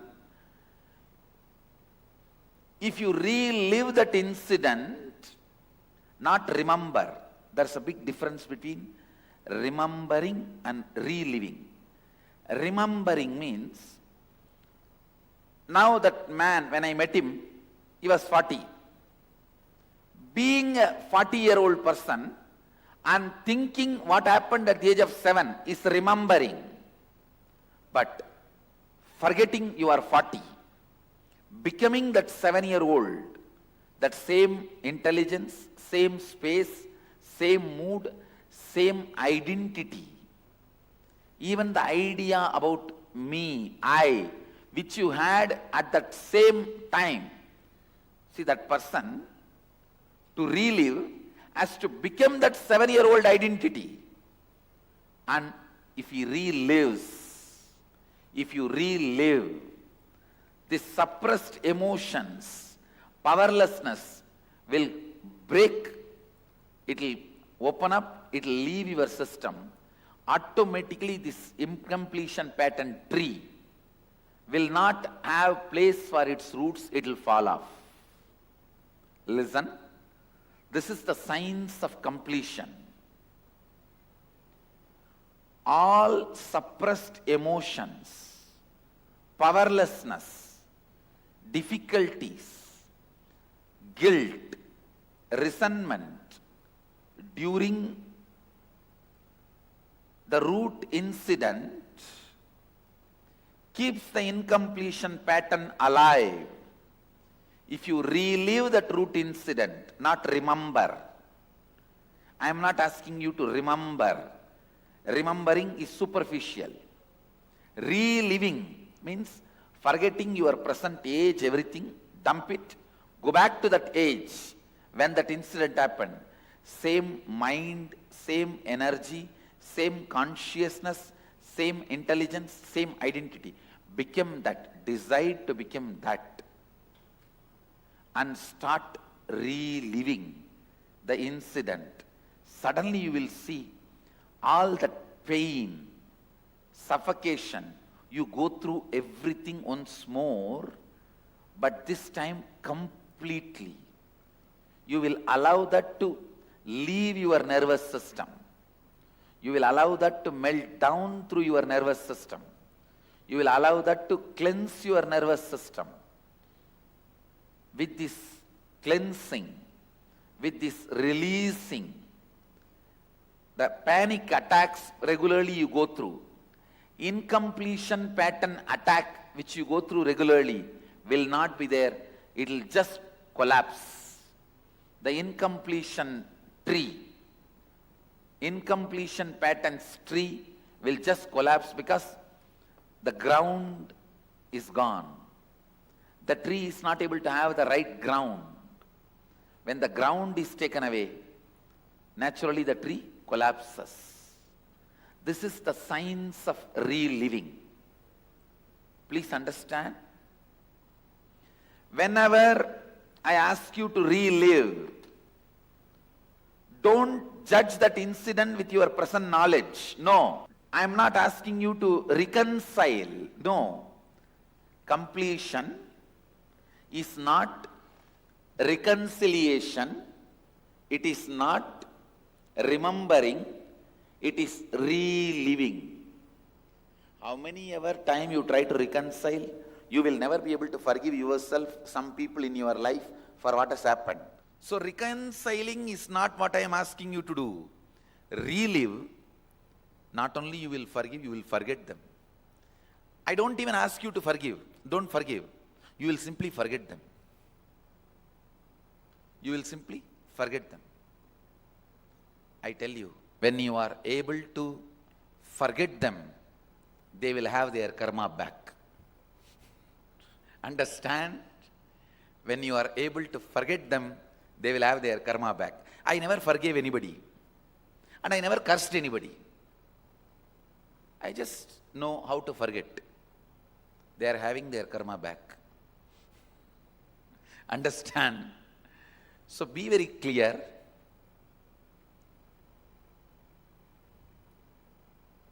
Incompletions create emotional knots.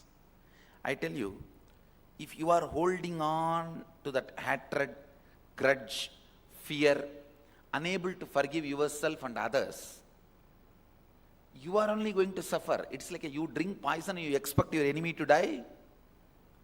No, that's foolishness. I never get agitated. I just make them get agitated. I just agitate them and leave it. Forget. You will be living in your space. They will only be getting agitated. Whoever has attacked you or tortured you. So listen.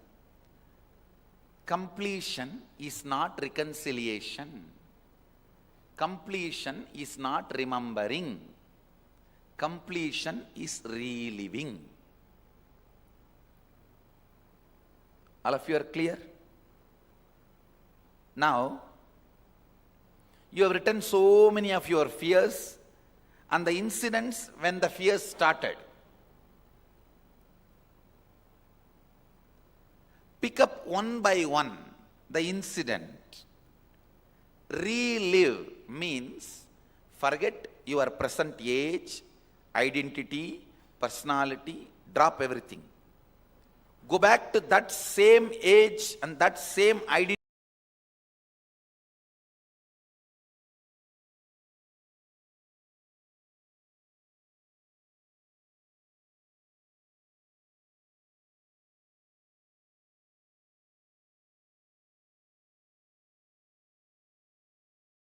Yes, Nityanandam.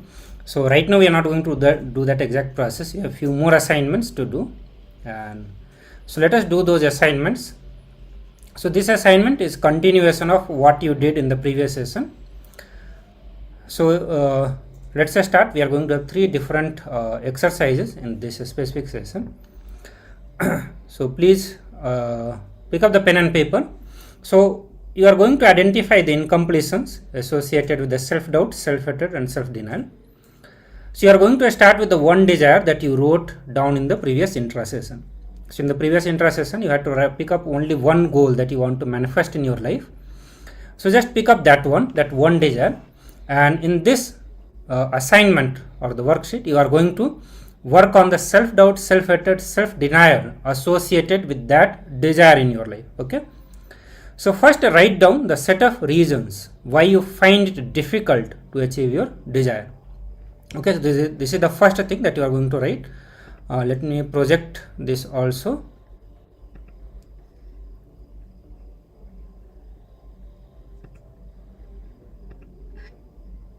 Yes.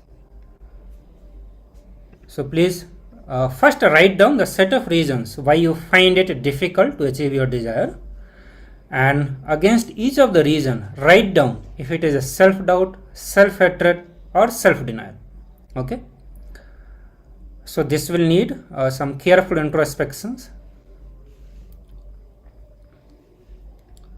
and sometime it can involve more than one, perhaps all three. So some of your thoughts that you have, it can be self-doubt, self-hatred, self-denial, all. So for example, if you write, I want a promotion but I am not as skilled as I like to be. Okay, so the next question is, what is stopping you from acquiring the skills needed? Again, if the answer is I don't think I can learn the skills, understand it is self-doubt. If the answer is I do not think I meant to learn it, then it is self-denial, since you are tying your ability to do something with how you see functioning of the world. Okay, so this is self-doubt. So for each of the item in your list, analyze depending on whether it is self-doubt, self-hatred or self-denial. Write down the belief and the images and the gaps between them. For example, the belief I don't think I can learn this skill could be based on the inner image that I am not good at learning or I am not good enough. Okay, and then you write what is the source of the belief. So I will say first write down what is being projected on the screen, and then we will move to the next part of it so that you can follow up it, you can follow along. So please write it down, what is being projected. So understand, the one desire that you picked in the previous assignment, we are going to work on only one desire. So do not focus on any other goal, any other desire that you have in your life, just one. So we will work with that one desire. So please do it now. We'll give you a few minutes for this.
Yes, let us now move to the next step in this worksheet. So we must start identifying incompletions associated with this self-doubt, self-hatred, and self-denial. So for each of the things that you have written down in your list, analyze whether it is self-doubt, self-hatred, or self-denial. Write down the belief and the images and the gaps between them. For example, the belief, I don't think I can learn this skill.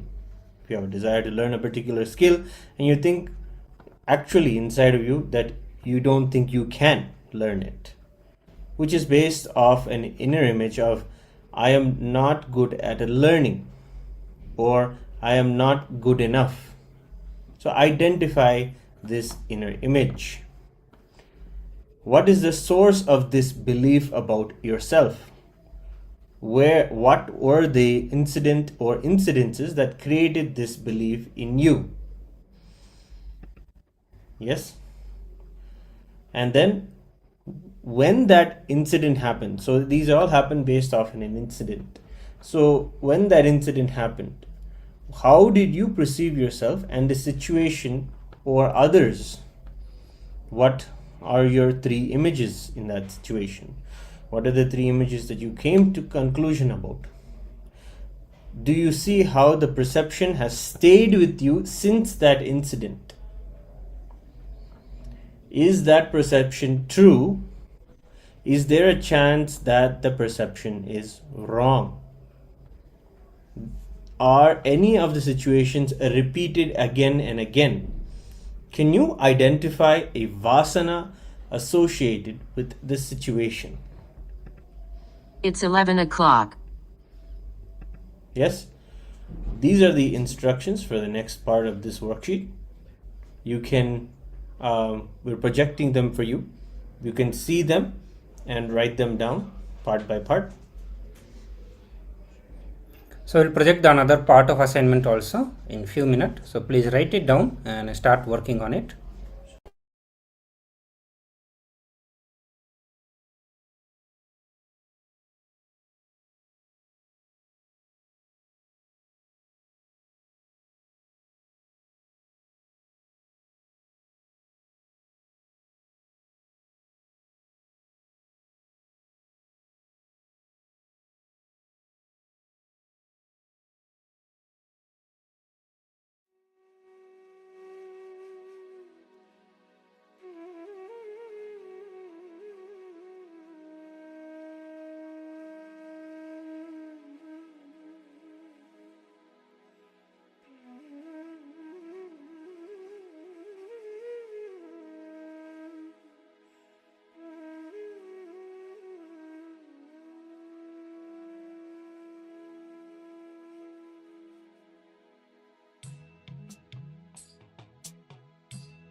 Yes.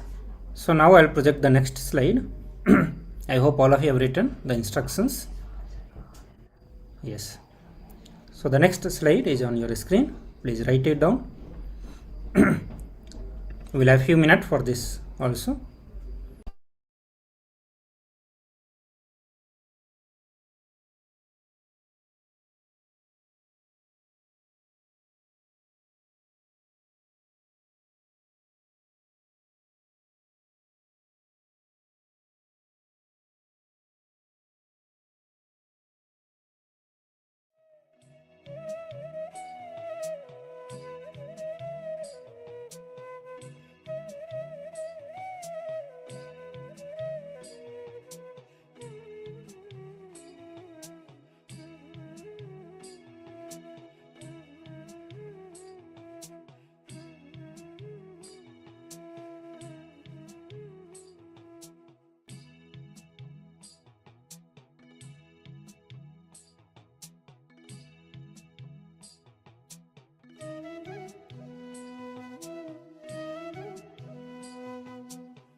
Nityananda everyone.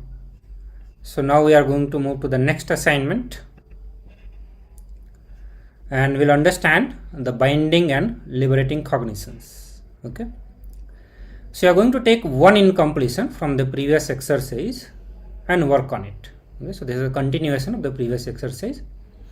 Take any one incompletion and in a sheet of paper make two vertical columns and label the left column as the binding cognition and the right column as liberating cognition.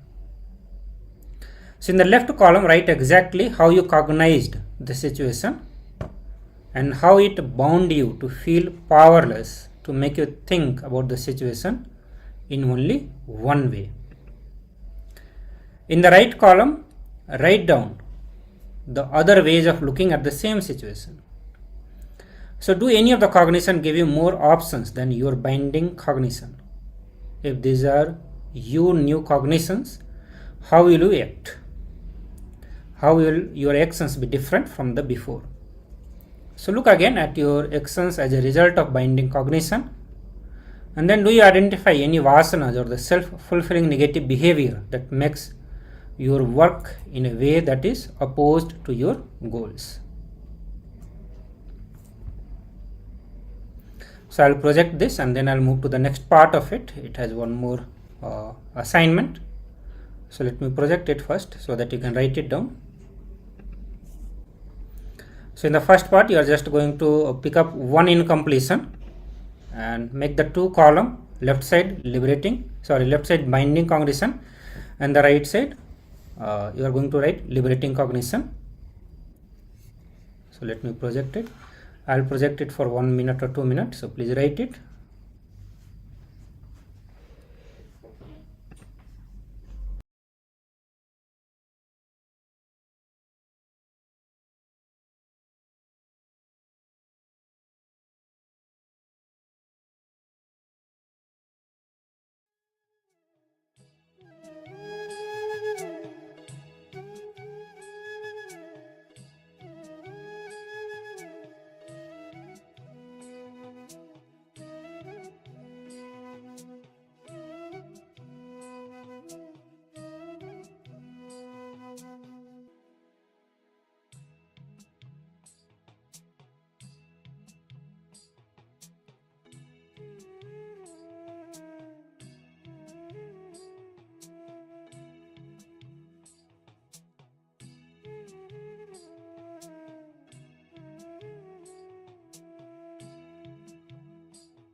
Yes, Nitan, everyone. So now I have projected the second part of this assignment, the second part of it.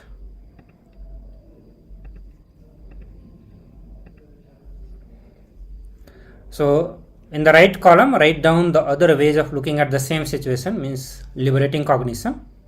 Like how we gave the example that a person who was fired from his job at the age of 60, there are two ways he can look at the situation. One, like his life is over, whatever he did for last 30 years, now the life has come to an end, or he can see that as a possibility to do something which he wanted to do in his life.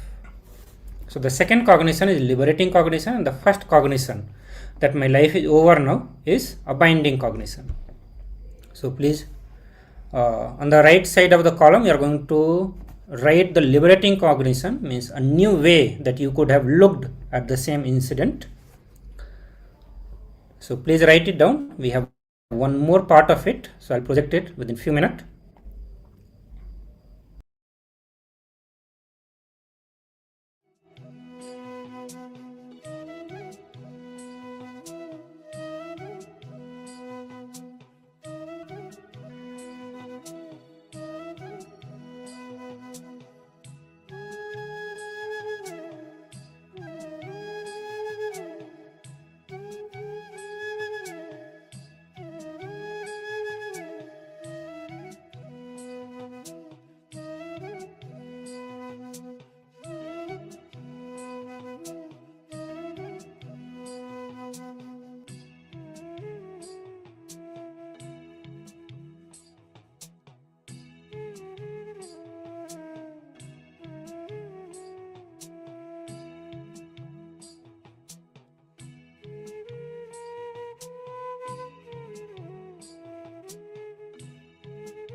Yes, Nityananda everyone, please relax now.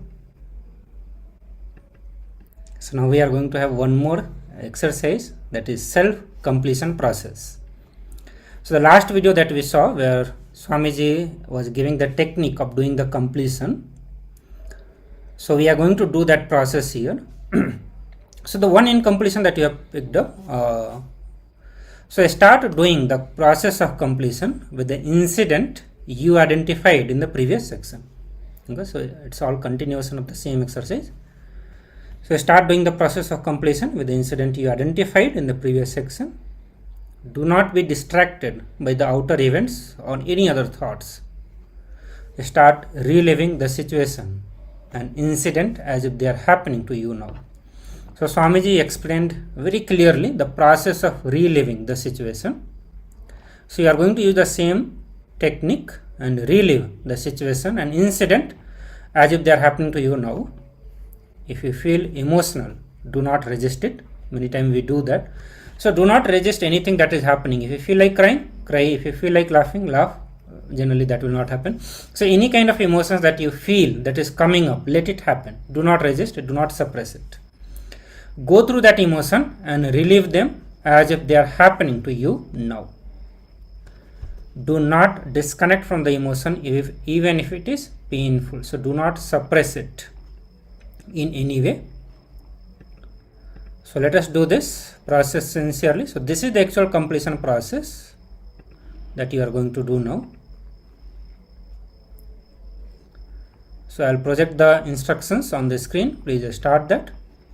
So this is the process of doing the actual completion.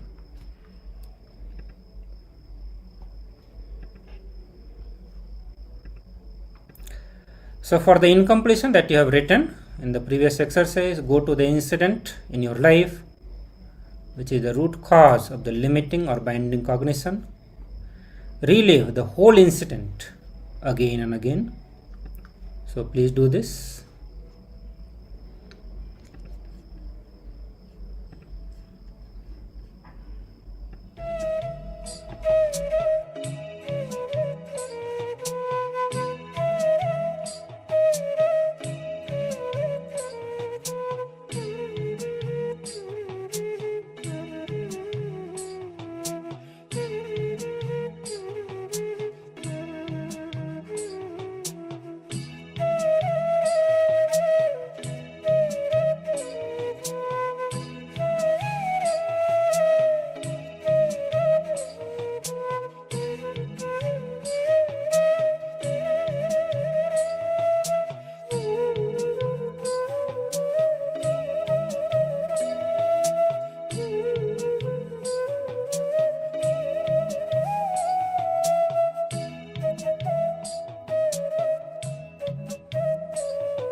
Nityananda everyone.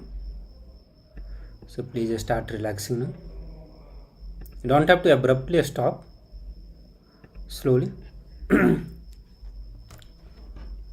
So please take a few moments to settle down from this completion process. We are going to have more powerful cognitions.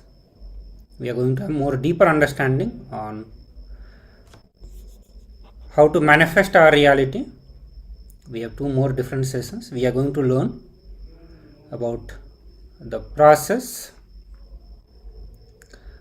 on how to manifest your reality, and then we have the Kalpataru process, the exact process of creating the space to manifest your desired reality. So I request all of you to come back, settle down, relax from the completion process. We'll get into the power manifestation now.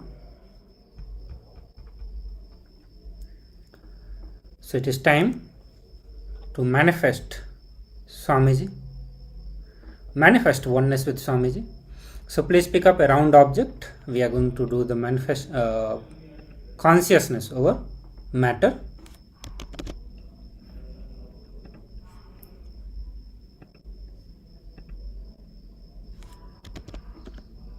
So please pick up the round object.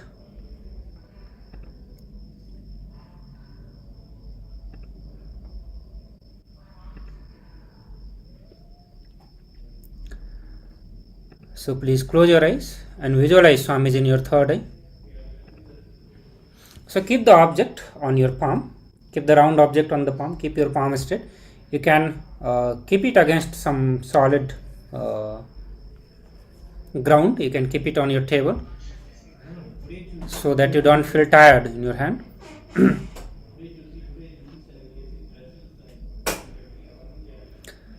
Visualize Swamiji in your third eye. Chant Mahavakya intensely and loudly. Let Paramashiva manifest as he wants. So be in the Paramashanta Swarupa, the ultimate state of unclutching. Understand, when Paramashiva manifests, he will heal many of your incompletions. Your past memory, the past emotions or the painful emotions, the fears that you have, which you have been working for last 1 or 2 sessions. You have written down many of your incompletions, the past memory, the pain that you have in manifesting your desire. So when Paramashiva manifests, he will be healing many such pains and emotions to manifest your desired reality. So let Paramashiva manifest as he wants. You continue to hold the visualization of Swamiji and chant Mahavakya intensely and loudly.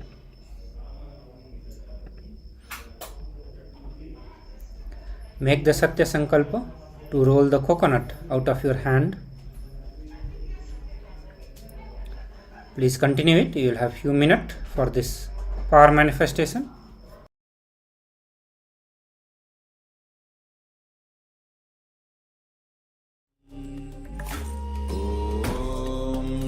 Nityananda Paramashivoham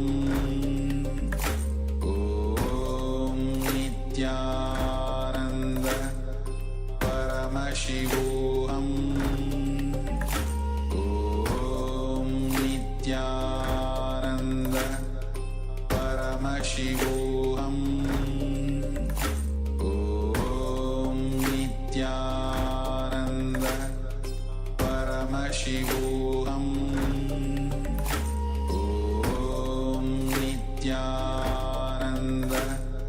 Paramashivoham Om Nityananda Paramashivoham Om Nityananda Paramashivoham Om Nityananda Paramashivoham Om Nityananda